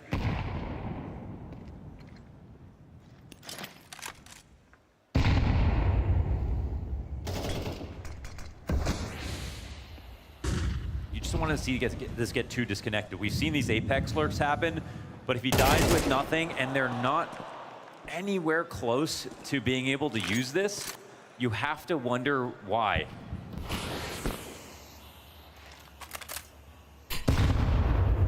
Add that one to the pile. It's not weird to do that move. It could have worked if he got to hell and got into a lurk, but you're not really seeing anybody in a position to branch off from that move or react if he dies in this situation. Now, it's just a 4v5 with no outside control, no info anywhere else. That'll help. Okay. Toppling Donk again. But Shiro happy to just hold on to the angle. Up close, it's a Mezzi trade, and it's great flashes to deal with Zwei inside of the site. This was the one that we put under the microscope. This is where the Deaths tried to highlight a weakness inside A. Well, with the right pieces of utility, they get in, but can they finish it off? Chopper, he's got ZywOo, but a quick reaction out of ZywOo. All right, and we need reactions out of ZywOo because his start back on Dust 2 made it feel like he could run away with that game. And he left a lot to be desired as that map went on. You know, this could have been an upper hit with a lurk into mini, and the split coming in ends up being a 4v5 full upper hit, no lurks at all. ZywOo is the difference. These 3 frags as they're trading. Very mobile on the op, perfect in the post plant, good reaction on Chopper. That part's good. Very hard to get the T-side impact. He found it. T-side op impact.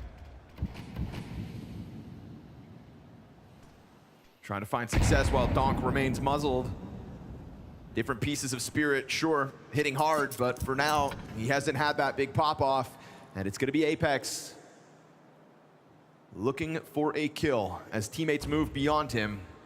And it's not always often that you see like this lack of pressure out of Donk with the outer play. You know, 1 round prior, he's going for the frag on it. He's trying to spam through. It's a big find. Yikes, no way.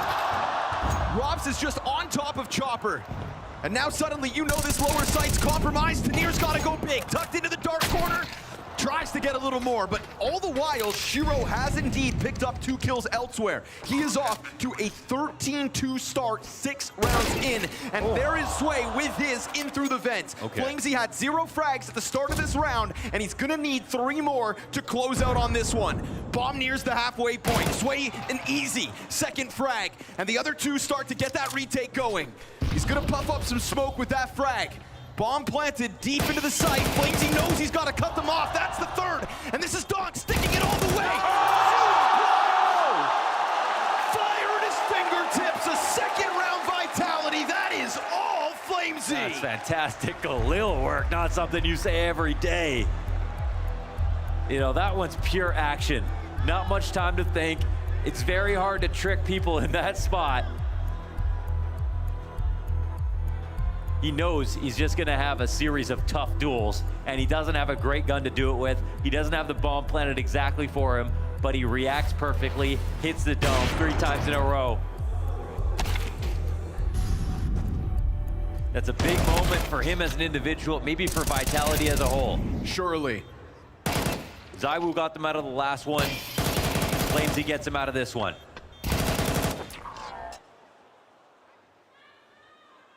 Frazzling Donk off the defuse, getting that final duel. This one gets expensive. Tanir on the auto shotty.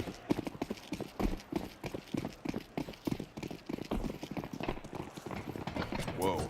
Damn, that's a wall. Still plenty more runway in this first half. Please, just take a random shot for this, please. You know, Tanir's got that swag about him. That would be so irresponsible, though, right? Whoa, almost.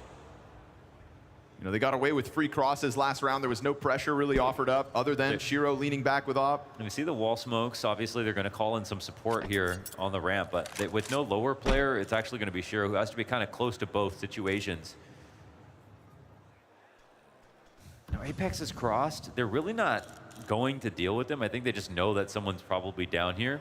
Yeah, send it back in. He's going to see this. Yeah. Oh, that's just for free. Perfect. Forces Mezzi to go for the trade. Now ZywOo does return one over towards ramp at least. This next kill is everything. I mean, guns aren't perfect here. Choppers only got this pistol. They don't clear properly. Bomb falls at his feet. ZywOo on another recovery. Is it too late, though? And who joins who? Does he head downstairs or does Apex try to run up? But now you've got that op confirmed downstairs. Apex trying to puff his chest to get more attention on him. And Shiro's gonna find that kill. It is all ZywOo if Vitality are to win this. Very nice. 3 kills into the round. ZywOo has answered as his teammates have fallen around him. And right now we're looking at a team spirit still separate. ZywOo pushes in, gets slaughtered by Donk, and with lesser weapons, it is team spirit 6. Quite literally had to be the ace to put that together for ZywOo. It would have had to be another huge individual effort from someone on Vitality to just get around, and instead, Spirit picked this up. Unfortunately, this one was just kind of obvious, right? This is a spot where they have the wall smokes outside. They quietly cross with one player. Ramp is the most likely next target if they're going to split. You have Spirit suspicious of it. They want to get ahead of it. They don't want to sit back. So they push that auto shotgun forward. They have it up behind it. It's just the perfect reaction. They don't go lower too quickly.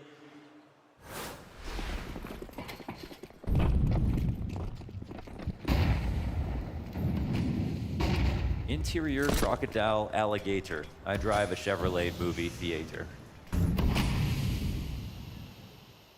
Real ones, no. Donk pressured, but happy to fight it out. Ooh, he even gets away with that. Slick on the exit.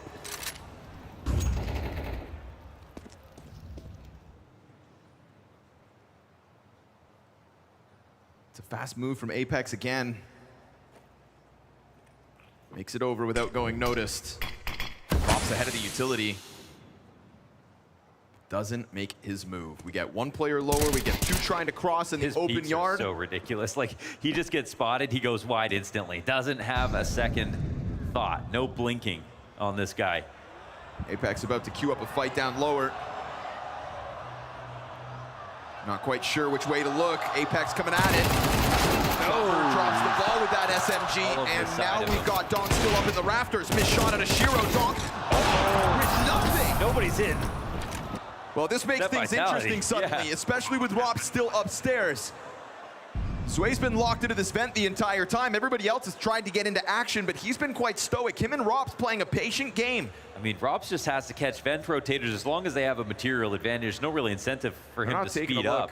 This is Spirit letting this one go, so Vitality find that solution downstairs. It's ultimately going to turn into a one-off round win for Spirit. 3 of the last 4 going Vitality's way. It's like they've actually just swapped stars. Like, Donk doesn't even just look so human. He's just outright losing before What's up getting with that? 2 kills. He's not getting 2 kills instantly. I thought donk highlights were the guarantee. And I wouldn't call it an emergency just yet. But Vitality are starting to fight back into this first half.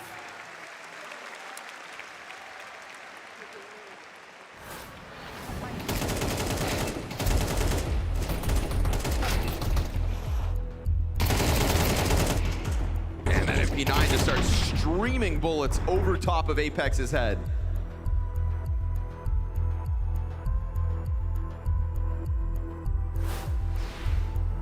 Three of the last 4. Critical chance for Vitality to get back into this game. I'm sure they haven't forgotten about that Tyloo blowout. They know that their game on this map can just seemingly disappear. Yeah.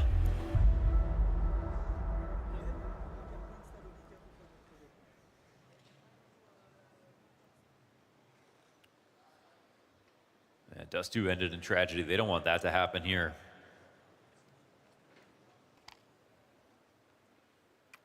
They're the kind of team where the map pool almost doesn't matter, but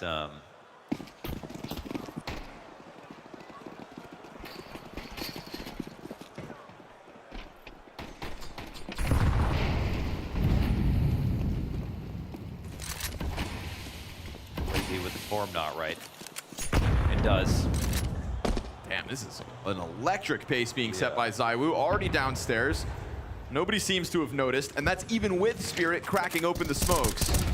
Yeah, he went skiing. Now, the last time Apex crossed, it was after they blew the smoke open. He got down again, and they didn't respond to it because they might have been suspicious, but they didn't know for sure if he had done it. Here's another one of those moments. They weren't close enough to listen.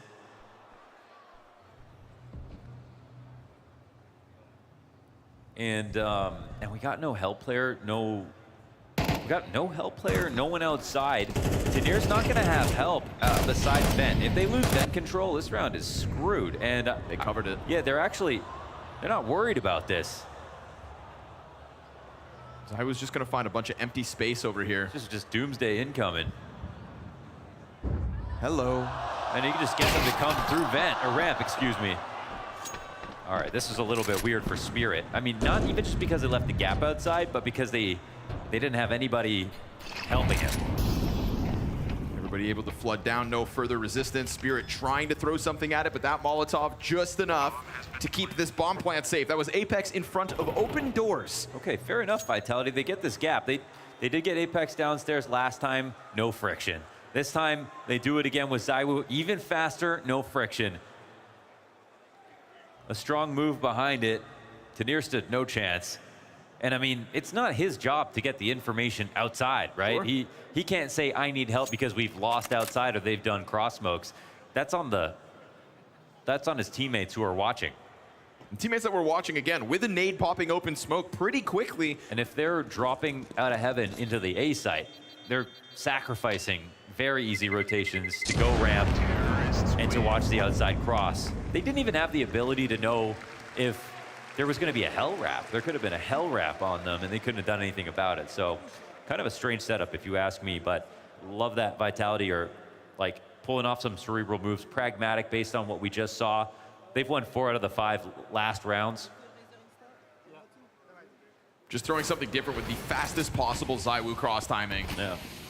I mean, if it's given to you for free, this kind of map control, you don't turn it down. Yeah, he just missed it with that nade, almost exposing him. And I guess that's why, but they've relied on knowing with that nade. Ooh.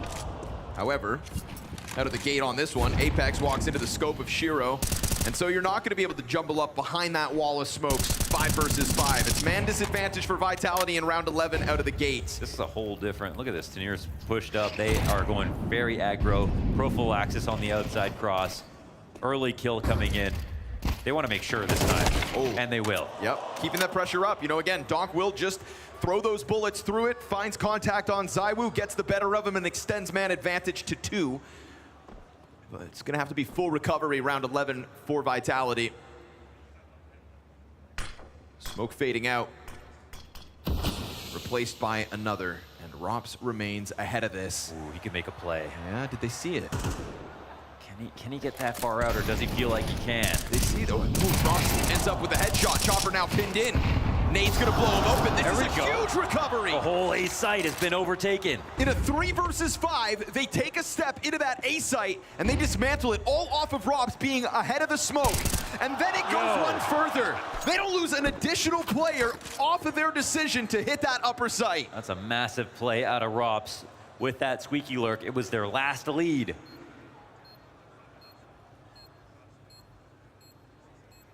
Robs felt so comfortable sitting ahead of that smoke. Calls in for the utility support. I thought maybe he had gotten spotted, but he had just missed that first jiggle out from Chopper. And then that timing catches the Heaven player off guard, allows for the frag to just land on Chopper as he reacts, taking a ton of damage in turn. And Tanir gets cleared out as Robs will finish this one off. It is a hard-fought 5th round win for Vitality by way of 3v5. Yeah, love it. Huge recovery into this game.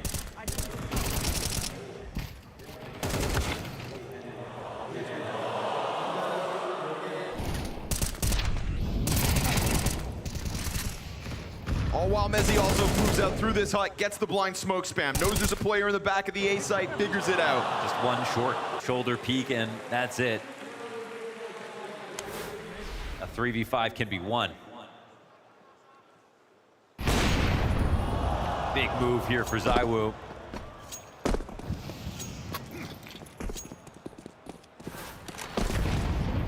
Catch Donk in the opening move of the round.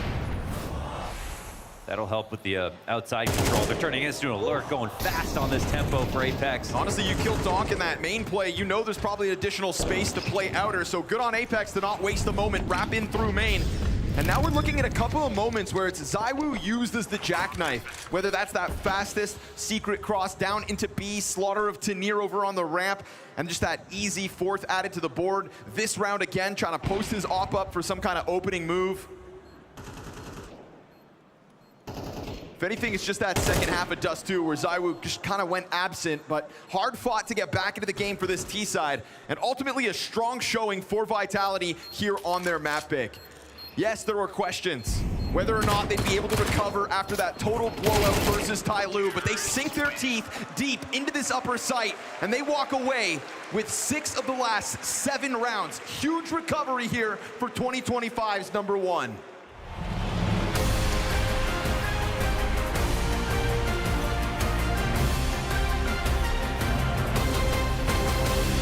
Welcome, folks, to the ROG Laboratory. I am joined today by the mastermind himself, Launders, and we're going to be picking his brain while we compare the ROG Strix versus the ROG Swift. Which one's better? That's what we're going to find out. Science.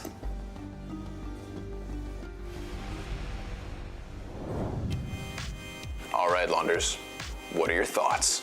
It's buttery smooth so far. I have an Asus monitor at home, so I like this monitor because it feels like what I'm using, except clearly it's a bit better.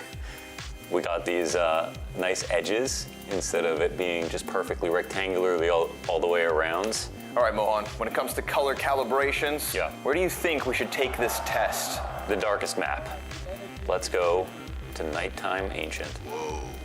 With the shadows on this map, it's really important.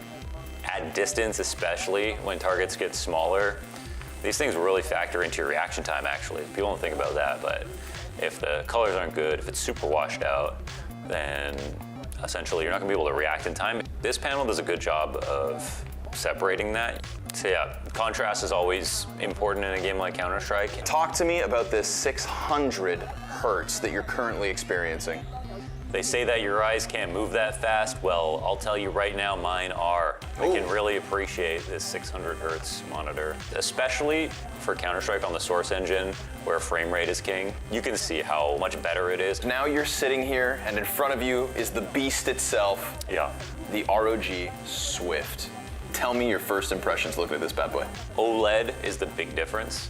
It looks like the glossiness looks so much nicer. I mean, the water effects. It's just nicer on the eyes, man. I mean, personally, as somebody who just fell in love with 1440p gaming, I think that's what goes beyond even Counter-Strike, right? We're Counter-Strike lovers at heart, but if you are a gamer at heart, if you're playing anything single player, I think like even just browsing the internet, watching videos and stuff, that's where 2K resolution makes its money. Back in the day, you couldn't have OLED with this high of a refresh rate. Now that we've unlocked this, like, I'm not really sure how much better it can get. From top to bottom, I think that it's easy to say that the Swift is just kind of in a league of its own. All right, Launders, you've had your chance on the Strix and the Swift. I have to ask, which of the two? I am gonna go all chips in on OLED. I think it's the single best upgrade that you can put on a monitor. As soon as I made that upgrade, I knew that was the one. I think I'm gonna stick with my choice of the Swift, and I'm not looking back. It's a respectable choice. I mean, like you said, first impressions, it knocks your socks off. But I'm sticking with the Strix. It's that 600 hertz. Every competitive edge I can get, I'm gonna take. I'm willing to accept your choice. Well, we'll see you next time here at the ROG Labs.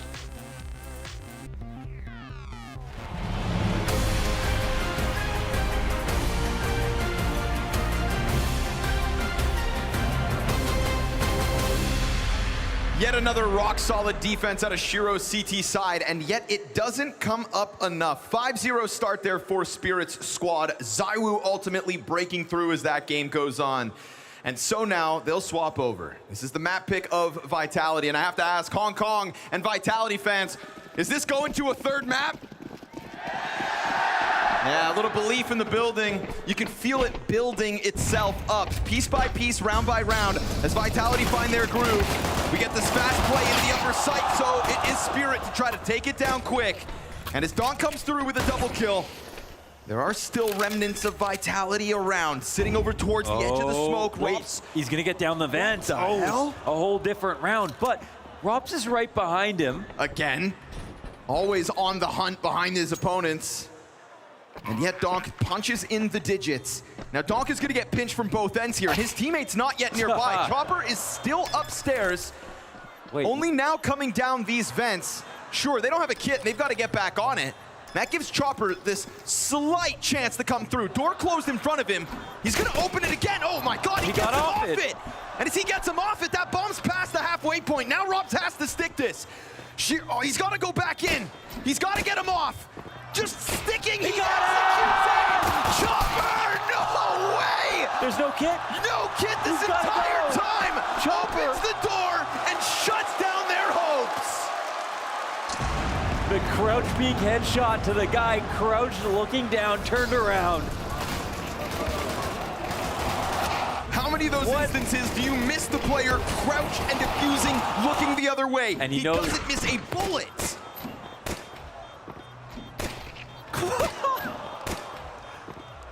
He had to throw that one around the door.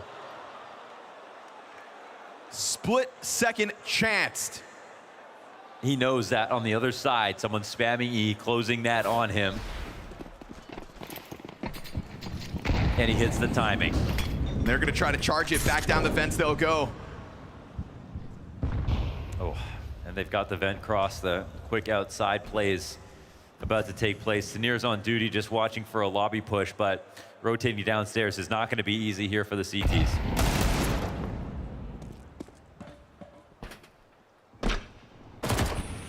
Oh, wait, never mind, unless Sway dies. Yeah, Flamesy just drops on him, and Sway is having a tough go of it on this map. There's no denying that. 2 and 9, bottom of the board for Spirit. And Apex trying to set them up to come in. They've still got a player back in that dark corner of the B site. Apex kind of putting himself in a position to do something, and he doesn't know whether Spirit have all gone, but they've really just fallen quiet nearby. I kind of want Vitality to overthink this and maybe go for a stack backwards. They've actually kind of got the play they're looking for, but Spirit are also responding by leaving. So 35 seconds, they decide to fully give it up. Apex never got that chance at something else downstairs. No, they're worried about everything. Yeah, just gonna have to try to charge through this, and Mezzi perched up above. They're gonna clear this? And does he shoot immediately? They clear out Robs from the back of the site. Mezzi finds out a second! That's huge! All three from the rafters. Yeah! Gets denied, and we're going back-to-back clips. Back-to-back overperformance. First it's Chopper, now Mezzi. No way with a FAMAS. In that spot, oh, that's a frustrating moment from Spirit because they waited long enough that Vitality second-guessed their spot in lower. They could have continued with this, turned Tamir into that lobby lurk just to catch event rotation or something. and instead went emergency mode, dropped 2 smokes outside, running upstairs. They were very uncomfortable. Dude, those smokes were so indicative of the panic that was sinking into Spirit. And after kind of playing in the dark like that, to let a position like Raptors go unnoticed, and I mean, Mezzi even loses his anchor in the back of sight. That's a 2 versus 4, but one man does all the lifting. Absolutely. Yeah. And that is gonna be Mezzi yet again. Throughout this week, you know, he's kind of been at times their hero. Coming into this quarterfinal, highest rated player for Vitality. Huge individual moment. And you see the pop-off from ZywOo. That is fire for him. Stoke the flames of belief in Vitality's camp. You've got yourself an edge over these Tech-9s in the 15th round of Nuke.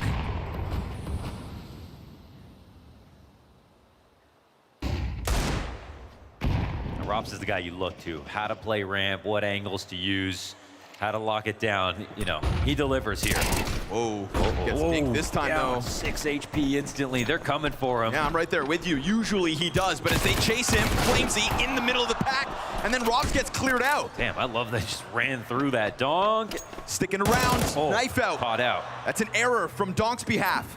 Opens up Apex to pressure the other side. Mezzi gets wind of both positions. Now, they don't know where that third member's gotten off to, but in this moment, Sway decides to take things into his own hands. Not to mention M4 in hand makes it a bit easier. Apex still taking a look at this, but we are talking about a Vitality that are functioning without a kit. Another tough retake.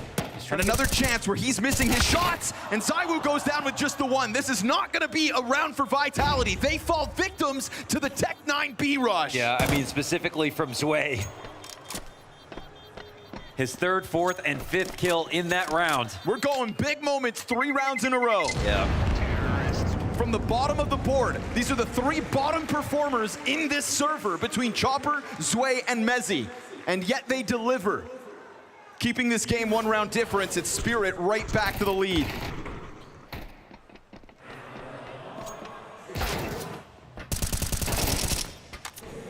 I feel like Sway, he lives for moments like that where he can just do whatever he wants, really show off his aim and play active. But that's got to be frustrating knowing that your Vitality, you had that one rotation coming in for Rops, but Rops instant dinked and had to drop down without a kill versus an anti-eco. Right move for Spirit though, he was solo for just a second.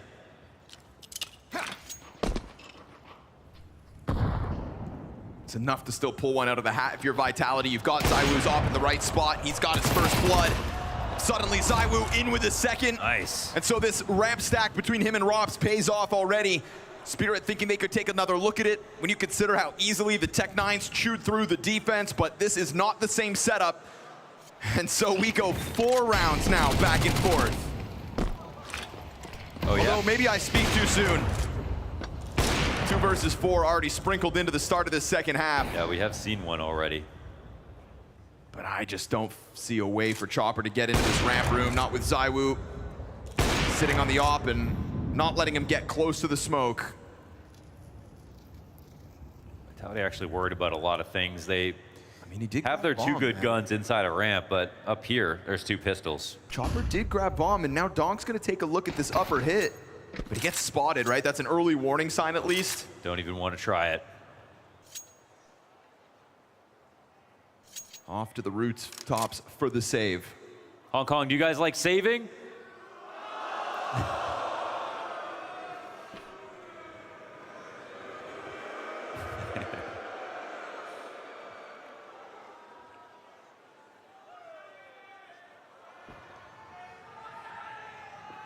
Well, you got 5 more seconds of it. That score ties up. Counter-terrorists win. That's very polite of you guys. Love that. Gotta say, this crowd looks fantastic for a Friday. And it's only gonna get bigger in here. That's Vitality's hope as well, right? Kind of riding the momentum as this weekend grows on for them. Winner of this game goes on to fight Falcons in a semifinals. Yeah. This side of the bracket is so stacked. It's the type of the game that could be a final and could deliver in the same way if Vitality take this map. putting themselves in a good spot. First 4 rounds, though, back and forth in the second half.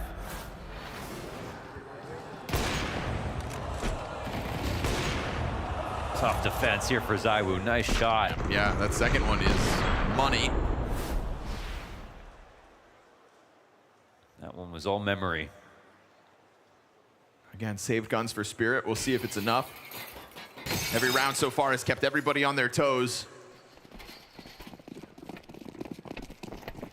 Rifles or pistols regardless, but all right, they're taking another early look at this ramp, trying to go at it again. Remember, the double up between ZywOo and Robs just turned them away, but this time ZywOo falls down fast. It's a little awkward with 2 players dropping down. Even though they get this damage, they kind of shown their cards on this setup. And Apex, he's actually in jeopardy in this spot. He's going to try to get away from this, but he dies. He is their weak link. That was quite a peak. Flamesy's going to catch Shiro at the very least. Chopper doubles back. We've got a chance at the split, and I mean, Heaven is just going to be this threat looming in the back of Mezzi's mind, so no surprise to see Vitality getting active, making a move, regaining control of a situation. Nice kill from Flamesy. Looked like Zweiss had no chance. If you don't know what's going to attack you from above, make sure you push beyond. Vitality do exactly that. Donk lets him know where he is. Donk's also in a pretty good spot. He's actually drawing attention. This, Still worried about Heaven, and this has been a good move for Spirit to go back towards Hut. You're gonna find Mezzi exposed to the peak. And now can they stop the cross if it were to come? Spirit think they can go back a second time towards that ramp. And because ZywOo doesn't go for the hard clear, there is a road here for Chopper to get going. Man, they're actually splitting up quite heavily in a cerebral way. Like, they're trying to give themselves a chance to win this round. Now, I like ZywOo's spot for a late round position. He can cover the vent, he can cover Heaven if it has to come to it. I mean, to be honest, with finding Mezzi trying to hide from Heaven, I think that's why Chopper realizes this is all clear for him to take. But if they go and get this... Yeah, Chopper knows that this is fine to go. This avenue given to him because of Mezzi's position, but he tries to take a fight. He needed to drop down with the bomb into the back of the site. That was his only option. He sticks around, dies out. He finds the open path, but it's still 2 players alive in ZywOo and Rops. A lead established for Vitality. No hero antics. Definitely giving it a go, trying to think their way to a win in this late round situation. But ultimately, I think ZywOo just puts himself in the most high yield spot possible. Most options. Don't really have to think about what your opponent's gonna do. You got it covered. He's always watching. This is a gift for Vitality. Finally, this back and forth affair stops to the favor of the CTs. Finally, you've got Team Spirit working with less. It's been a hard-fought advantage, but they'll secure it.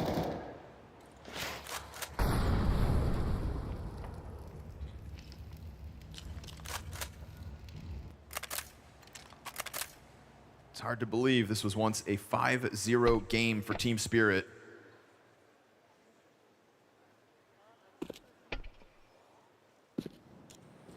Just hoping somebody oversteps, but doesn't look like Vitality are going to give them that thread to pull on. You want to fight outside, you got to cross this corner. And that's where ZywOo is going to just lean back as far as possible.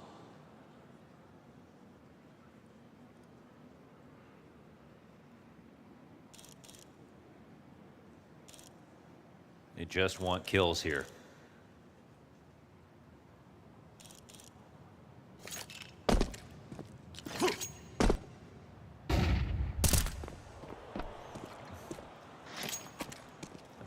Players getting spotted. Yeah, Flashbang found 4 of them. So Apex had a great chance at a peek. Don't be the guy that gives over the gun. Let it be Flamesy instead, seemingly. No entry allowed through main, but there is a player standing on the ladder right now. Tanir has grabbed Flamesy's gun. Trying to give him a flashback to get into the site. Gets the duel versus Mezzi, who's now stuck along the vent. That's another kill coming through with pistols. No, the plant's gonna come down. That nade should do it, right? Oh, there we go. Stops it in its tracks. That's nice. They had 2 of those. Whoa, chill.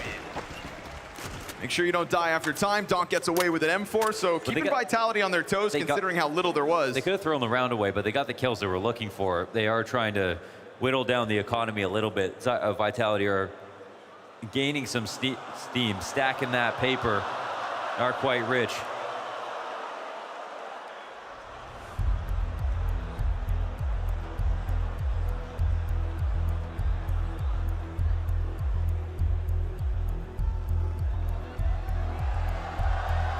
That's right, they need you now more than ever.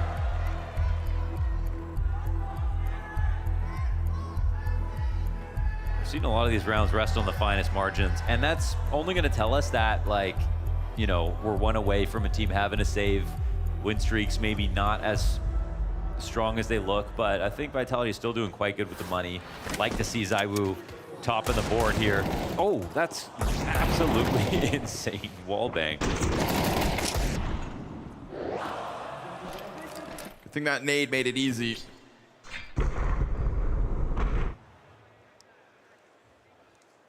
Just enough to keep Vitality on their toes. Yeah, my thoughts exactly.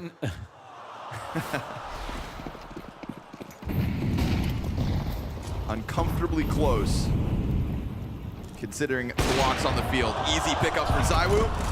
Zway's just been... yeah, he's not a fan of Nuke, I think. He's just a non-factor, really. Tanir's gonna find a ramp kill, so we've got something moving here for Spirit, and there is a certain unknowingness for Vitality. Nobody over there to plug that gap. Nobody downstairs either. Vitality still playing outside where they got that first kill off ZywOo. Donk catching Apex. This could be huge. That's man advantage over. They're hoping this lobby control works. And Flazy doesn't get his kill. That's such a big miss. Got Chopper running wild now through the ramp. Where's he gonna go? I mean, down to B where you've already got Tanir established for certain. Donk gonna follow suit. ZywOo goes back into the lobby. Chopper's actually hesitating over on ramp. Wait, he's missing this. We've got these CTs currently split up. It is one per bomb site. And the same could be said about Spirit players, while Chopper is that piece in transition. Now Donk ends up hunting down ZywOo. That's huge. Bomb's surely gonna go upstairs at this point, and it's all made easier by Tanir finding another multi-frag in the series. I mean, what they're missing was Zway. Zway just has a lot of problems just trying to be passive and get kills. Like when he was going crazy on that eco round and peak and everything, that's when he could shine. But that's just not the guy he needs to be on this team. And like, luckily they had Tanir to find an opening with his aggressive maneuver towards ramp, but it's just much more calculated. It feels like Zway wants to emulate what Tanir can do, but he just... It's not that guy. No, he's not that guy, and they have too much of that already, right? They already have Donk. They don't need more ultra-aggressive rifling, so I think sitting back might be the better solution. This becomes a one-round game.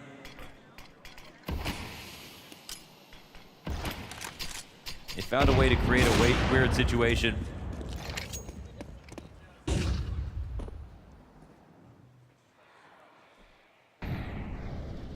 Gonna try to get an aggressive move out on Secret. And I mean, with the wall of smokes up, with the patience from Spirit, ooh, you could have taken a look.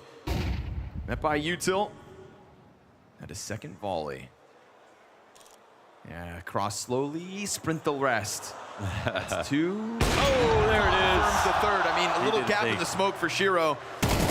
Two spotted in this push. That's info on 3 players to the CT side, but they can fall back safely. ZywOo's gonna remain outside on the angle. God, every decision from here on out is critical for Vitality. They're in such a good spot to grab 11. Gotta know there's somebody down here, so remain adamant, Vitality, that you should just post up on the duels, and Rock's very quick headshot on Donk.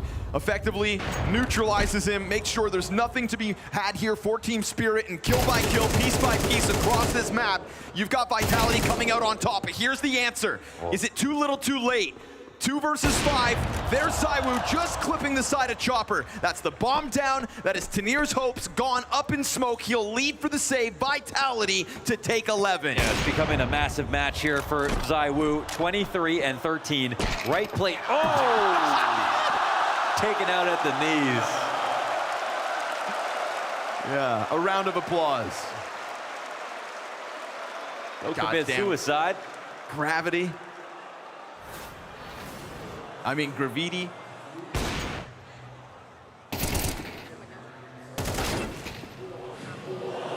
Great showcase of some clean. Oh, yeah. Oh, yeah. He's having a laugh about it, though.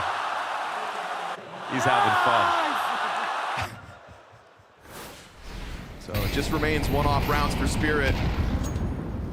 Would have loved to have a second gun alongside this AK from Donk, but Tanier goes down with nothing. Oh, and Donk doesn't even hit the ground. Apex plucks him from the sky.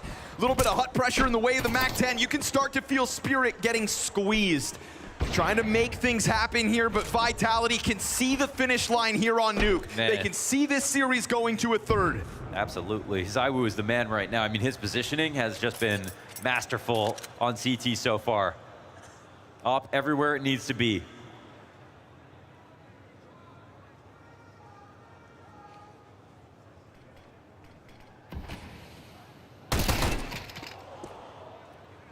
Two on five starts out with 1 kill to Shiro.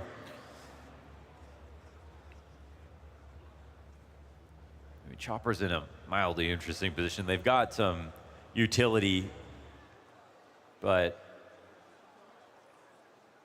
looks like it's gonna have to be on Shiro to make a move. All right, give the smoke over to Chopper, try to make his exit. Maybe, yes, this is perfect. Wait, that didn't kill him? He missed the right click, he wasn't close enough yet. Shiro's coming. Oh man, we are getting into some weird situations. Tanier falling to his death, Chopper right-clicking too soon. Apex hears it, gets the hell out of there. He's got no ammo, he's gonna have to reload soon, He knows, actually. dude. So chucking Incendiary over towards Squeaky. He realizes now that smoke was offered over. Apex almost stepped right into that bear trap. Oh, he has no and ammo. His gun is empty. They don't have time for the bomb plants. Oh, it's a round of Counter-Strike. That's for damn sure. Bomb over here safely tucked into the spawn. That is 12 for Vitality, folks. These aren't the teams that I remember. There's a reason they're both in the quarterfinals, after all. Hasn't been the cleanest week of Counter-Strike for either of these squads. Donk's just been so human, too, this series. Yeah, it just clicks too soon. He stabbed him, though. No, he didn't. He right-clicked and missed. The second one got him. Oh, the second, maybe.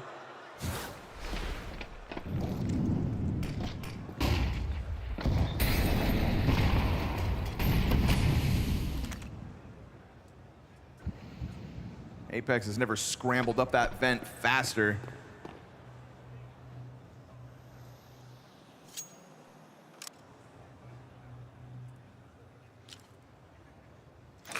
Miss knife, missed chance. Still would have to been an incredible fumble from Vitality, but here we are on map point for Vitality. This CT side that has taken off this ZywOo performance that kind of has you forgetting about the Dust 2 fall off that we saw. This is with the repeat performance from Shiro at the top of the charts on Team Spirit's side. But what is your way in? We're already at a minute. This wall of smoke soon to fade. And while you get contact top main, that pistol, is it gonna be enough? I mean, Apex unable to get these frags versus a MAC-10 and a Tech 9. So suddenly main is compromised. Flamesy's got players breathing down his neck, and there's a ton of pressure coming in on Messi. He lines up the bodies, though. So solid. Locks this down. Another multi-frag moment, but here's Donk's rebuttal. Okay, over towards outer, damage onto the op. And now ZywOo slides away. No fast moves. Donk gets into the back of the site. This is a 1v5. He can sense the fear. Rotation around for ZywOo. He's calculating, moving slowly, but with conviction. Oh man, they still stay separate. This would be huge. Is Donk gonna look for the pickoff into heaven from Hut, or is he gonna stay in Squeaky? The decision he has to make. Donk comes back. ZywOo, remember, full health over onto the AK. They're feeding Apex to him. And now this huge health advantage. Time's ticking. Donk's out. Clashes and kills them off. Call him the Kalashnikov. Always reliable Russian rifling. All on his own, and Nuke keeps going.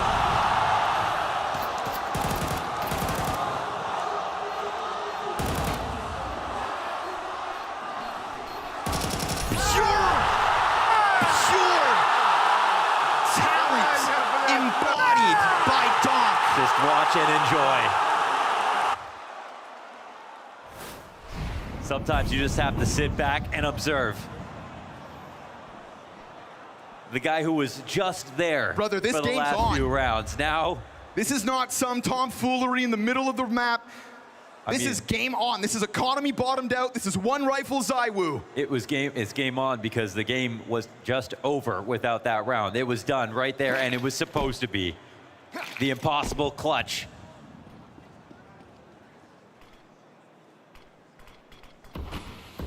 I thought we'd already seen the best Galil play of the day. Well, you know, but this game has just been that. Yeah. Moments of brilliance in the multi-frags. Remember how this second half started? It was multi-frag back to back to back from the players at the bottom of the scoreboards. We've seen mistakes on both teams. We've seen questionable moves. We've seen lights out individual moments. And here comes Sway again from the depths of Spirit's squad, delivering on the double entry. This round is a 24 guarantee, as Robson Flamesy will find nothing. This is all just exits. Vitality already decided that they're gonna make this a Not play like for this. OT. No eco coming into this. This one goes the distance. Donk's 1v5 has created a chance for Spirit to be able to take this map. It was done.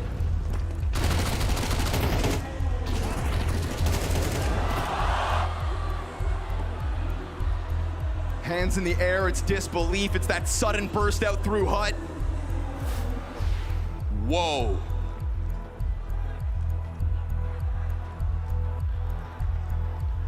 Let's see it one more time. Yeah, let's just. Donk ace. 1v5. Oh. How? Apex gets fed, no trade frag there on that one, and you catch ZywOo chucking nades out. No fear. paiN. Oh, yeah. You got to watch every single person die. Just looking up and down the line. Someone's got to get this kill. Hoping someone's POV puts an end to the nightmare. Oh my God. How? It was barely an issue of this game until that round. Rops goes through that smoke. There's still a world where Vitality shut it down. Got tagged a little bit. He's got to be very careful. He'll have to peel back. They haven't made too many aggressive CT moves, right? There haven't been that many lobby crunches. It's actually been ZywOo, I think, has been the most aggressive in the best ways possible. But even then, it's really tempered.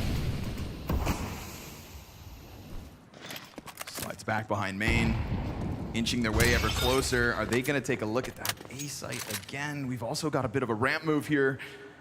You know, the responsibility changes hands. We had Donk get them to this spot. Now it's about Chopper. What kind of call do you have round 24 to make sure that that clutch is not in vain? Oh, Rops is given a place to play from, and he knows they're close. I mean, the utility on this trajectory tells him they are right there. Backing up now. Does he time the peak? Won't see anything. No one Okay. there. Lurk's coming in. This one's open. main gets traded. That's ZywOo down. Another moment here potentially for Mezzy. Flamesy along the back wall gets his. There's the answer back. They stop the climb up from the vent, and they make this happen off of the back of an unbelievable 1v5. Oh, this would be such an unceremonious exit. Half health for the remaining three. Rops from up above. If there's no clutch, it will be OT. Just trying to find one player first. And if you can topple Donk, then you can get back into this bomb site. Bomb planted on the other side of these silos, and Rops is not even working with a kit. The tools for the job aren't here. Vitality can feel this slipping through their hands, and Rops gets put down. Do not give them a chance, because he is the best. Wow. And that's enough to fuel Team Spirit into overtime. We get overtime on this map. After that 1v5, into these Donk runs back to back. He's woken himself up.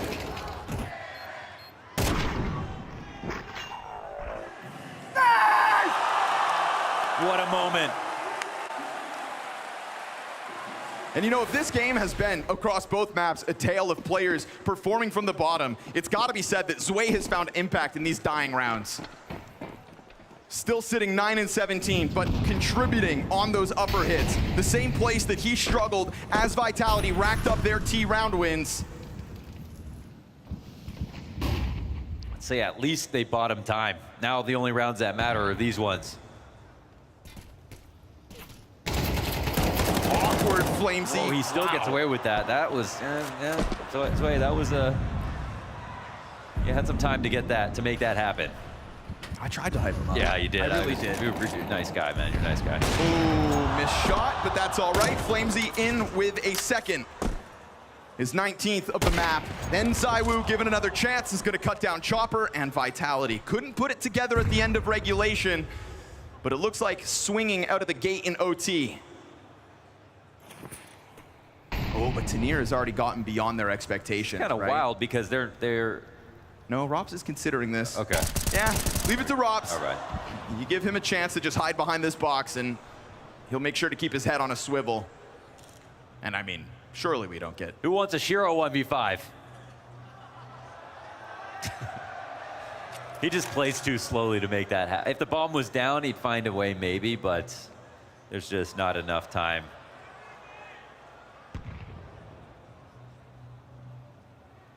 And he actually does have to think about the op in this overtime.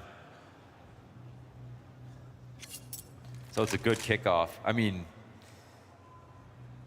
it was Flamesy who pushed into Zwei. Yes. Yeah, and then Flamesy gets another kill afterwards. So, you know, Zwei lost that round. That's it's just too easy of a kill to not get, especially when he, Flamesy's like jumping up and getting awkward. I mean, there's no way Flamesy, as he starts thought shooting, he was dead for sure. 100%. Yeah, so 100%. Yeah. But hey, you get away with it. You take what you. When it comes to overtime, you take what you can get. Zwei knows. And then again, missed op on the exposure of the cross, but you've got Flamesy there working with you. From there on, Vitality makes sure nothing goes wrong.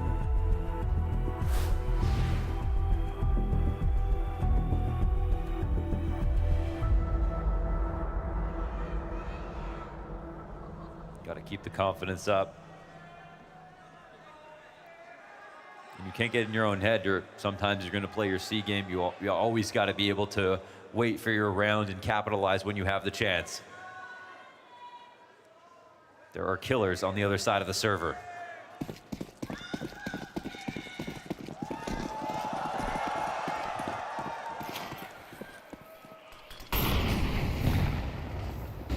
Watch him go through the fire. Doesn't give a damn. Oh, he's going fast. All right, we saw a round just like this out of ZywOo. That's when he went unnoticed, and he ends up unraveling the ramp hold from lower. Rops used this staircase, this same angle earlier, worked out really well. Very true. Does that make it more predictable? Same player. Donk gets the kill this time. That's the only difference. It was Donk versus Rops. Same position. Man, dude. Knew him. Gut-wrenching if you are Vitality. Donk just shaves the head off. Huge moment for ZywOo to pick that up before Spirit's support can come and keep Donk alive. And watch, as things will, I was gonna say continue to get stringy, but good on ZywOo to get one, Zwei to get one back on Flamesy. I always confuse him. Yeah, I mean, two peas in a pod. Oh my God. That felt like a slow reaction, but stare bang right calculating. there for Shiro. My goodness. Shiro slams it down, misses that one. Luckily, Zwei is there for ZywOo. There we go. And we're looking at a Team Spirit standing 4 strong as they make the most of that space downstairs. It wasn't all a flood down with Donk still a part of the equation, but it was nothing but success from Spirit from his kill on. And that makes up for last round. Zwei taking this solo 50-50 versus Flamesy, who couldn't kill last round, takes him out clean inside a mini, makes it a second frag, and here is Donk going fast forward into lower just to get this revenge kill versus Rops. Bit of impact from everyone. Apex gets blasted by that AWP. Yeah, that was not an easy shot at all. That's the Spirit making Vitality work for it.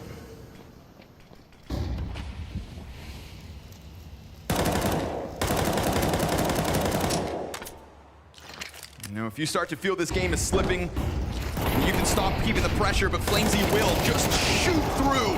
And Mezzi's gone unnoticed. Perched on top of the silo is perfection. Oh, solid hold. Chopper turned back around. ZywOo on the scene fast enough to help. 2 out of 3 in this first overtime. And I think you could have believed in that play if you were Spirit, but Mezzi kind of going unnoticed really lets that one kind of trip over its own feet. Yeah, I mean, it's just Flamesy saves the day entirely. He has to babysit Squeaky, cover Hut just while those flashes are in full efficacy. Chopper, yeah, I mean, it's going to be him. Look, is there an op on the ground even to try to save? I think you just have at it, to be honest. Yeah, why not? This is your moment, Chopper.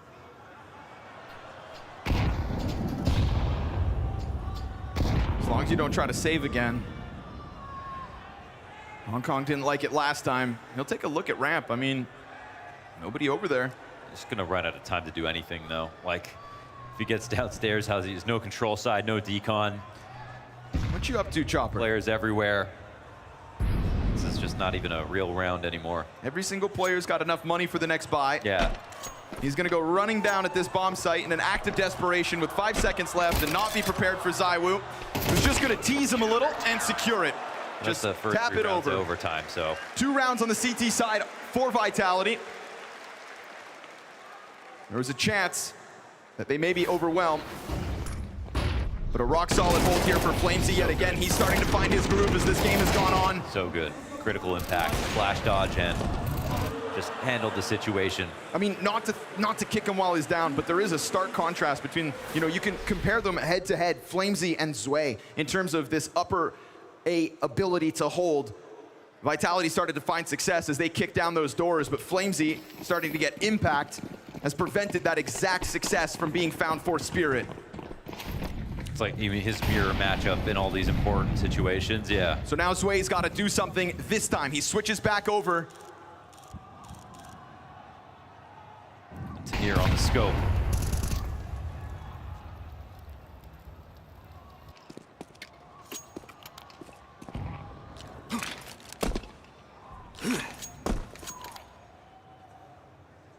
What can he do with this thing?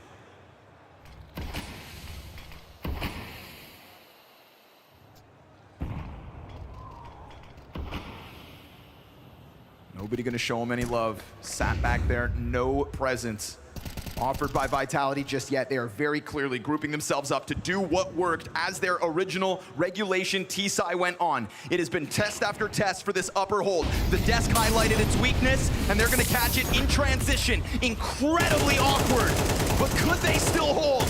Flamesy trying to find more, and they're gonna expose that HUD player, done to the nade. Heaven's support denied. Perfectly timed there by Vitality, catching Team Spirit unprepared. Wow, just as they were trying to get back up into heaven, very uncomfortable there for Spirit. It's a moment where they have 3 upper, could have been fine, but again, not complimentary spots, not ready for action at that moment. Perfect timing for Vitality, who opted to keep it simple. Instead of going to outside, instead of going for those secret plays that they did in the first half of regulation on their T side, they forewent all of that. They just went for an upper hit. I mean, it's what worked throughout the end. Team Spirit started off with good outer holds, catching a crack in the defense. It's a nice flex to be able to pull that off, especially after denying Spirit, who tried to throw one in themselves. Of course. Flamesy looking far more comfortable just playing that back wall, holding both entrances left to right, snapping, knowing Mezzi's in the background. But Team Spirit, just of all the timings, didn't expect that one. And you've got Zwei sitting up in the rafters, a sitting duck. Yeah, he was just backing up. And Donk was the guy trying to hide in the smoke, hoping that he'd maybe go unnoticed. Right? They kill Chopper, they kill Zwei, contend to be the only defense on that upper site. But Donk isn't given a chance to get back into his wild antics. This is 2 map points for Vitality to push the series to Mirage. All off the back of a 1 versus 5. Spirit looked flat for a moment there in regulation.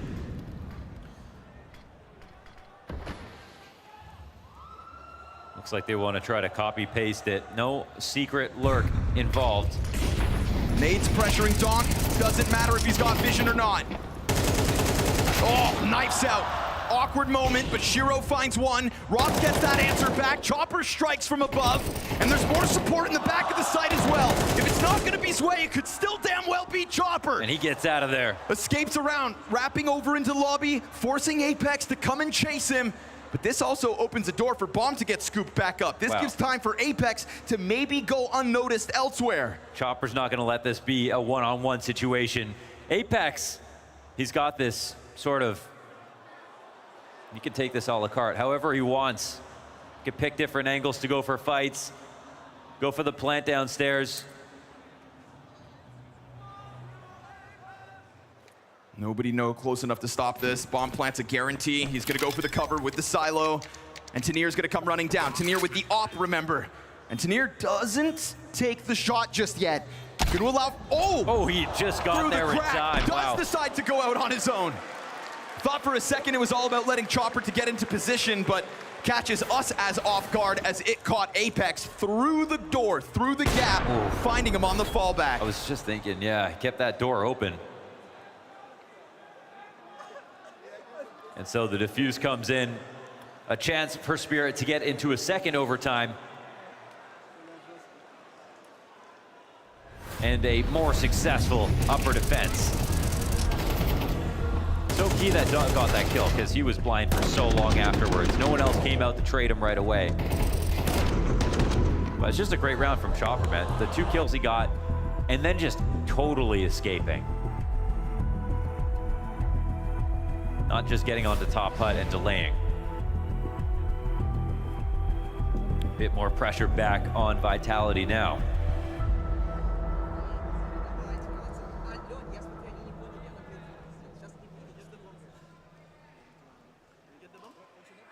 Feels like coming up with ideas. That's just where Vitality are just having a little bit of brain fog at the moment and are clearly suffering a touch. No, they've got Xtaz. They've got a bunch of players who can come through with ideas. You even hear Mezzi come through with calls sometimes. But they try to go for those 2 upper hits. I think they're leaning back on simplicity, trying to get the fundamentals to work first.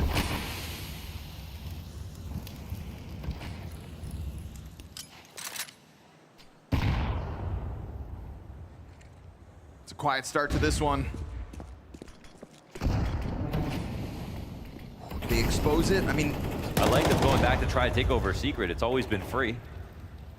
We didn't even, at the end of the first half, see a response that worked out for Spirit. This was just a full comeback from Vitality. And unlike throwing Rops down towards the control stairs, I feel like often Spirit don't really throw somebody into B to stop this. Yeah, in fact, they had trouble connecting Tanir to anybody else early on. Now, he's getting comfortable in the back of the site. It's just his choice to play. Gives it more space over to Zywoo. I mean, the Shiro to Nier connection is going to be pretty strong. Now, the question is, do they pressure Shiro or not? Vitality with a chance to close this right here, right now. Extend our play to Mirage. You try to take a test to Shiro over towards that ramp. You could be falling numbers, and maybe Zywoo doesn't get the support he needs. Inching ever closer, Shiro starts to feel like that squeeze is coming downstairs, but there is this still group inside of the hut. Oh, they found him. He does find Zywoo lower. Now all of a sudden it's gonna have to be Vitality to test what has failed Spirit, but this time, at least Zywoo posts the 1. Zwei. Chopper goes down. Mezzi Apex back with the answer. Yet again, donk out from the fence. It's only the 1. We're gonna get back into this 2 versus 2. Rob's waiting for that rotation. And as Tanir inches ever closer, Shiro's yet to make his move. Bomb planted, they've gotta make it happen. Shiro has a flash for Tanir. When does he throw it? If he throws it, it'll announce him if he does. He wants to take a look into the back of the site first. Now he'll get him out. This is the chance for Tanir to exit. And then in that moment, it's Apex to catch Shiro up above. Tanir into the 1v1. And Apex off of the bomb site. This is a big chance to find cover. Apex has decided to lose his vision. He bites! And Tanir gets his frag with the kit onto bomb, down to the wire. He's got it! Oh, he locked it in. Apex, he fell back too far. He gave Tanir all the power. He should have tried to clip him off early. Now he's the one swimming with the fishes.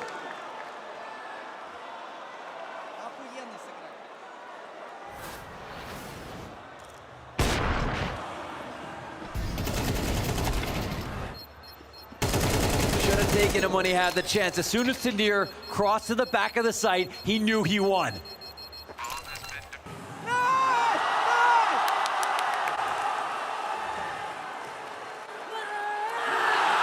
And Tanir had to wait and had to wait and had to wait before he could get any kind of impact into that 2v2, right? Makes sense for Shiro to try to keep himself in the shadows.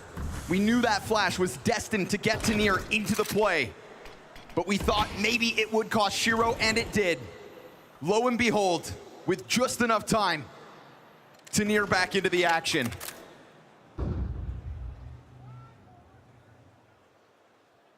That Zway and Chopper upper hold put to a test. Just enough as this game's gone on. Tanir exposes. Not the first time he's kind of taken that brave step over top of Secret. Now Flamesy able to grab space as that kill goes Vitality's way. Donk called into the action. Oh, it's instantaneous with the headshots. Oh, and behind enemy lines. Here goes Chopper, not spotted. Rops looking forward. There's going to be some gaps in information. If they get too lurky, who knows what happens? Bomb gets dropped, uncomfortable spot, but they still don't know about this push. 40 seconds. Rops has got to figure out where the hell Chopper got off to. Good on Rops to even get any kind of control back in lobby, or else it would have to be the outer players to come back. And is Chopper going to let him get it? Yes. Bomb trickles down into the control, almost catching Rops on the fall down. Can Chopper do something here? He's not going to want to push later. At the very least, this entire time, he's going to keep Rops preoccupied. And this is going to give Donk one less attacker to have to deal with. One less avenue that could be occupied. But Chopper feels the need to come back into this site. Mezzi's got a player up beneath him. And so Shiro, the time. One in. There's just enough. He's going to dive it. And he's got it. Oh, an 8 on the player who plants. Woo, if he had hidden, but he didn't know. He didn't know that nade would kill him. The molly was behind him inside of heaven. Some of these rounds unbelievably close. That round had it all.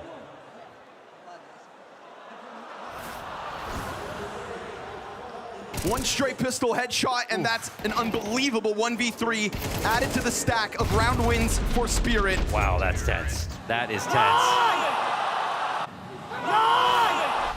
Shiro felt the need to come out to finish that kill because he didn't think the nade would do it on its own. He didn't know about the HP. How could he? Nearly pulled out that clutch. 30th kill for Shiro. Huge.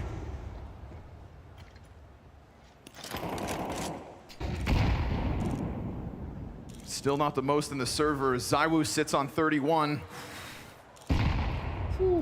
Just back into the cover. Trying to stay out of the scope of Shiro. Gap in that, man. Uncomfortable here for Vitality. It's going to be a rude awakening. Oh, that's huge, man. Dog's going to sign up to a fight like that every single day of the week. No surprise to see him eyes on it. Did they molly that? Didn't catch it. Wow, they've totally punished right here. Bombs out in the open. They can't get this back. They lose the first round in this one-on-one. Well, they might get one back quickly. We were throwing around the 30 bombs, and in this moment, Shiro takes to the top of the board, 33 frags. Donk also now sitting on 30. Game tied up yet again, third overtime. And people are gonna come up with new stuff right now. It's the first time that we've even seen Vitality try to go for the full 5-man cross. Most of the time it's been enough to just get to the secret space, you know, like just take one to secret, go downstairs with one lower, make it a lurk, and that seemed to work out pretty well. But we also had Tanir pushing secret, which he hasn't done all that often.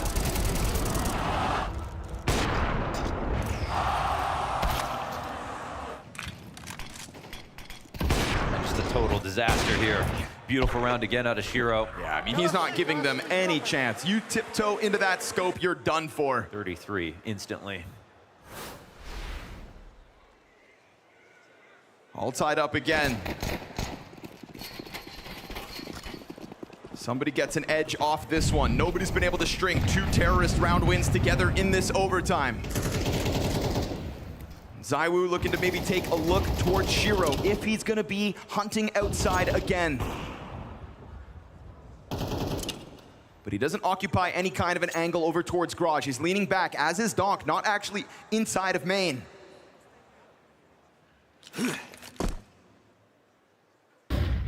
Deep angle for Shiro. Flash gets him off it, but he's still got little gaps to work with, and he hasn't needed much vision to get these kills. Every time you think you can cross on one of those smokes, a frag or a spam comes through, could cost you. Yet again exposed. Saw that, right? No. Apex gets the better of Donk. I thought Donk would have reacted to that. And now you've got pressure on Shiro, who's missing shots. Finally, he starts leaving a little slack out there.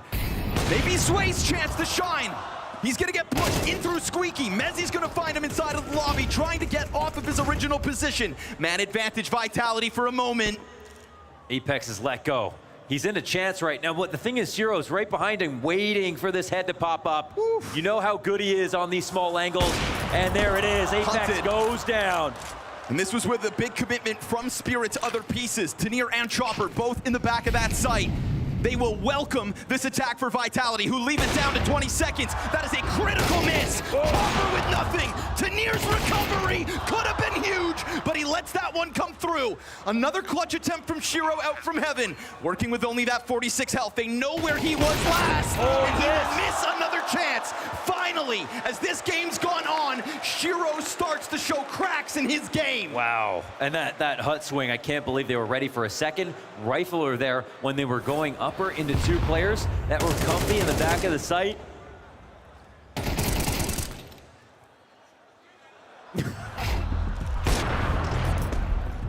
It's the worst Finbot of all time. Tanir with critical op shots missed in that back site too, Mohan. Yeah, he had the first chance. I mean, they could have just shut that down. They absolutely were in a position to do it. You run that back 10 times, I bet they win at 8. But when it mattered, right here, they didn't. They keep giving Vitality chances. Every round is so close. And finally, 2 on a T side in overtime. Took them a while, but here we are, an edge back for Vitality. Yo, Hong Kong, why don't you make a little noise? Blessed with a hell of a quarterfinal. Blessed with a stacked side of this bracket. In a very rare head-to-head as well, and brand new with these rosters.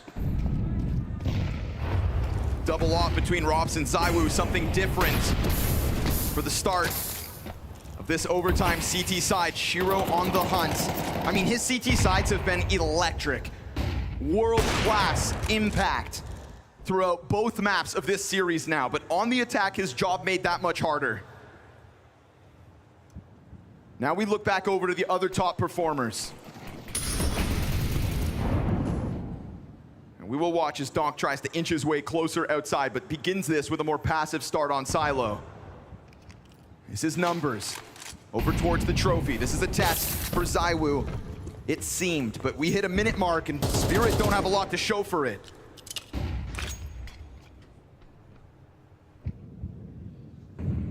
This is a deep double secret commitment, man. This is Vitality really leaving Zywoo to his own devices. Kind of crazy, but the call's pretty sick actually here for Vitality. You think about it, this ends up ramp. Heaven 2 in secret is solid. You got fast rotations, but Zywoo goes down first. Shiro with the T-side off impact. Yes, sir, that's what we were looking for. It's a great setup if Zywoo slows it down, he's able to exit. It's a big incentive to go downstairs, right? You've taken out an op in this spot, but do you know there's another one waiting for you? At 30 seconds. Who's gonna catch you off guard? This one's coming lower. Player tucked into the dark. Rops turns his head back around because Spirit have a hesitation. Now Vitality second guessing ever so slightly. Big pickup from Flamesy, but there's still this movement for Spirit to head back upstairs. They have a lead upper. Mezzi has always stopped them. Oh, he stops! Instant execute on the second. They can't get that ball back. Donk may be a god, but he's stuck down here in hell.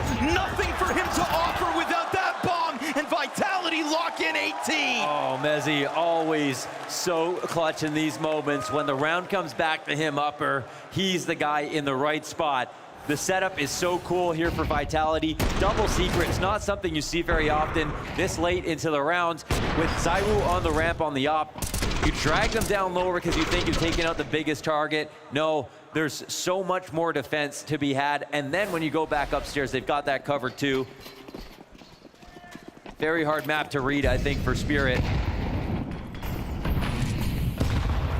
ZywOo unleash into the trophy room. You kill him while he sits back passively in the last round. This time he takes it into his own hands, but there is an answer. You will catch Flamesy trying to make that transition happen. Donk's gonna clip Apex. Is ZywOo's opening kill all for naught? Shiro's responses are kind of unbelievable to pick up these kills, opping T side. 4 on 3. There was a quick glance down into the vent just now from ZywOo's teammate. He peels back. Man, this A site feeling compromised, but at the same time, as the round goes on, you know there's movement outer. You know Donk gets the frag on Apex with little information. This has already started with ZywOo making a first move. Will Vitality have the gall to go for something again in this mid-round, or are we gonna play another waiting game to try to close this map? They want to take a risk. They think about it.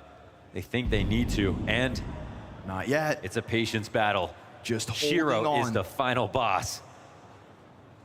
Sitting where he's already plucked one off of this upper site. Oh, here it comes. Oh, and he unscoped. When you think about how long Shiro sat on that, now we go to 25. An act of desperation, he hits Chopper on the fall down. That's the bomb going lower. ZywOo might get killed. Yes, blindsided by Sway. It's a late QB game sneak. impact. And now this fast scuttle down from the ramp. It's low health for the two players here. Rops is trying to stop bomb. Deep nade guts him. And then up close, Donk will be tasked with another clutch, or Vitality have survived the unthinkable. This one can end here. Is he gonna go all the way around to control? Mezzy biding his time. Donk, will he swing the door open? Oh, it's right there, and it's just enough. Mezzy with just enough. What a scramble for that lower bomb site. What a test for this year's #1. And they will win on Nuke. Recovering from the blowouts of Tyloo, they will not let Spirit embarrass with the 2-0 finish. This game needs Mirage.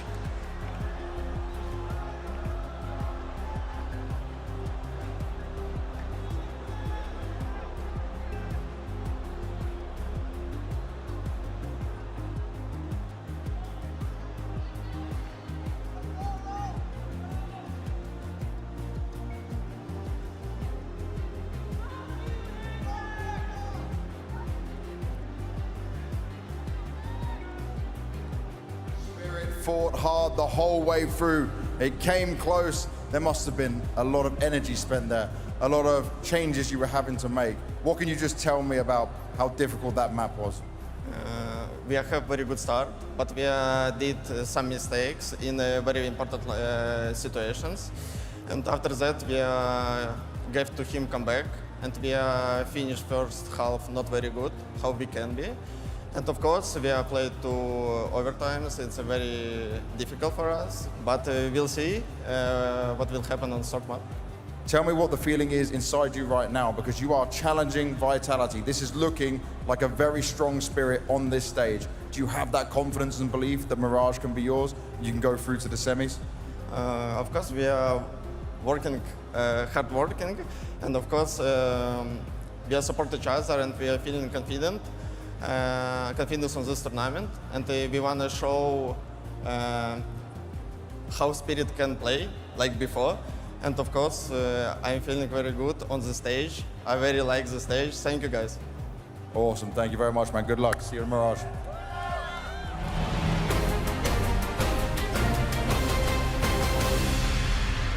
Double overtime required, but Vitality are not letting this one slip away. By far, the highlight we've had so far here at Blast Rivals Hong Kong. So many incredible moments, but Vitality, they are the ones to be outlasting, just about. Yeah, you can say what you want about Vitality at the moment. Maybe they're not hitting their stride, maybe they're not playing the best brand of Counter-Strike, but they deliver exciting games time and time and time again. There's a lot to cover in this one, but first and foremost, let's just enjoy the fact that we had 2 of the best teams in the world going toe-to-toe toe against each other. And whether you think that was good or bad Counter-Strike, it doesn't matter. It was equal Counter-Strike, and it was hella fun to watch. I mean, it was the spectacle that everybody that's in attendance deserved. This was unreal from start to finish. So many rounds, even going back to the first half, but then to get 2 overtimes. And I feel like overall, game plan simply better for Vitality. Spirit, they were just behind so much of that game. I know we're going to be talking about what was a Vitality win, what does push us to a third deciding map, but there is one highlight that, I'm sorry production, we're going to test you here. We're going to want to play over and over and over. This was potentially a contender for highlight of the year coming out of Donk. I don't know how it isn't the highlight of the year. I mean, how often do you get 1 versus 5s, let alone when it's against the team of the year, and it is arguably the best player of the year that pulls it off? I mean, the Galil 1v5 from Donk, like, this is legendary stuff, Pimp. It's the fact that he peaks ZywOo in this faction as well. The final kill, you know, you got the first 4, you think to yourself, you're so close, not only to keeping your team alive, but you know you're in a 1v1 versus ZywOo, who's also had a great game, and he's just instantly going out there, exposing the entirety of his body. And if that doesn't show confidence, if that doesn't show that Donk believes that he's the best player regardless of who he's playing against, nothing ever will. I agree with you, one of the best plays that we've seen all year long, a 1v5 with a Galil at match point against the best team of the year. That's a statement and a half right there. And the perspective we got to see behind Donk as well, I absolutely loved that because it's just so quick, so precise. And if you're Vitality, yeah, sure, you know where Donk is in a lot of those situations, but even if you peek him, he's already killed you. He's already killed you by the time he's done that. It's just a pure, flawless display of mechanics. Every single fight that he takes, crouching into it, instantly just first bulleting everybody. A couple of these players were lit, as a matter of fact, so he didn't always have to get the headshot, but to get it on ZywOo at the very end, the tracking aim is just perfect. Understanding ZywOo has to press on forward to try to get onto that defuse. I mean, Donk used every single piece of advantage that he could have in that fight. He was at 46 HP when he started, and he finished with 46 HP. None of the Vitality players managed to hit a single bullet or even get close towards Donk. So yeah, when you're saying it was fast, it was quick from Donk, it was a spectacle. It was some of the best clutching I've seen in a very long time. It's only him and m0NESY, I feel like, who can pull off stuff like that. I feel like it's fitting it's in Hong Kong, because it's just like, it's like Bruce Lee. Like, how does he get away from a fight from 5 guys every single time unscathed? So yeah, Bruce Lee clutch for Donk. We of course have to look at the wider context of this particular map though, which is probably why, you know, Donk, I can understand him leaving the stage a little bit frustrated, particularly when it goes to overtime, goes to double OT as well. You have ample opportunities to close it out. There was something that you were really pulling on a thread, Maui, where it was, okay, the A defense for Spirit, it's weak. Vitality, they very clearly knew that. It was despicable. It was disgusting. I couldn't bear to watch it. I had to close my eyes every time an A exec was coming in. So this is my first time watching this one, as actually. Now, that's a joke, of course, but no. This is the statement, okay? It's that as long as Zway is on Spirit, you need to just ban Nuke. Like, this guy can't play A for anything. Like, him and Chopper are dastardly bad. Like, this is the most despicable A site defense I have seen since Kyojin and Masuda were playing this bomb site from Vitality. It's terrible. It's bad. Tell us it's how you really bad. Tell us how you really feel. It's real bad. It is real bad. You could see, like, Donk was trying to cover up for it. Every single time that he was playing on the CT side, instead of Donk being aggressive in towards yard, you know, fighting out of main, maybe sometimes rotating towards ramp, he constantly had to place himself in a backup position towards the inner bomb side because he was well aware that that was the weakness. And you could also see that Vitality knew it. Apex kept calling the inside execute over and over and over again, especially in overtime. And even though they knew it was coming, they couldn't do anything to fight it. So I fully agree with you. It was not pretty. And I'll be honest, you know, Zway having another rough showing right here. Chopper even, he had a fantastic clutch in the second pistol round, I believe. But apart from that, he was nowhere to be found as well. And you can't win a game when you have 2 players not showing up on the same bomb site. There are so many layers to this matchup, to this particular map. Let's take a look at some Shiro clips coming out here as well, because we were talking so much about him. The head-to-head duel between him and ZywOo. Shiro, literally from the word go, was showing up. It's crazy that you have a pillar this strong on your defense in Shiro, and he was active. He was moving around. He was breaking the smoke. He was a disruptor. He was a closer. He was so good in practically every single situation that Vitality tested him in.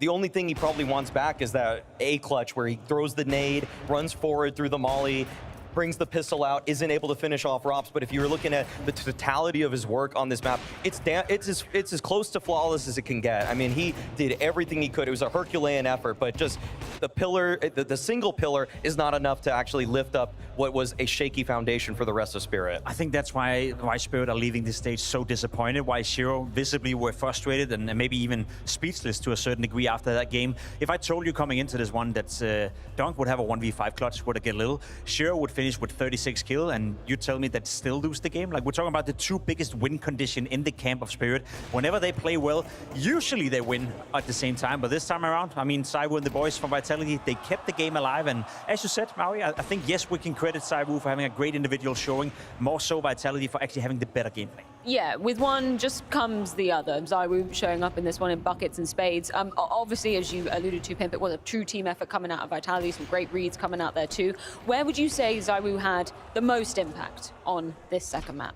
I would say the CT side, he was frequently in the right spot. I feel like Spirit actually a couple of times made the round crazy enough where it was hard to understand where the next play was coming from. And yet Zaiwu, as always, just feels like he knows, his game sense is just unparalleled. He's always putting himself in the right position. If Vu was here, he would say he's the master of hitting the boring shots, but that's because he's positioning himself so well that Spirit was walking into his op crosshair almost every single round. That was a great duel between him and Shiro. Shiro standing in the door, Saiwu standing on the A-bomb side, and they're just waiting and waiting and waiting for each other. As you said, he plays with so much patience, and he also trusts the teammates around him, where I feel sometimes Shiro, probably knowing that you're playing next to Chopper, you're playing next to Sway, who's having a rough game, he feels he has to do a little bit out of the ordinary. Sometimes maybe force the issue a little bit, where I feel like Saiwu, sometimes when we criticize him, it's for not doing enough, not being aggressive enough, not demanding enough. This time around, that paid off, you know, his patience in the game really paid off in a lot of scenarios, especially in the head-to-head versus Shiro.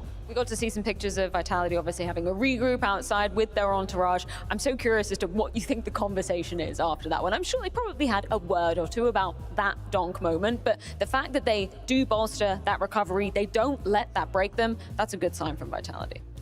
If that were to have ended the game in terms of just Spirit, bring it back in overtime and win, I almost feel like that's the death of Vitality as we know it. I don't know how they would have ever recovered the confidence and trust in one another to ever really actually reach the heights that we know that they can do, as they've proven so far this year. This conversation more about recouping, understanding that even with a massive flaw in our game in that 5v1 loss, that they were still able to pull it over the edge, should embolden them regarding their game plan. The fact that they knew start to finish, they're gonna hammer that A-bomb site. So going into map number 3, trust the prep work from Apex, from Xtaz, and trust each other.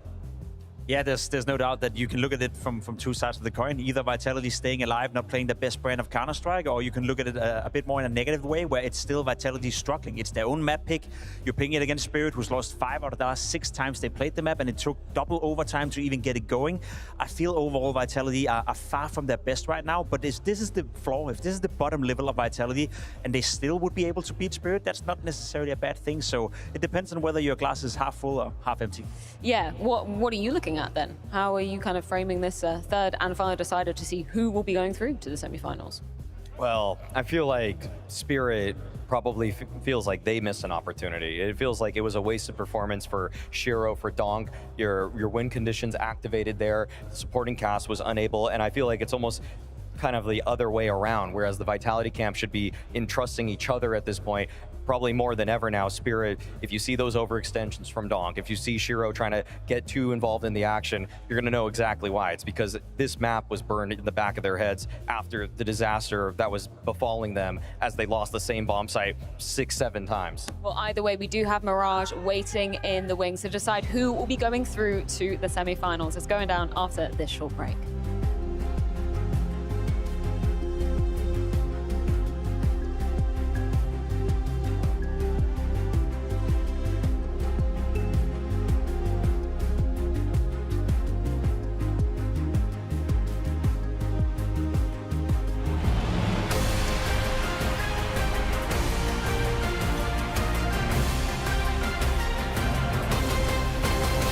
Guys, this is Mahone, and I'm going to break down how the pros hold short on Mirage so you can do it just like them too. Let's go. At the start of the round, typically you'll want to throw a flash at the top of mid to push the T's back. This flash hits anyone standing between top mid and the chair, ultimately creating space for you to peek middle. The top mid flash creates an avenue to peek middle, but you also have to worry about someone coming from underpass. To deny the possible T coming from underpass, you can throw a Molotov at the entrance to prevent them from getting to bench. This gives you more safety when you fight top mid. The top mid flash and underpass Molotov are good tools to help you fight, but before you reach that point, there's a chance a T could cross the initial angle before you get to bricks. This is possible if the T has the best spawn and your teammates at window and connector get smoked out. If this happens, you can Molotov the bricks and progress as the Molotov is still up. But if the Ts don't push up, a great angle to hold is between the bricks and the corner, where you can't be seen from chair. This is strong because Ts tend to clear the bricks angle on the right corner, but not exactly the spot in between. This also allows you to be close enough to spot if a T runs up connector.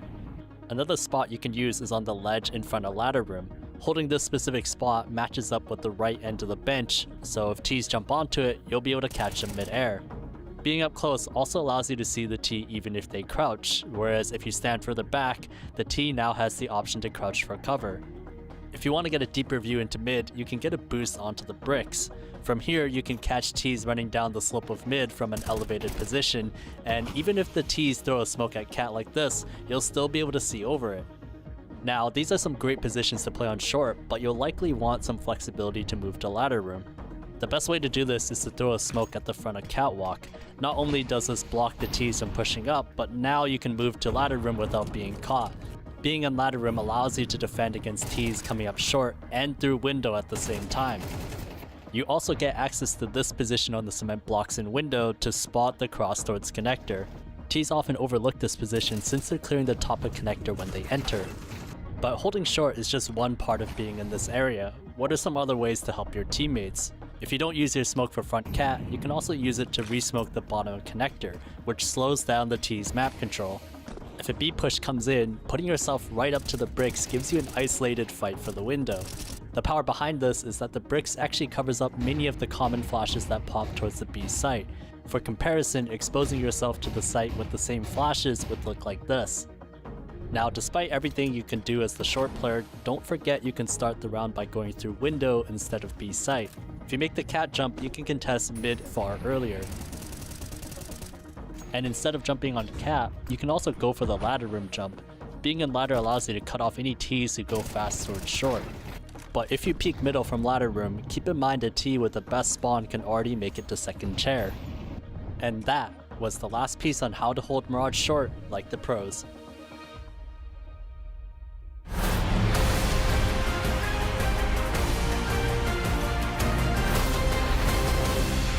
Cinema was promised and cinema was most certainly delivered, but the show must come to its conclusion on that third map of Mirage. Pim, just give us a top-level overview. What do the stats look like for both teams on this map? I mean, we've seen Spirit played at this tournament in a very poor showing. They lost 13-6, didn't look great, weren't competitive whatsoever against the Mongols, if I'm not mistaken. So that was a little bit disappointing for Spirit, having lost the map 2 times in a row. I suspect they're coming into this game with not too much confidence. Whereas for Vitality, yes, we keep painting this picture that they're not at their best, they're not playing well, yet they won Mirage 5 out of the last 6 times they've played it, and they've played it a lot as of recently. So I think in terms of the current shape, the current form of the two teams, if I were to point the arrow to one team or the other that feels slightly more comfortable on Mirage, I'd say Vitality. What's the game plan then? What do you anticipate Vitality pulling out the bag on this one? I don't think Vitality even disguised for a second who they were targeting when it came to Nuke. They were targeting Zwei, they were targeting Chopper. I feel like they're going to be targeting Zwei once again.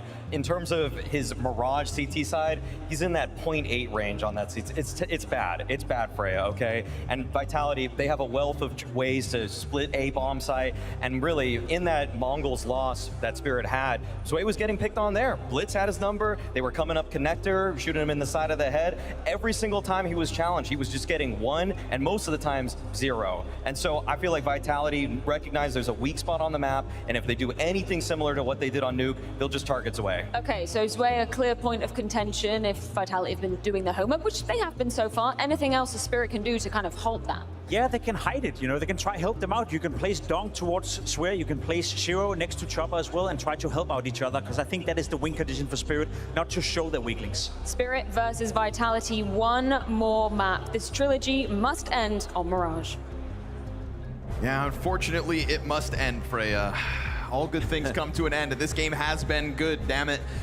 Vitality with their hands full after that one. Survived the test, Launders, and you know, Des just so aptly put it, a lot of that success was coming off of the targeting of Zwei when they were playing out their T side. Where does this one go? How do they pull it off? Can they go tit for tat for a team that has shown us individual levels across the board?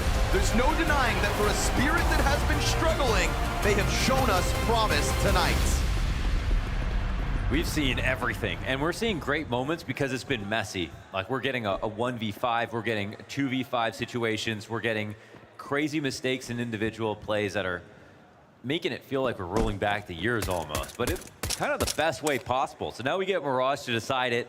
This is what we wanted the entire time. We've come this far. Let's see how much farther we can go. Flamesy's first frag responded by Chopper. Oh, the apartment's push still coming. And Flamesy left a little to be desired there. Not able to get that second kill means Bomb can exit, and everybody feels secure. Chopper all of a sudden dives over towards the catwalk. It's a fast move here between ZywOo and Apex. It's gonna get us back to the 2v2. It's a low health Tanir, full health Zwei. Oh, huge pickup. Mezzy catches that full bar with the blind side, and now Tanir, wild burst on the Glocks. Gotta figure this out. They try to charge him down, and Apex just cranks that dial. Catching Chopper off with the cat aggression. It's a Vitality CT pistol win. There's so many, like, these pistols are all so close, and Spirit have actually been struggling to be clutch. We saw that B-Tram stat was the second pistol they won the entire event. It was, I think, in the first or second map of this series. It's another winnable spot, quote unquote, but not a terrible one for Vitality by any means. Just a retake, so you never give them full odds, and they pull it off. This will be the biggest assist that they could have if they want to close this game out. I think it's crazy that Vitality have got this far. They were so close to actually taking Dust 2, even though it never felt like they were totally in control. And on Nuke, every time we went to overtime, it was 2 overtimes, but they kept starting out well. Now they start out very well. That's mid-control, 1 and done.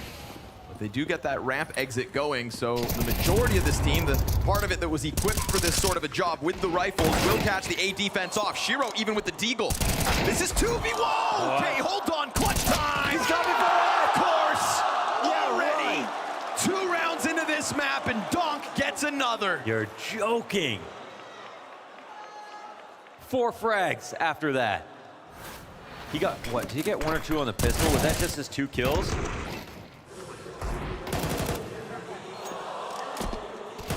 Nasty. Donk able to exit out through that ramp. You know, the upper hold going, or middle hold going so well. There was a moment there where Vitality kind of felt like there was a slight sigh of relief, and in that moment, Spirit knew it was all ramp or nothing. Wow, pistol momentum. What does it really mean? 2 MP9s here could get caught out by Shiro. He's gonna play it passive, but no sir, Flamesy actually kills him. Yeah, their angle is just better. I mean, the approach is solid there from Flamesy. Tightrope walking. Throws things into disarray. It is not the time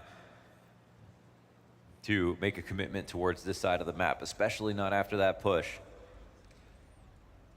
It's one of those questions though, right? It's like getting the kill and seeing that apartments felt empty. They didn't know that there was a second player behind Shiro. What's key right now is Tanir's utility. A molly's the only way they're gonna find out that there's 2 players here, that they actually cover this position, but it's possible they molly the wrong side.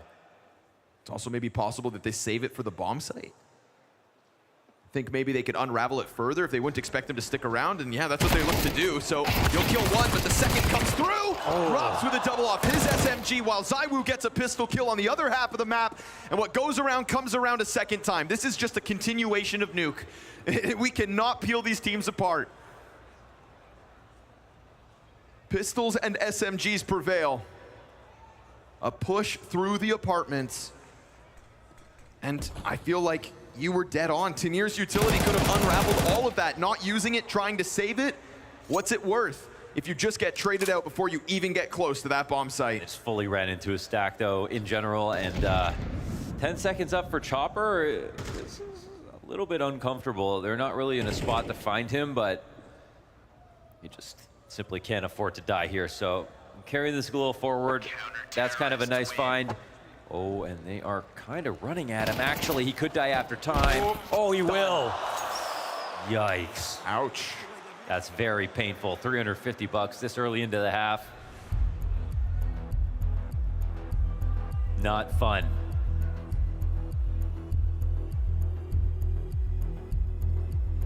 And a first timeout for Vitality.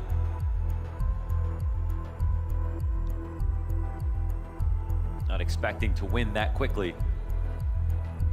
Call it early, get everything back online. You win the pistol, you win your force buy. You can forget about round 2, you can laugh it off.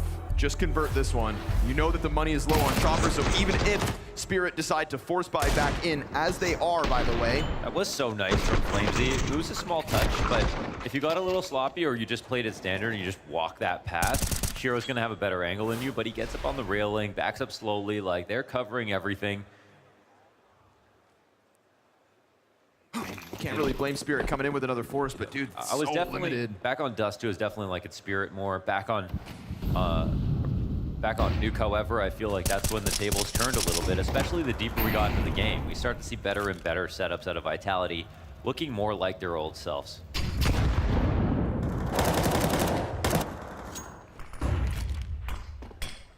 Clock very much a French Counter-Strike fan. Donk gonna try to gun down Mezzi, but he stands the test. And as will Flamesy. Again, just coming in with another force buy to try to keep this back and forth going, but coming in with so little. So they need a moment like that. Sway collecting one off of the Desert Eagle. And that's gonna extend enough space for Shiro to put down this plant. Getting a plant here is actually pretty good. And letting him get that M4. Sway, though, kind of caught with the fire beneath him. Doesn't do that much. Zaiwu gonna just buy a bit of time. Now, as far as kits go, we're looking at Flamesy and Mezzi for this retake, but remember, Chopper's still over on that other half of the map. Chopper's just got to get going. I mean, if he's going to be involved in this at all. Still sitting there as Sway's gonna look to use that rifle, but down low to 50 health. Retakes on. Shiro, what can you really do? Because you are very much alone, and you will remain alone. Doesn't feel like Chopper will ever get here, but if you can kill the diffuser, big if. Unfortunately for them, that Glock late on arrival's not gonna do it, and Vitality followed through with the conversion. Okay. I honestly think a plant's a pretty small win right there, and that's because Zwei hit that deagle shot. That gave him something. Winning was probably unlikely after those first 2 kills, but they really need to rebalance the money.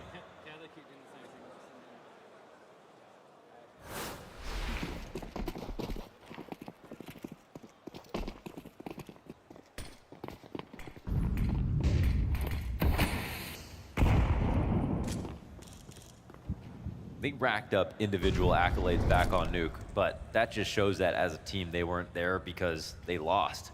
Spirit had Donk on had a 1v5. They had Shiro, unbelievable opping both T side and CT side on opening kills versus Zaiwu, versus everybody, to be honest. Tanir was a workhorse throughout that game. And yet not enough. Yeah, and yet not enough. Close, but not enough. You know, and there's no guarantee that you're gonna get a third CT side performance like that from Shiro. I'm not gonna sit here and say it's impossible, as his consistency has been great. But it was just so impressive across Dust 2 and Nuke that you'd be blessed if he can turn it around, especially if this T side doesn't get its legs underneath it. Damn well be a game of catch-up for Spirit once they swap. For now, it's just body stacked bottom middle. You're not allowed. Ooh. Paints a very bleak picture of what was this round. Making up for losing a couple players in the previous. It's been majority alive for Vitality since losing round 2. If you're gonna play down the clock, do it right, especially if you've only got a P250 in your hands. Ooh. One for the road? No, sir. Rops gets his. Vitality take a 4th, and that's with 5 players strong. Very strong. And rich.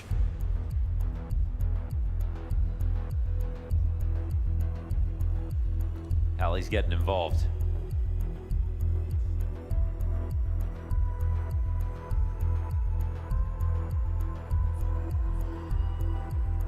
Couldn't tell you what he's going to say because it's been an economic game of chicken. It's been a clutch to win them 1 round. They can kind of do anything. They can kind of do everything still. They haven't really started on T side.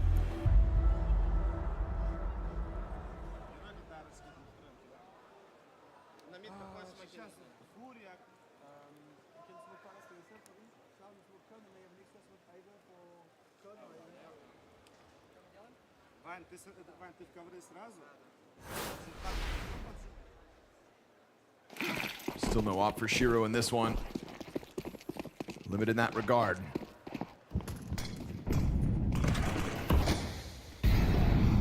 Fast move for Zaiwu, clearly on the hunt here in anticipation of some kind of upper move from Spirit. No strangers to crossing to those boxes fast. No strangers for letting Donk off the leash and trying to get his entries, but Zaiwu sees nothing for the first 20 seconds. It could do a lot of good for Vitality as this game goes on. If Flamesy's going to be the beacon of hope, strong start for him. Strongest start for him in the series so far has been this third map.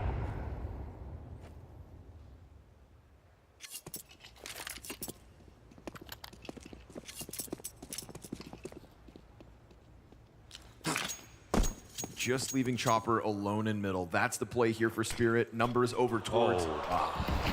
That's a bad beat. Well, Effect's coming to check on it. Certainly not ideal. Chopper doubles back, and now they're going to try to take that sniff towards the ramp exit, so pressure on Rops here, but teammates nearby.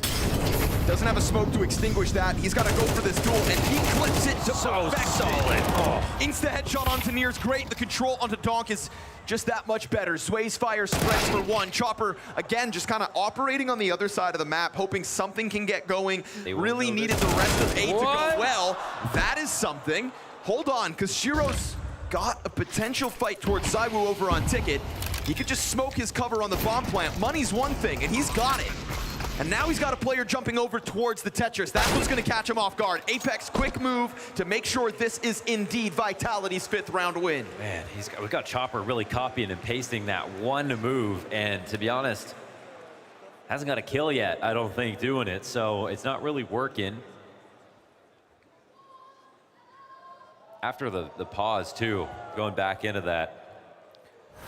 I don't think Hallie told him to miss that window smoke, and yeah, we got to relive this spray because that's a tough angle to get those kills. That's the right guy to get him.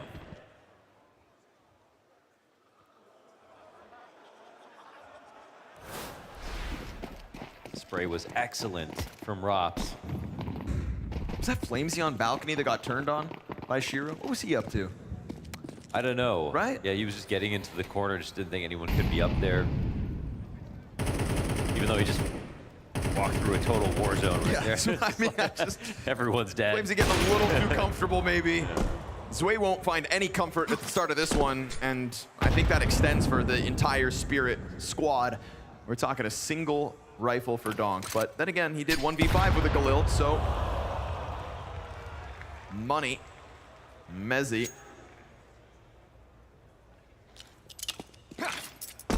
Made messy up in the apartments. That's an easy 5v4. Never even had to look Zway in the eyes.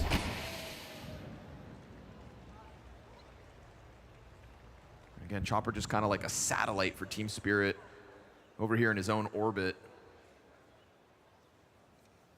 But it doesn't look like he's going to find too much resistance. You know, he's been muted at times trying to join up. Here comes Donk, that one Galil, one rifle, dead.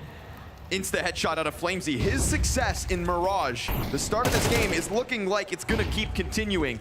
And Apex's time to kill has been just as sharp. Again, the rest of the team just working with these pistols.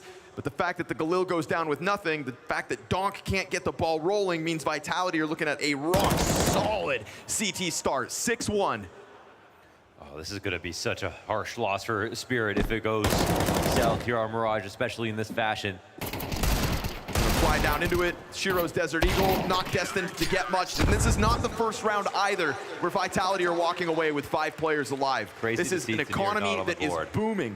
$13,000 on Apex as he comes back into this round. This is going to be a Team Spirit who surely have their hands full for the rest of this half. We've got an ADR on Team Nier. Just love to check that.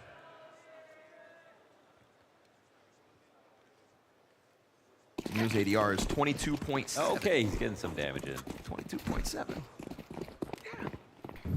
Good luck, buddy. 0-7. Have at it. Maybe a little more presence in mid.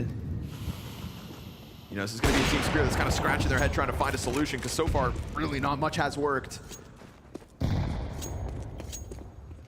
Again, no more than 2 kills per round for Spirit since they won that pistol force buy in the second.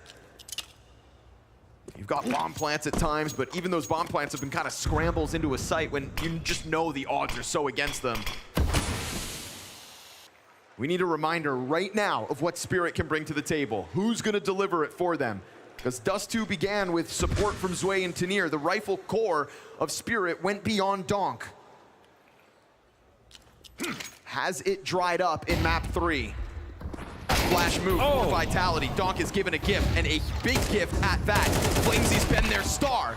Zwei's able to get his. Rob's already with the recovery, gets a bit more damage in. Tenier barely stands here. Yeah, no real spray. This site's lost. Oh my goodness. Hold on a second. Might have to take that back. Still gonna be a full-on retake, but you got 2 healthy players coming at it.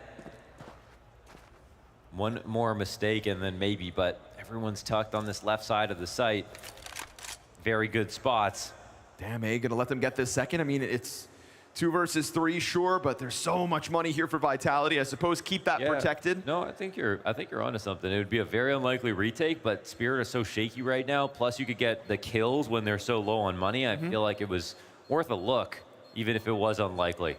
Although I think this save is just going to guarantee gun rounds for the rest of the half, essentially, for Vitality. So maybe let them get this second, and then if you're in another 2v3 2 rounds from now, this will certainly allow for them to go for that. So here it is. You know, that moment that we need somebody to be the jackknife. No surprise, it winds up being Donk again. Finds this opening kill on Flamesy. Yeah, the thing is, even though we got that 1v5 and like he got to the top of the board by the end of Nuke, like it had to be that way. It's not like he was a serious threat in every round for the whole game. Like he was having some big moments, a couple of big moments, but you know, even compared to Tenier, he wasn't like consistently outputting high impact rounds. Tenier, this is his worst start. Oh, he's just going 0-9 in Chengdu. Okay, his worst start in this a week. Yeah, still. We'll keep an eye on it, because if he goes 0-10, then the record's broken.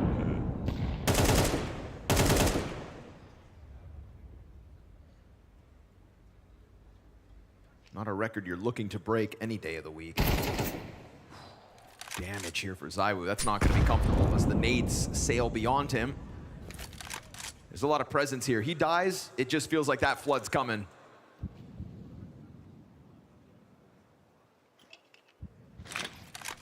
Smoke in front of the pack. ZywOo doesn't feel too nervous about falling any further, so he'll post on this angle, and if you want to try to emerge in a sneaky fashion, he'll gonna clip your wings. That is Zwei to the wayside. And as the fire burns, he's gonna hesitate. Spirit, clips a second. Big pickup from ZywOo, sets up Apex to find his, and he's gonna execute Donk on the fall down. And if anytime Donk is limited to a single kill, you know the odds are good, but that's a big pickup at a chopper. So solid before he even finished that crouch. Is it too late for a recovery here for Spirit? How do they clear empty pillar though? They don't have a molly for this. Smokes are fresh. They got to get a bomb planted, and the CTs can start just throwing bodies at this when they want to. 20 seconds. Shiro still yet to emerge fully from apartments. Missed shot. That could have just opened this door. But instead, he dives back into the market, and Chopper gonna get spotted by this Mezzi claw of Cat. Another headshot comes through for Chopper. He is making up for lost ground, lost time, as Donk went down near empty-handed. Shiro's not sure which way to look.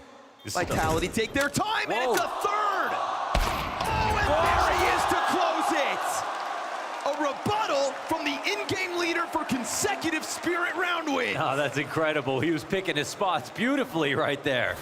Another massive individual moment here for Spirit from the most unlikely. It's Chopper. He was just straight up out-dueling them over again, over and over in 50-50s. Beautiful headshots. And the finishing touch from Shiro.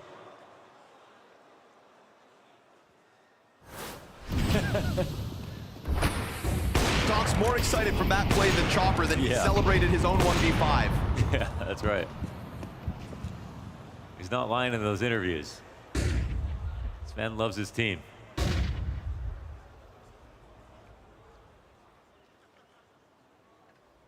But again, there's a huge economy to cut through. Vitality worked up a ton of bank. Ooh, but here comes Donk. Yeah, slowly, but also quickly. So early to be up here inside a connector alone. Nate will soften him up, but remember, we've got 2 ops on this play between Rops and ZywOo at the moment. They're trying to make it feel like a cat split. I don't know if ZywOo's gonna fall for it. He might get the pick off. No, Dog took him out. And then all of a sudden, Rops misses an op shot. Apex is gonna have to be the savior, and he steps up into near. So they find this A site and they just rattle it. Peeling apart player after player, neither the op getting what it needed to. Man, you had the call out there from ZywOo. We have to see how Dog just executed him on the spot. That was probably so nasty. He would have had to drop off back onto the stairs, take a headshot fight, and kill ZywOo when he was opping. Lays him out on catwalk, and now Spirit are starting to feel like there is still something left in this half. 4 rounds already on a T side, not bad. More runway to go.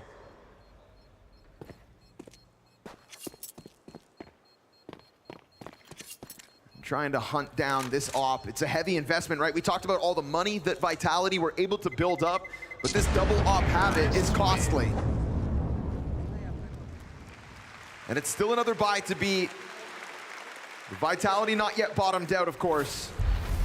But watch this. Rops gets the 1 Palace pick, falls back to Ticket, got nothing thereafter. It's this kill onto ZywOo right here. Just deletes him. See ya. No chance he would shoot. Inspired by those chopper headshots of the 1 round prior. As soon as they blew up that connector smoke and they called out that no one was up there on cat splitting, that should have been an easy frag, but not when you're that quick. For a second, it felt like this game wasn't going to get interesting because it's been Vitality who have to have the bounce back in the first few rounds. But it looks like Spirit can do that too if they have to.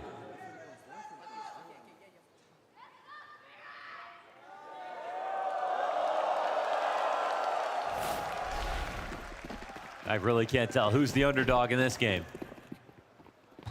Ooh, 1 and 9. Yet still clawing back some of these rounds. Yeah, that's wild. Donk's dead this time, and Donk was key in that last round. Yeah, that's another opening duel.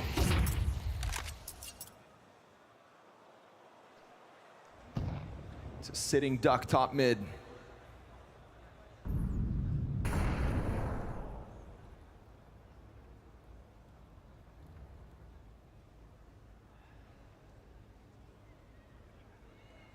ZywOo doesn't seem like he's gonna shy away from this, so patient and holding, and correct that the presence is coming.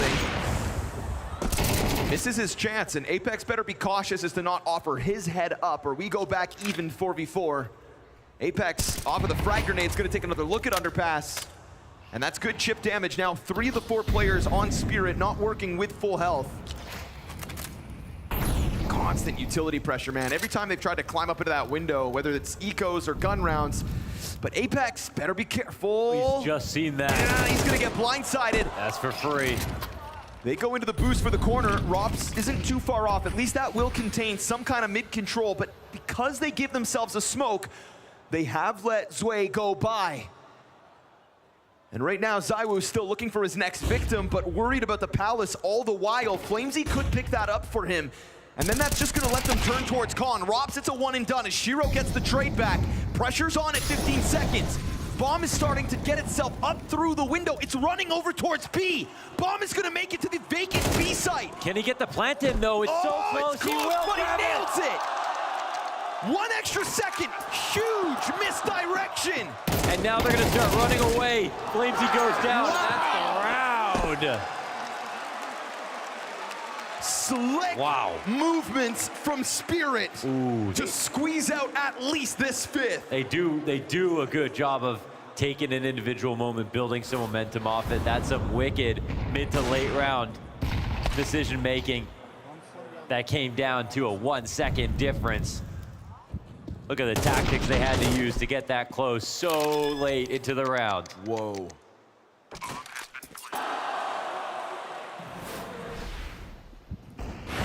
Gonna make Vitality work for this as this game remains close. This is 4 rounds in a row for Spirit. There was an element of domination at the start of this CT side. Vitality have lost control of that, but they just continue opening this. Round after round, I think this is 11-1 in opening kills for Vitality on this half, and yet somehow Spirit continue to fight back into these. This will be another round where they've got legs. Sway deep into the marketplace as bomb goes down and Utility keeps the players off Cat. What are they gonna do now? 3-on-3. Sway's gonna see this head. ZywOo takes him down. Then they boost onto the bricks just to get some kind of vision, trying to stack up for this. We've got Shiro locked into a strong position, but he did miss that cross, and so one Vitality member getting ever closer, inching forward off the arch as ZywOo takes support down, and there they have it, the follow-through on the retake. One more round for the road. A 7th for Vitality, hard fought, as Spirit's rebound was no joke.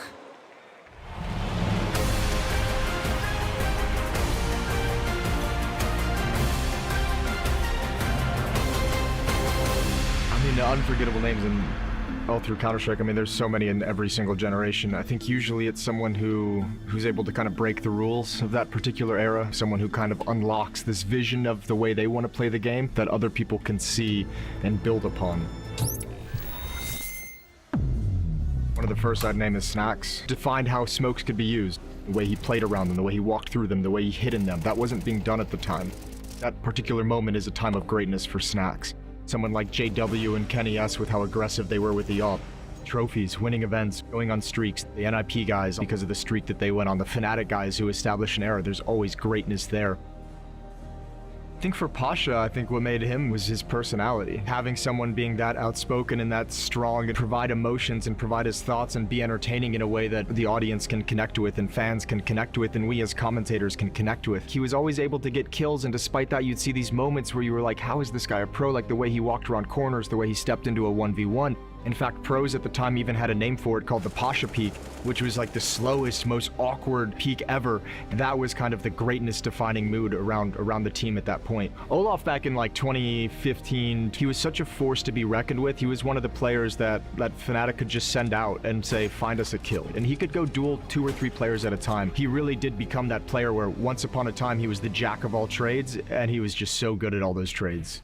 2016 was the era where Brazilian Counter-Strike really hit it. Fallen's greatness obviously comes from his movement and his ability to understand his positioning, take a shot, fall back, find new cover, and he was like a master of this kind of like retreating off defense that would just pick a player off. So you add all that together with his leadership and kind of the style of Counter-Strike that he developed with the Brazilians, and Fallen's just in some ways a complete package of greatness. Device was someone who kind of mastered the textbook of Counter-Strike and always played within its limits to its maximum potential. ZywOo is someone who just has incredible consistency, sharp with the AWP as well as the AK-47, extremely versatile, and he's a star player that doesn't demand a lot. Simple's greatness came from the fact that he just beat the game. He's the best player to ever touch it. His motivation at some point was, I want to put on a show. I want the crowd on their feet as I decimate you inside the server. Simple, are you serious? What is that? You can't do that, Simple! And that level of greatness is really hard to achieve and might not ever be achieved again.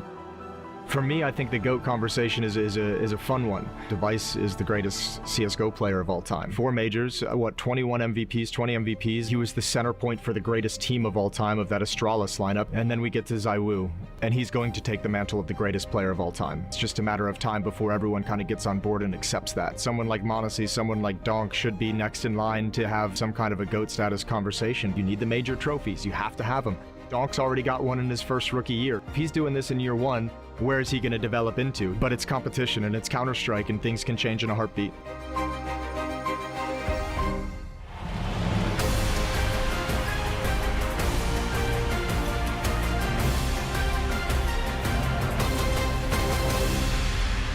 If Vitality thought for even a second that this was going to be an easy third map, they were proven wrong. That streak of 4 rounds out of Team Spirit kept them on their toes. But one more for the road, and now the question remains, will Shiro be able to find the form on a CT side like he did in Nuke, like he did on Dust 2, because he's a driving force for a much-needed defense that starts right now. Yeah, consistent star. We're seeing it absolutely. Openings, closings, and definitely, usually with the op.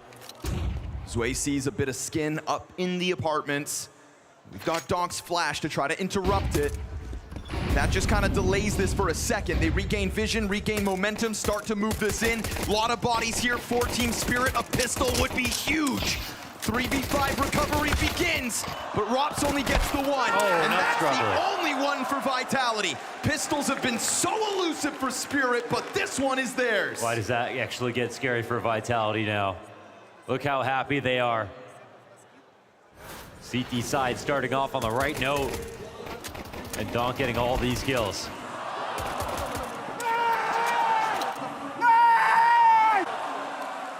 Oh, they got melted down. 5 of the last 6 here for Spirit.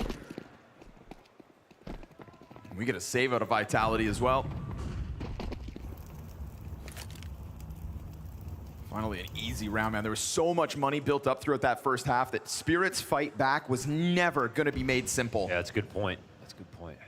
Like, those are 4 rounds in a row as things started to look bleak, and 4 rounds versus what was, you know, an affordable double-op setup, multiple rounds. Yeah, like winning and winning dominantly are just 2 totally different levels when it comes to your win streak. How much money you can make, how many more buys you can get if you end up losing a round.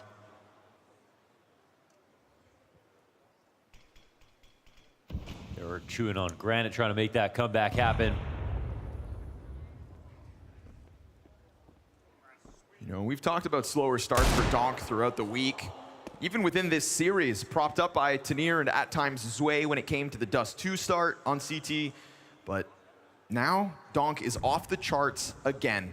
A huge pistol round's gonna kind of set him on fire. That if Donk continues to find his form, then Vitality will have problems. If taiN can also get into this game, specifically a CT side, because individually, look at that. Again, shooting gallery, made easy versus pistols, of course. But those are sharp shots for a player who just had 3 kills. He doubles his frags right here, right now. And if that is a sign of what's to come for taiN, then Vitality will have their hands full. No lead, folks. We saw it. You know, he consistently himself, even when he was playing on Heroic, that was just that you always see the same guy. He goes for the kill. Just the clean headshots for that one. Again, a chance for him to take a breath, focus in, realize swapping the sides could bode real well for Spirit. You've pushed Vitality to the absolute limit. Nuke could have ended so much sooner. And so Spirit know this battle is hard fought. A look deep into the ramp, forward movement here for Zway. It's nade in hand as the rest of Spirit start to go look elsewhere, right? With those smoke grenades now fading in middle, surely that's gonna take some attention. Zway decides to just slide down the ramp on his own, and that's gonna catch Flamesy off. Flamesy, who was phenomenal at the start of this game, but as it's gone on, has cooled off. It's awkward though, because they know so much out of this setup. They know that the A attack was about to take place. It puts some pressure back on Vitality. I mean, they could continue forward with it, right? Spirit aren't gonna go all in and assume that this will happen now, that they reveal their plans, but how willing are Vitality to make this a brand new round?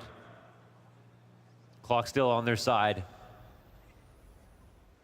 And it looks like they'll actually make this one extra complicated. I love it. Now, Chopper has kind of been the man of the hour. It's definitely gonna have to be now. And he's operated on his own so many times. This off angle in the apartments almost just lined up too, but him being alive slows it down again slightly. This is gonna be Rops dropping on the other side of the map, but it is Vitality with footing inside of the B site. taiN opts to go for the flank. Donk in on Cat. Gonna charge your challenge on the side of that smoke.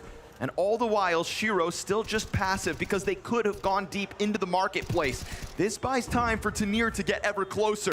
One of the 2 kits on the situation down. Now it's gonna come to Donk to put his hands on that bomb, but he's been smoked off this entire time. Yeah, it's still fresh. No, okay, it's gone.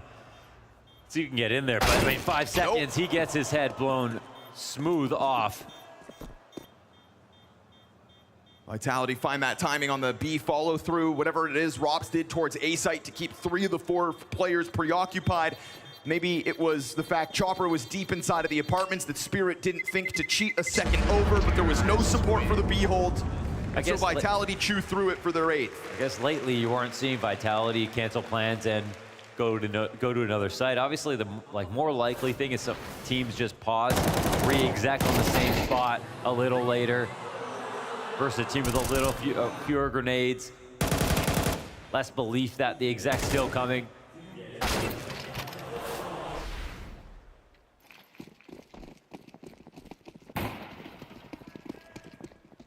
It's a great early answer for Vitality. Oof, awkward.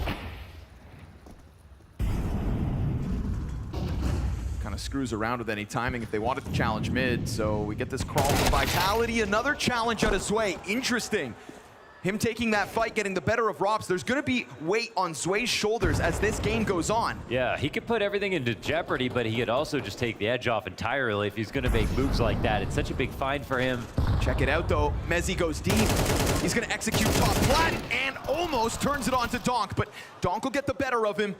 And that's the A play down. Bomb still left top mid for Vitality. Somebody will have to double back. Right now, Flamesy wants position and connector.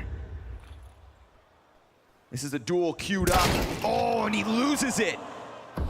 This is one of those one-off rounds for Donk. A single kill, all he gets. Shiro's gonna force the fight on Flamesy, but a flashbang just got Flamesy out of his position. That is huge. He decides to take the fight over top of the stairs. Now Tanir locked into the catwalk, and he tries his best to get the better of Zywoo, who's looking to join forces inside A. We saw big things from Chopper last half. He's at the cutoff point. He could come in and find this, maybe losing out in the process. Zywoo's down low. Great One damage. bullet could do it. And as he spams that smoke, he doesn't find that last bullet that he needed, the one you allude to.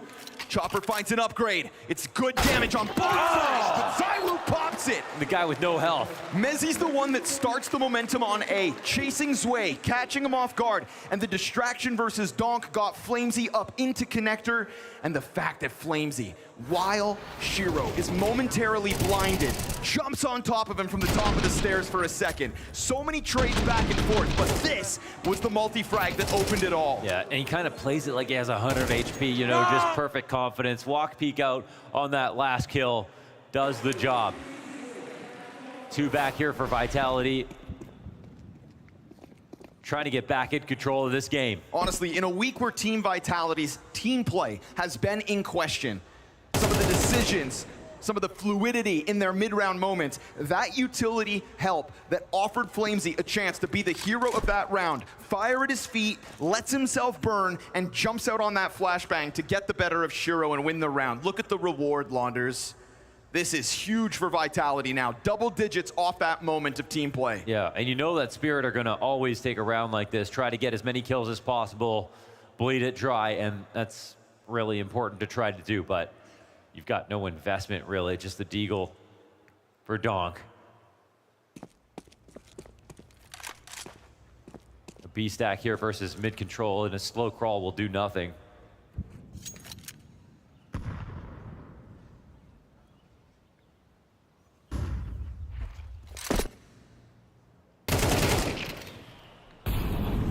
Sits way down and finds this empty site in a second. Deagle and 5-7, man. What a desperate place to be. Giving Vitality a streak like this, I mean, there's elements of the first half showing again here. You're giving a chance for Vitality to survive with numbers, build up a good amount of money on a round like this. You know, I know Spirit don't have a lot to work with, but still, a couple of kills, keep it close.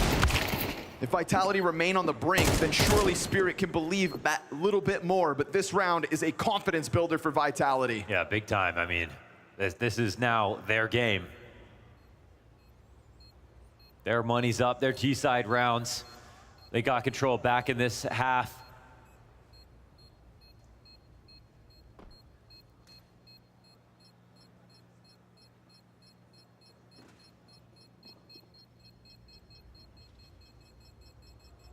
Question will remain, does Zwei continue once they get back into the guns to try to take those moves into ramp? Because it's been a couple times where it's been Zwei to be the guy who has to go for an initiative. That forward-facing A play, peeking down into the ramp, he's pulled it off twice.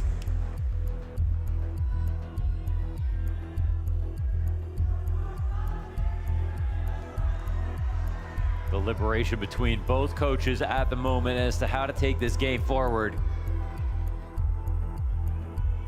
You think the 1v5 from Donk on Nuke is enough to fire your team up to close the map out. That's what it felt like, the destiny that he created. At least it bought them overtime, which maybe that wasn't even possible mentally.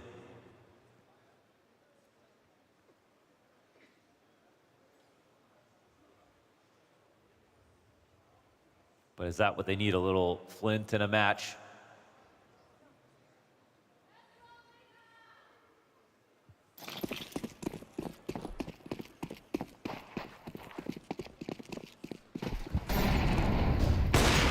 Oh, that's a tag. Zwei in the legs. And we've talked about Zwei having the impact on A, this time wounded already. This is a perfect moment for Rops to try to pounce.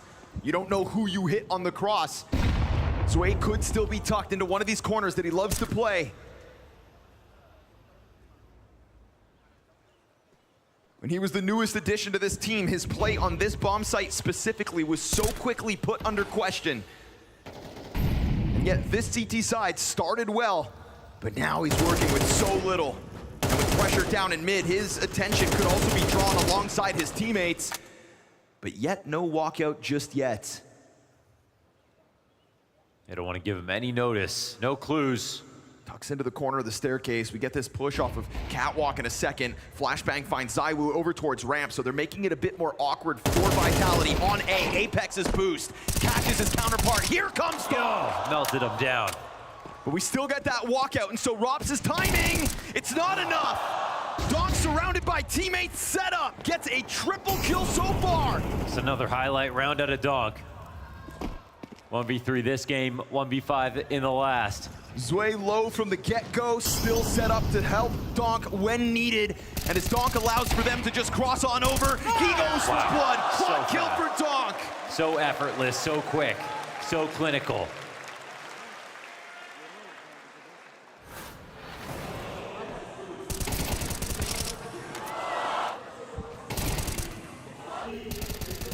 Wait, they don't even stand a chance. Just playing reactive as well, catching that boost. You know, it's Apex to make the first move, Apex to find Chopper. Oh yeah. Almost felt like things were moving in the right direction, but every time something happens, if Donk is close enough to deal with it, he does. And that is what happens. It rolls forward. Always ready to react. Can Vitality now? You tiptoe your way into Donk's proximity, you've got problems. They just were reminded of that one round ago.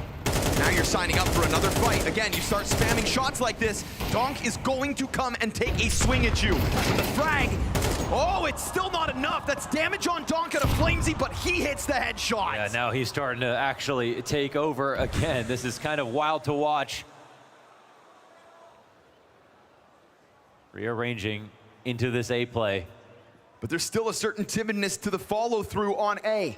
At least this time around, it's not Donk to get free kills. It's a good amount of damage versus him, but he still fights on! Yeah, he's still got more! Still goes one more further! Hero's here to help it! How does he survive? I don't know, and I don't know how we go from Donk sort of casually top of the board to Donk 3K every single round. 23 kills, 14 deaths. The joke was he always gets 2. And it's got to be said that Zwei has been a great support system for him right now. Whoa. This is still very much a one-man army. It's getting into unstoppable territory. Majority of team spirit still with not even double-digit kills. But where is that X factor from the likes of Zywoo then? There needs to be an answer from somebody on Vitality. This is a team not shy of stars themselves. Or is the solution to simply evade the problem? To hell with Connector, to hell with A.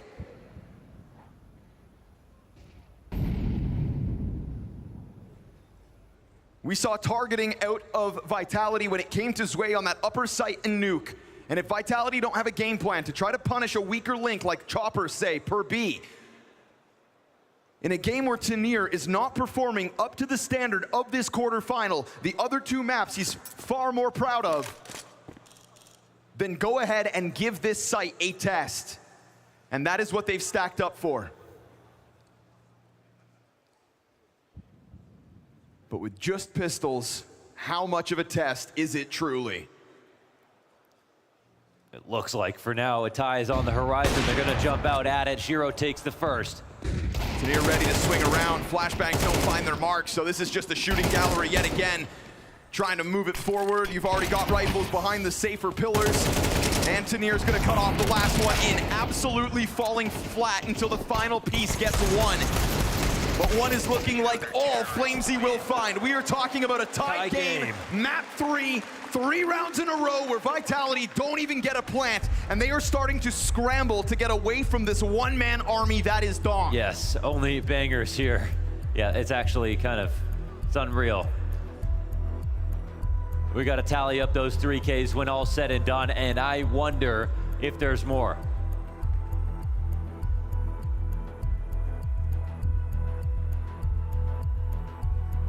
Such massive amounts of damage. The money doesn't matter as much on T side. Spirit are only going to be thinking about their bank accounts, their kits, their incendiaries, and how to make this worse.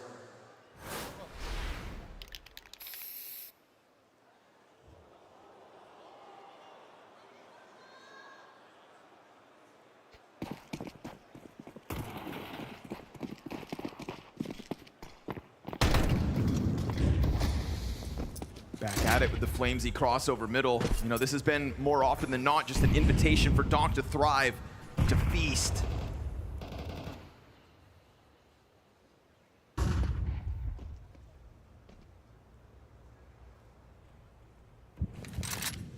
Just so many pieces working around him, but for now, Vitality go quiet.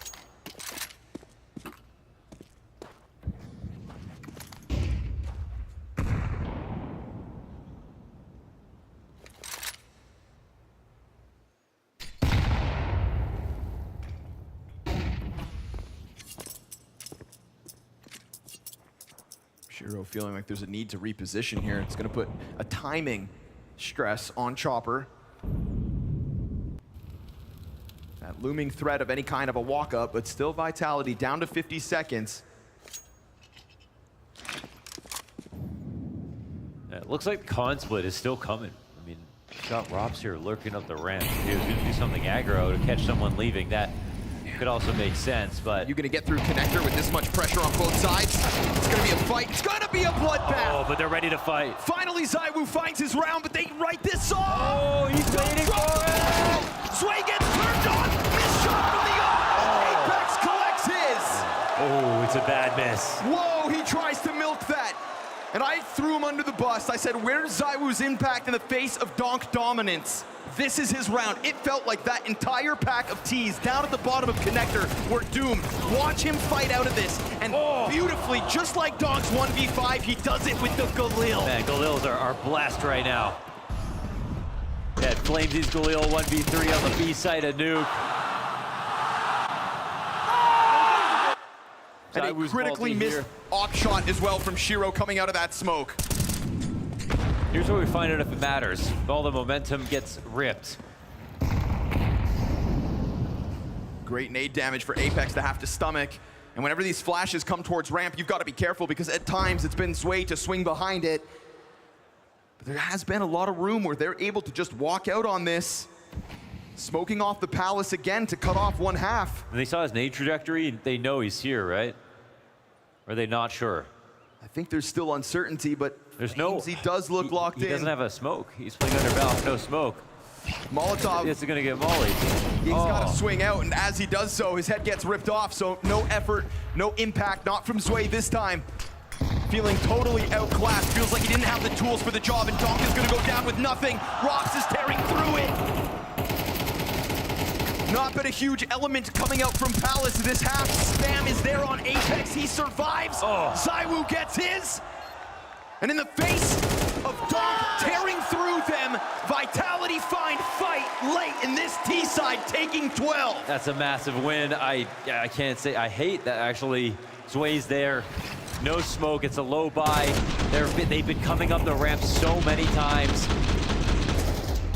What's the huge value here?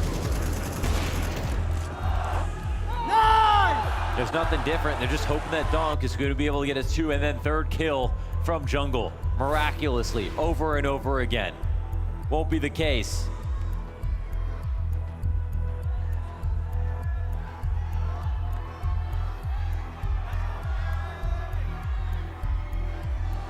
How many chances back on Nuke slip through their hands? Cannot afford to let that happen again, but if it's not Donk, then it's not Spirit. You know, this is that classic fashion in the struggles of Team Spirit throughout this season. Donk is a lot, but not always enough.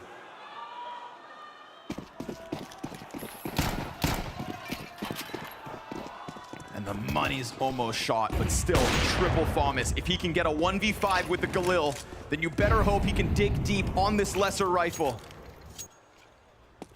And there's no real change up in the setups.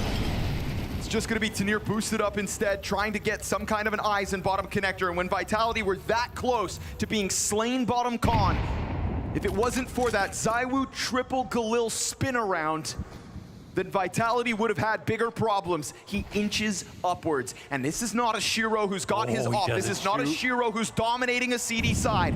This is a different look for Spirit, and one that may not be enough. And so ZywOo's given room to roam. No giveaway on his position. They'll come up above. Huge. He'll take him down.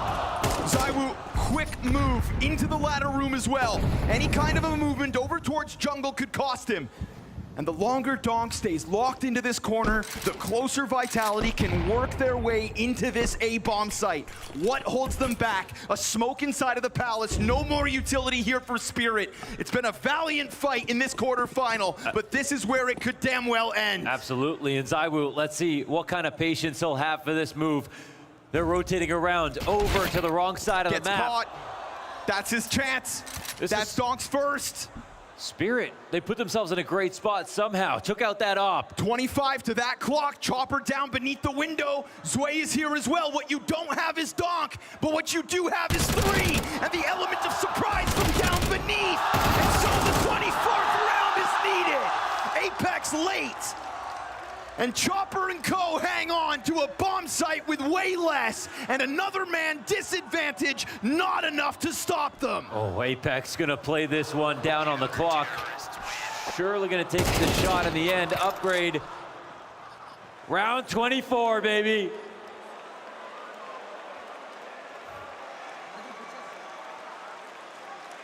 What a show.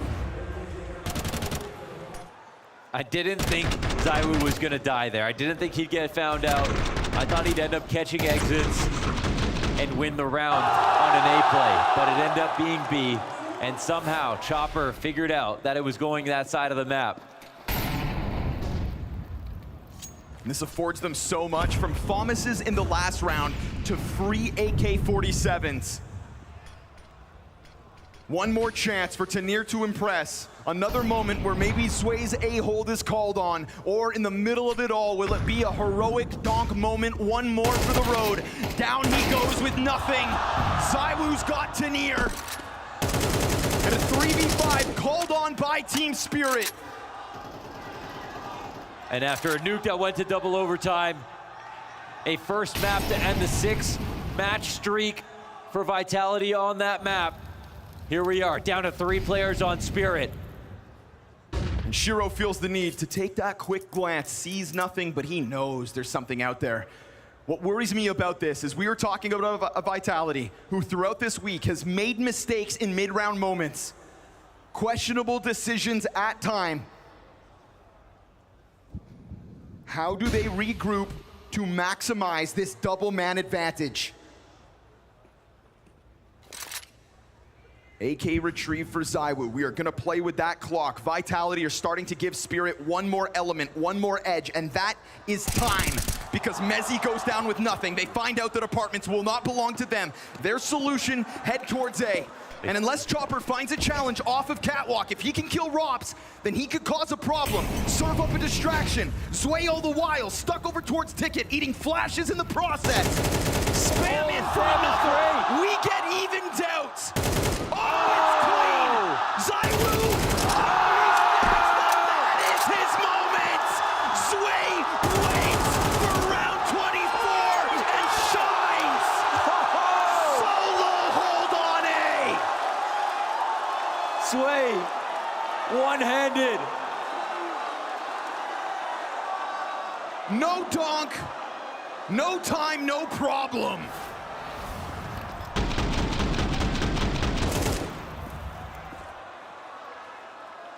There's nothing else to this. He wins this round. He brings OT. He keeps Spirit alive.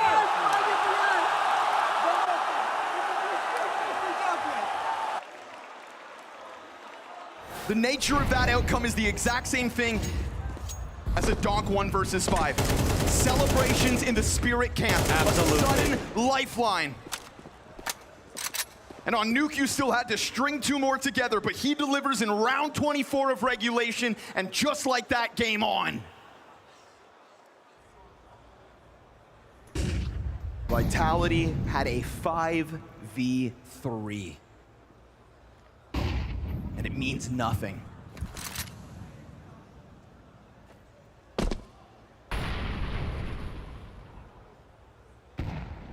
my goodness. This game has been a long time in the making. We have had to wait for this head-to-head, and we were worried that coming into this head-to-head, that this new form of Spirit, this new shape, and 5 just didn't have the fight. But they find Vitality in a weird week, in a weak state. And punishing every step of the way here. Has this given time for a guy like Tanir to get his game going, because he still remains without his moment, and this could be it. An arrival with a back turn to him, but a singular kill, all he gets yet again. Donk is out from market, and he'll find one more. Tucked in for the time being. Rotates still at quite some distance. Fire on his feet. They're letting him go. I mean, it's just a USP. You've got to get rid of him. But it is Donk after all, so eyes glued to the screen. Mezzi drops him. Damage done. Apex and Mezzi both low. Sway's got eyes out from market. No HEs, no mollies. And a chance as they cut down that catwalk retake. Zoe was just the hero moments ago. Cue up another clutch. Inching his way into the middle of all of this. Remember, there's low health on 2 of these 3. It's Zywoo with the full health bar. Sway, though, should get blindsided. By the player in sight, but now he's got an inkling. He had that sense that someone was near him, and sure enough, Zywoo on the hunt. Wow, and no matter what, even after that, tragic moment for Vitality in round 24. They get it together. They always start these overtimes fresh. Half shot through that. Get right pillar. Rob finishes him off. Tanir goes down. Could have been a moment for him. He's been struggling this game.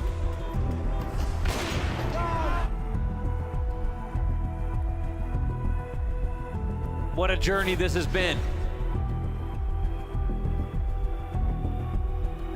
The fact that only one of these teams goes through is mental at this point. I'm sure they both feel they've won and lost this game a million times already.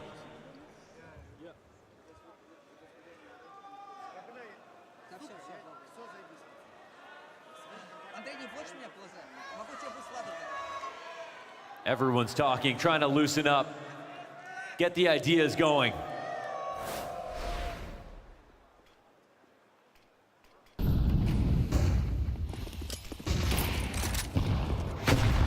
Whoa.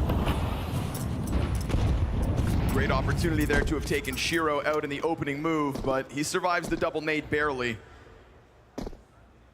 He does. I mean, him being on and up, unless they actually get the kill, may or may not have that much impact on the round. He's playing this one back from Ticket now.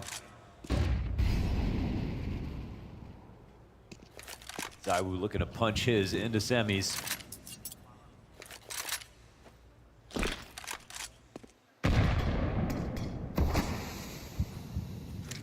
Still just creating more uncertainty here for Spirit to have to stomach. Catwalk with Tanir's scoreline, you've got to say it has been a weak point. So long as Donk doesn't come for your throat in from window or on con. Tanir just eating more damage. It's been the name of the game, softening them up. Shiro's feeling like he can go for this peak, but there's a lot of bodies inside of this left side connector, and he will clip Apex out of the round. But then up close is Donk, trying to pounce. Flamesy gets an act of revenge. And with that low health on Shiro, he knows he has to remain cautious. Zway over towards the ramp, misses timing. And as Robs collects that kill, it is Shiro still with yet another, his second of this round. ZywOo keeps his head on a swivel. Got a guard off on Catwalk. Chopper shows himself. Bomb is planted. Chopper still gets one from behind him.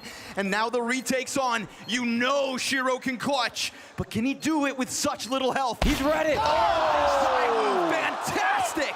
As he walks into that scope, well prepared. Vitality's T-side still flawless. Too damn fast. And the slightly better angle from back there. ZywOo, great round. And his best moments have always been weaving in other people's moments. Even though there's frags coming back from Spirit, he's collecting one here, one there, and getting the final word at the end of the round. 2 in a row in overtime. Just so good at piecing together his impact. Not always necessarily explosive in that way, but just meticulous. Call him a collector. Picks and chooses. Now we've got Vitality grouping themselves up to give Zway one of his biggest tests, an all-in execution. No challenge to come in through middle. And while Tanir is already ahead of Cat, you'd think this will turn around the 2 players in connector and jungle. Zway's gonna try to challenge this, pops it open, but you've got a player already close to the ticket booth. And if Zway's gun goes empty, there's gonna be a pounce. Apex catching the headshot through the ticket, doesn't kill him, but it's just enough cover for the bomb he got it? to go down. Barely. Can you believe it? USP smoke spam. Now it's just a full retake. They don't want to have to do this. Not a comfortable amount of positioning on site. Mezzi feels like he's got to push off. Oh, he's in and out. Don't let this be 3 in a row. In his reposition, he collects 1 kill. And it's not just any kill, it's the star of the show. It is Donk dead in this final attempt at Team Spirit to get a CT round. Mezzi and Apex between the both. Rock solid stuff in the post plant. Shiro's got nothing to lose. Clutches on. Player down beneath him. 3 rounds in OT. Vitality. That's filthy. And that's Mezzi with a 4K putting his scoreline positive. A new hero emerges again for Vitality. Off with 1 bullet and 1 moment away from denying that plan and not even having a retake, only to get peeked by Mezzi after. And then watch all his teammates fall to that very same guy. Finally, we play fucking good, Bob!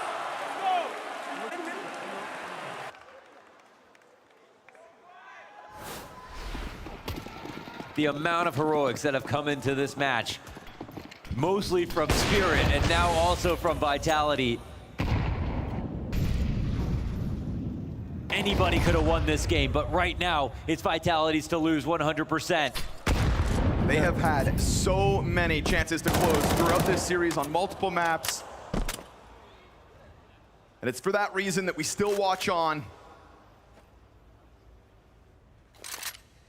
Spirit have saviors, but to string it together 3 times is a massive ask. For Shiro to yet again somehow get in with impact on a T side with low health.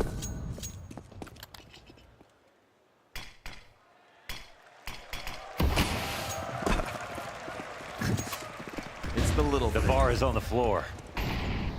We got movement in middle. This shot from Shiro. Oh no. Oh, he gets it. Wow, Apex re-peeked into it, but 4 HP. Wanted to chase that one down. It's a critical recovery right now. You've got nobody inside of the site to try to guard it. And so this is a Team Spirit that has chosen the right bomb site at the right moment. Vitality desperate to get damage in, and Robs will find his. Oh, Chopper, he goes down. Tanir collecting kills though, on the answer back. Good damage. Tanir's got himself a second. And Tanir is the one player who's been still struggling, who hasn't had that heroic moment, and so this could be his. Every step of the way, Spirit cannot give Vitality an inch, and selecting that timing to follow through into the A-site execution with Vitality having nobody on that bomb site, it is a gift for their first round on the T side of OT. It's a messy beginning, but it has to be a flawless T side just to be able to go again. No reason to believe that they can't do it. Terrorists win. But we don't know if the self-belief is there. Sometimes you don't know how many chances that you get to make that close happen. Apex certainly took a second chance that round. Goes for the swing into Shiro, thought he had him as the op was on cycle, but Shiro holds his ground again, 28 health. That's what Apex peaked into, a 28 health opper who just missed his first shot, and still Shiro saved it. But this is a faster one coming out of Spirit, taking a bit of a risk here with this opening move in middle, and that's donked down. Flames, he's got it. And so 4v5 demanded of Spirit, make it a 3v5 again. But this time they're on the assault. It's the same three, and Sway's down, stuck and stuffed on the exit of the ramp. It's been a valiant effort, but it all comes to an end.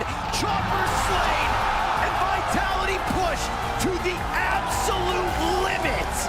And yet here we stand, with them somehow, someway taking a swing at a deadly playoff bracket. That was a massive test from so many different angles. They really had to try their hardest, dig deep. You could stay stared death in the face over and over again, and overcame. Spirit could have taken that, but Vitality, they win, they go ahead, and they keep their consistency inside of playoffs. Every single team in the world wants a piece of Vitality, especially when you think they're walking wounded. And for Falcons to be their next opposition, this will never be an easy battle, but it's all about the number of the trophies at the end of the year. That is what they hunt, that and a second major. You heard it in that listen-in. Apex said as they secured that 3-round sweep, there we go, we're finally playing good Counter-Strike, good enough to dispatch of a very plucky team Spirit. Good things come to those who wait, and God knows we waited for this head-to-head. What a game of Counter-Strike.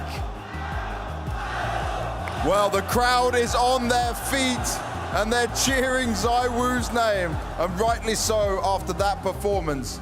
We have long awaited for a Spirit versus Vitality matchup, and it delivered. So Hong Kong, make some noise! Now ZywOo, you have to tell me, you guys were pushed to your limits, you were on the brink of elimination. How exhausted are you feeling right now? Because you've been through some crazy finals, you've been fighting for these trophies, but this looks so hard. Was really hard. I mean, having one of the toughest best of three we ever played, I think you can see 13-11 overtime and almost overtime also the last game. But we play good, they play good, we lost some shitty rounds, they won some shitty rounds. That's how we love to play this game, but that was freaking exhausted. paiN 啱啱咧就問咗 ZywOo， 我哋今日咧打到好盡啦，但係咧決賽嘅時刻咧佢經歷過唔少，但係今日喺呢個舞台上面同 Spirit 打到咁樣，佢覺得點樣咧？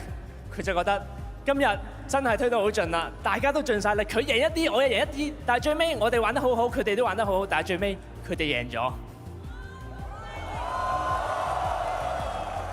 Now you were saying it got messy. I have to ask you, what was Apex saying to you throughout these rounds when it was getting crazy, when you were not doing the right things? What was happening in the team comms?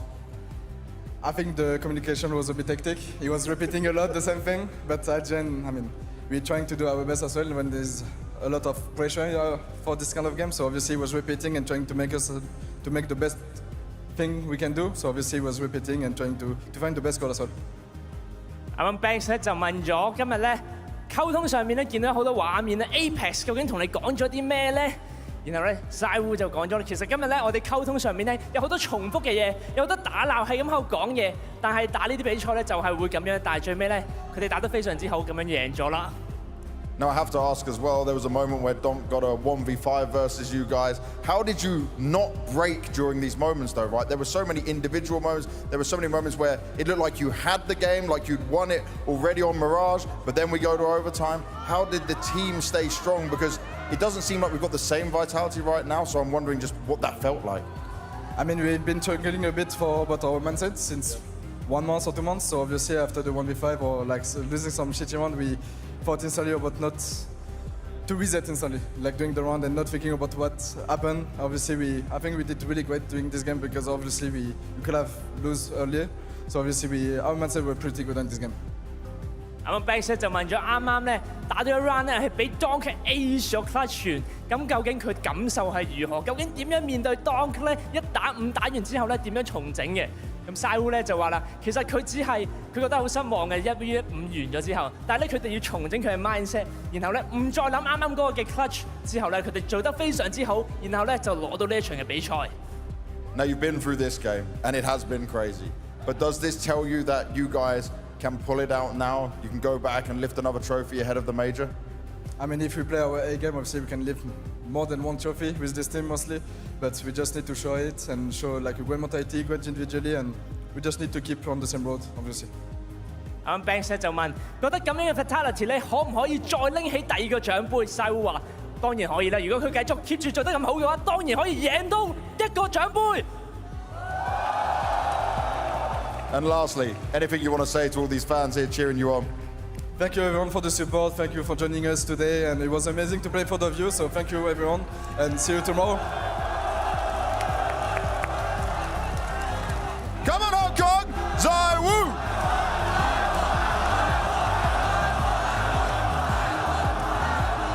And there we have it, Vitality with Zaiwu is through to the semi-final tomorrow!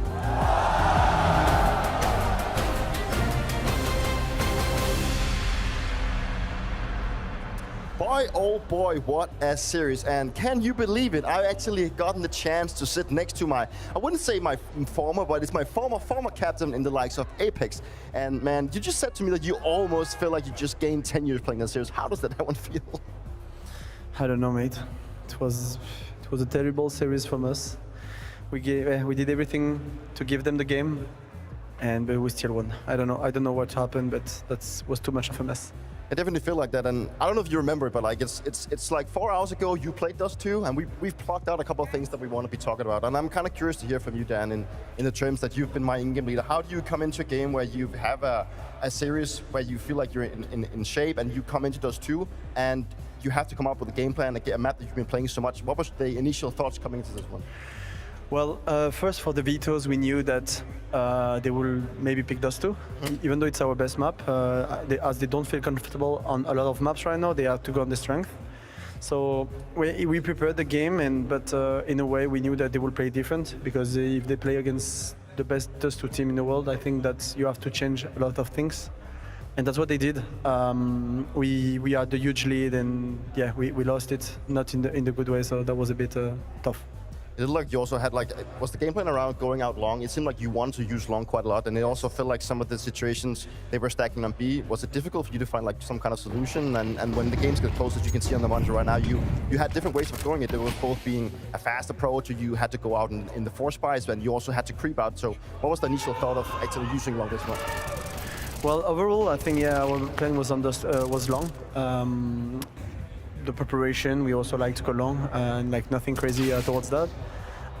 We should have a bit more success, I would say. That the first one, when we flashed in here, he kills us blind, and we had struggled to kill him, and we don't react on information, etc.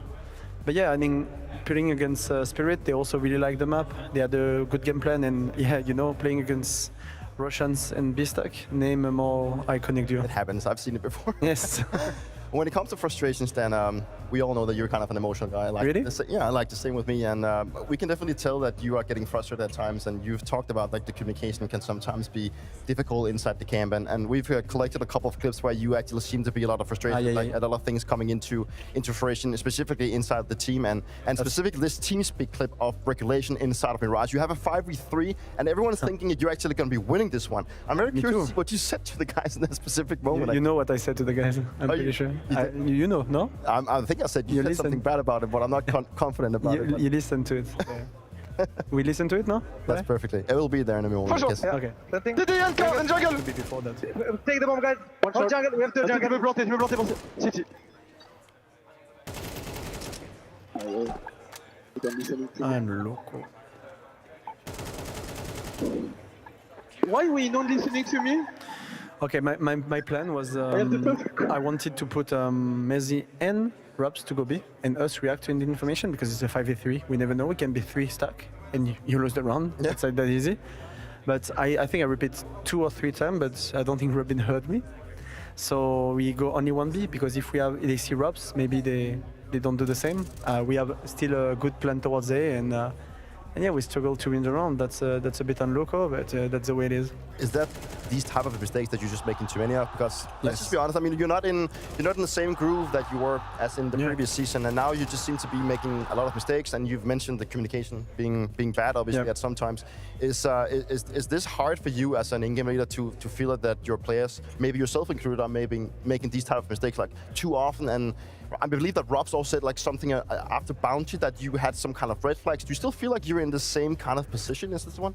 I think the prime of every CS player, and you know what I'm talking about, Peter, when you struggle a bit individually, what you think is about yourself first and not the team, and that creates those things. So maybe you hit your shots, but you're not really sync with the team, and that's something I've been telling the guys, that even though the individual is a bit less good, we need to still be good as a team, because it's also our strength. It was, even though our individual were shining in the first part of the season, for me that's the team play we had is a strength. When you look at our 5v4s, like rounds, the flash assists, everything was really good, and that's something I'm trying to build again, because I know that's how you win big trophies, because that's the way I always won them.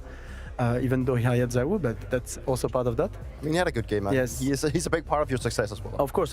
And but yeah, and everything goes off, and sometimes creates this run where everyone will insult me and say, "What the fuck was that shit called?" You know, and yeah, it's not easy right now, and for me as well, because I'm an IGL that also feel confident when my teammates are like more focused and more listening to me, and that creates also a lot of like shit for me individually right now, because I'm really bad, and that's not easy to deal with. Does it affect you a lot? Like also like from a community aspect, that people are seeming to blame you a lot? I mean, like sure, you're the leader of the team. We've been through this together, you and I. That you do take a lot of the hit, and you do take a lot of responsibility as a leader. But how is it when you've had such a good season, and now all of a sudden you find yourself still having a, let's be honest, a respectable good season, but you're not winning as many trophies as you were back then?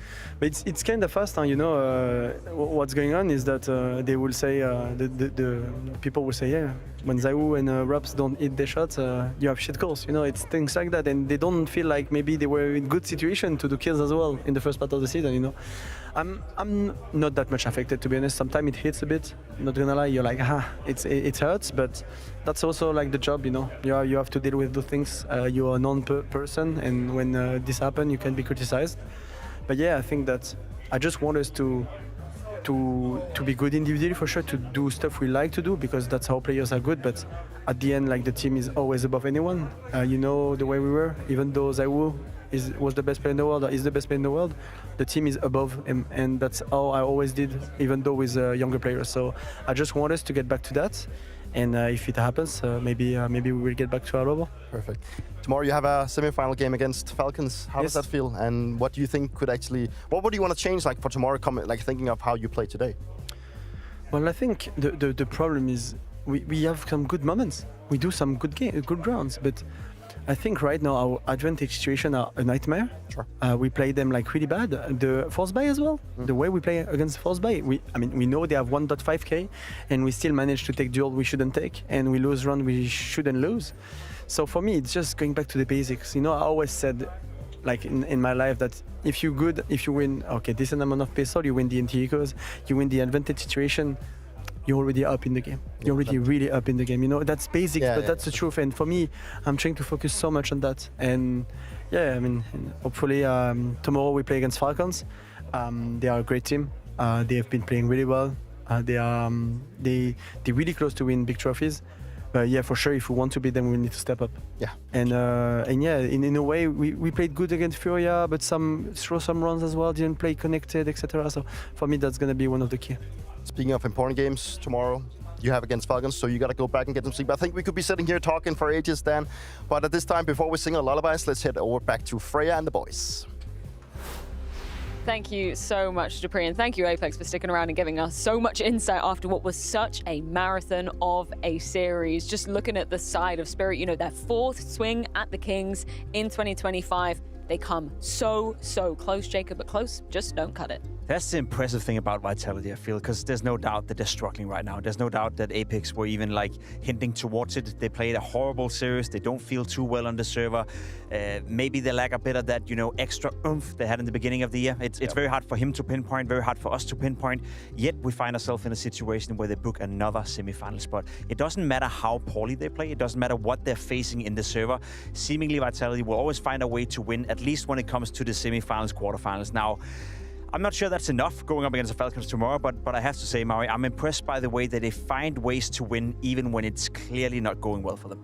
It just goes to show that even against a Spirit that looked like it was powering up, I mean, you had heroic performances from Shiro, Donk, the rest of the supporting cast. I would say compositely as a team, Vitality are better. Even when Apex can pinpoint the moment a round went wrong, where an individual, or Rops didn't do exactly what he said, I'd say that the structure throughout the other rounds, the game planning that him and Xtaz come up with, it's enough to get them over the line. There's still a difference between them on a bad day and even what I would consider Spirit on a good day, because that's probably one of the better versions of Spirit I've seen lately. I mean, since they've added Tanir, they've just been all out of sorts. So for Vitality, in a strugglesome period to secure their 14th top 4 finish in a row, if that's a down period, I mean, we've already seen the good period. I want to see another one. Yeah, it's ridiculous. He was so open and honest to you there, Apex. I totally appreciate the insight from him. Do you feel like his, it's fair that he's critical of some of the things Vitality did during this series. Do you think maybe sometimes he's a little bit too overcritical, or do you think it was warranted in this one? No, I think it was warranted. I think that Apex was very open and honest about their issues as of right now, without sugarcoating it too much. I think he has the right approach, but obviously from the outside, sometimes can just look like he's being a bit of an ass to his teammates, which he definitely can be as well. That's what happened when I was playing alongside him. But I could feel on him that it's something that it tears on him that they're making these type of mistakes, because some of the things that's happening inside the rounds is simply out of his control. And it was crazy to sit there and actually feel like you were bonding with him as if he was your teammate in some sense. Still, he's my old teammate, but it's something that just haunts him still, and he just wants to win and win and win. I can't help to feel that he's exhausted. Let's be completely honest, right? We saw in the beginning of the year, and we even heard from him during the Austin Major when they finally won it, that pretty much all the players within the team were exhausted. So much traveling, so much pressure, having to win the Major. They played just as many tournaments in the second part of the year, but it's way more exhausting when things are not going your way, when you constantly have to trouble yourself about, why did we lose this semi-final? Why did we win this final? Why is things not clicking? I sense right now that Apex is exhausted from the fact that they're not playing well. And as said, they played just as much Counter-Strike as they did in the beginning of the season. And one thing is winning every single time. It's easy to be like, it doesn't matter anyway. I'm exhausted. It's fine because I got the trophy. But when you're losing, it must be tough. And it's really great to hear from Apex, though, because he sets the story straight. He understands that he's chasing greatness right now. I mean, he's in the shadow right now of very few other in-game leaders. Guys like in the modern era, Fallen, Glaive, Kerrigan. He knows that he's right there with these guys, arguably even maybe more impressive than Kerrigan, depending on what you consider in terms of his resume. And so to actually achieve that, or to eclipse people like Glaive, he needs everybody to play at 100% like they were earlier this year, because as he had this chance to match or even beat Astralis' trophy record in a year, now he can't beat it. Now he knows the best he can do is to tie it. And really, you need these kinds of accolades in your resume if you want to actually be on that Mount Rushmore of IGLs at the end of your career. And he may take one step closer to that feat going into tomorrow. It is semi-final Saturday, as we can take a look at the playoffs bracket, because Vitality, despite maybe the exhaustion they're feeling now, they got to get hard to work, Jacob, because this side of the bracket, this is pretty disgusting. Let's be real. Oh yeah, you take down Spirit today. What about Falcons tomorrow? Yeah, that's the thing, right? If you're Vitality, you're looking at a bracket that is Spirit, then Falcons if they were to win, most likely Furia in a best-of-5 grand final, so they really got it cut out for them. I think that game between Falcons and Vitality is going to be super interesting. Falcons, I feel, is ramping up. They're getting better and better. Kyusuke has had a fantastic tournament. Odyssey back to his best. Nico finding his footing in his new roles. I think that game has the potential to be really good. And I'll also be bluntly honest and say, if Vitality play like they did today at that level, I think they'll get smoked by Falcons tomorrow. They have to step it up and play better. Now, gentlemen, no offense, but we did have to wait for the big brain to return to the desk to have a shot at a prediction game. And I'm so happy you waited for me. Okay, we're going to ignore what happened happened last time. That was, you know, that was a blip on the radar, Dupree.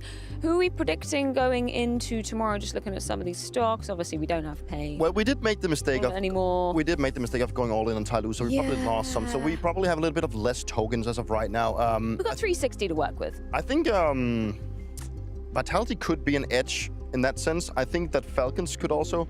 I don't want to go to the fact of Fury. I think Fury is going to win the one easily. So I think I'm actually going to go all in on Vitality in this one. I think Vitality has a chance of actually taking down Falcons tomorrow and potentially increase a little bit of our balance. All in. Let's swap them out. Go. All in. Well, you gotta diversify, my friends. No, that's why I never asked we don't you. do That's why I never asked you. Oh. Well, I'm sure that will get locked in shortly. But realistically, when we're looking at that semi-final, Maui, I mean, that's just going to be another, I would anticipate, very competitive affair, unless we see the Falcons that occasionally shows up to playoffs. Of course. I mean, I think Pimp's getting a little bit excited, but I feel like it's the same story every time with Falcons. They get deep, they blow us away in the group stage. Oh my goodness. They have 3 guys that are popping off. And then the lack of team cohesion. Falcons' floor in playoffs is way lower than anything I've seen from Vitality this entire year in terms of floor. So yes, if Falcons bring their best, sure, they can beat anybody. I just haven't seen it yet. I don't know when I'm gonna see it. I hope tomorrow I get to see it, but I wouldn't predict that I'm ggoing to see it. Only time will indeed tell. We can take a look at the schedule to see exactly when and where these games are going to be coming your way. That Vitality versus Falcons match, that is going to be the second game of the day. Let's not forget, though, we've got a bit of a domestic derby. Jacob Furia versus paiN. Is it going to be different than the group stage, or Furia going to be in fighting form? I don't think the result is going to be too much different. Obviously, Furia beat paiN, but that was a close fight, and I think tomorrow will be a close fight again. Obviously, rematch from the group stage, rematch from the quarterfinal, sorry, at the Austin Major. I think it's going to be a good matchup, Peter, with 2 teams who always want to beat each other, you know, giving that Brazilian drama that is going on. I think there's too much at stake, like for the likes of paiN. I don't think they will actually be able to hold the same composure as they did today, and I think Fury is just playing too well right now to let that one slip up. So I'm fairly confident we're going to see Fury in another grand final. What an insane first day of playoffs here in Hong Kong. Gentlemen, thank you so much for joining me for the duration of quarterfinals. We'll see you same time, same place tomorrow for the semis.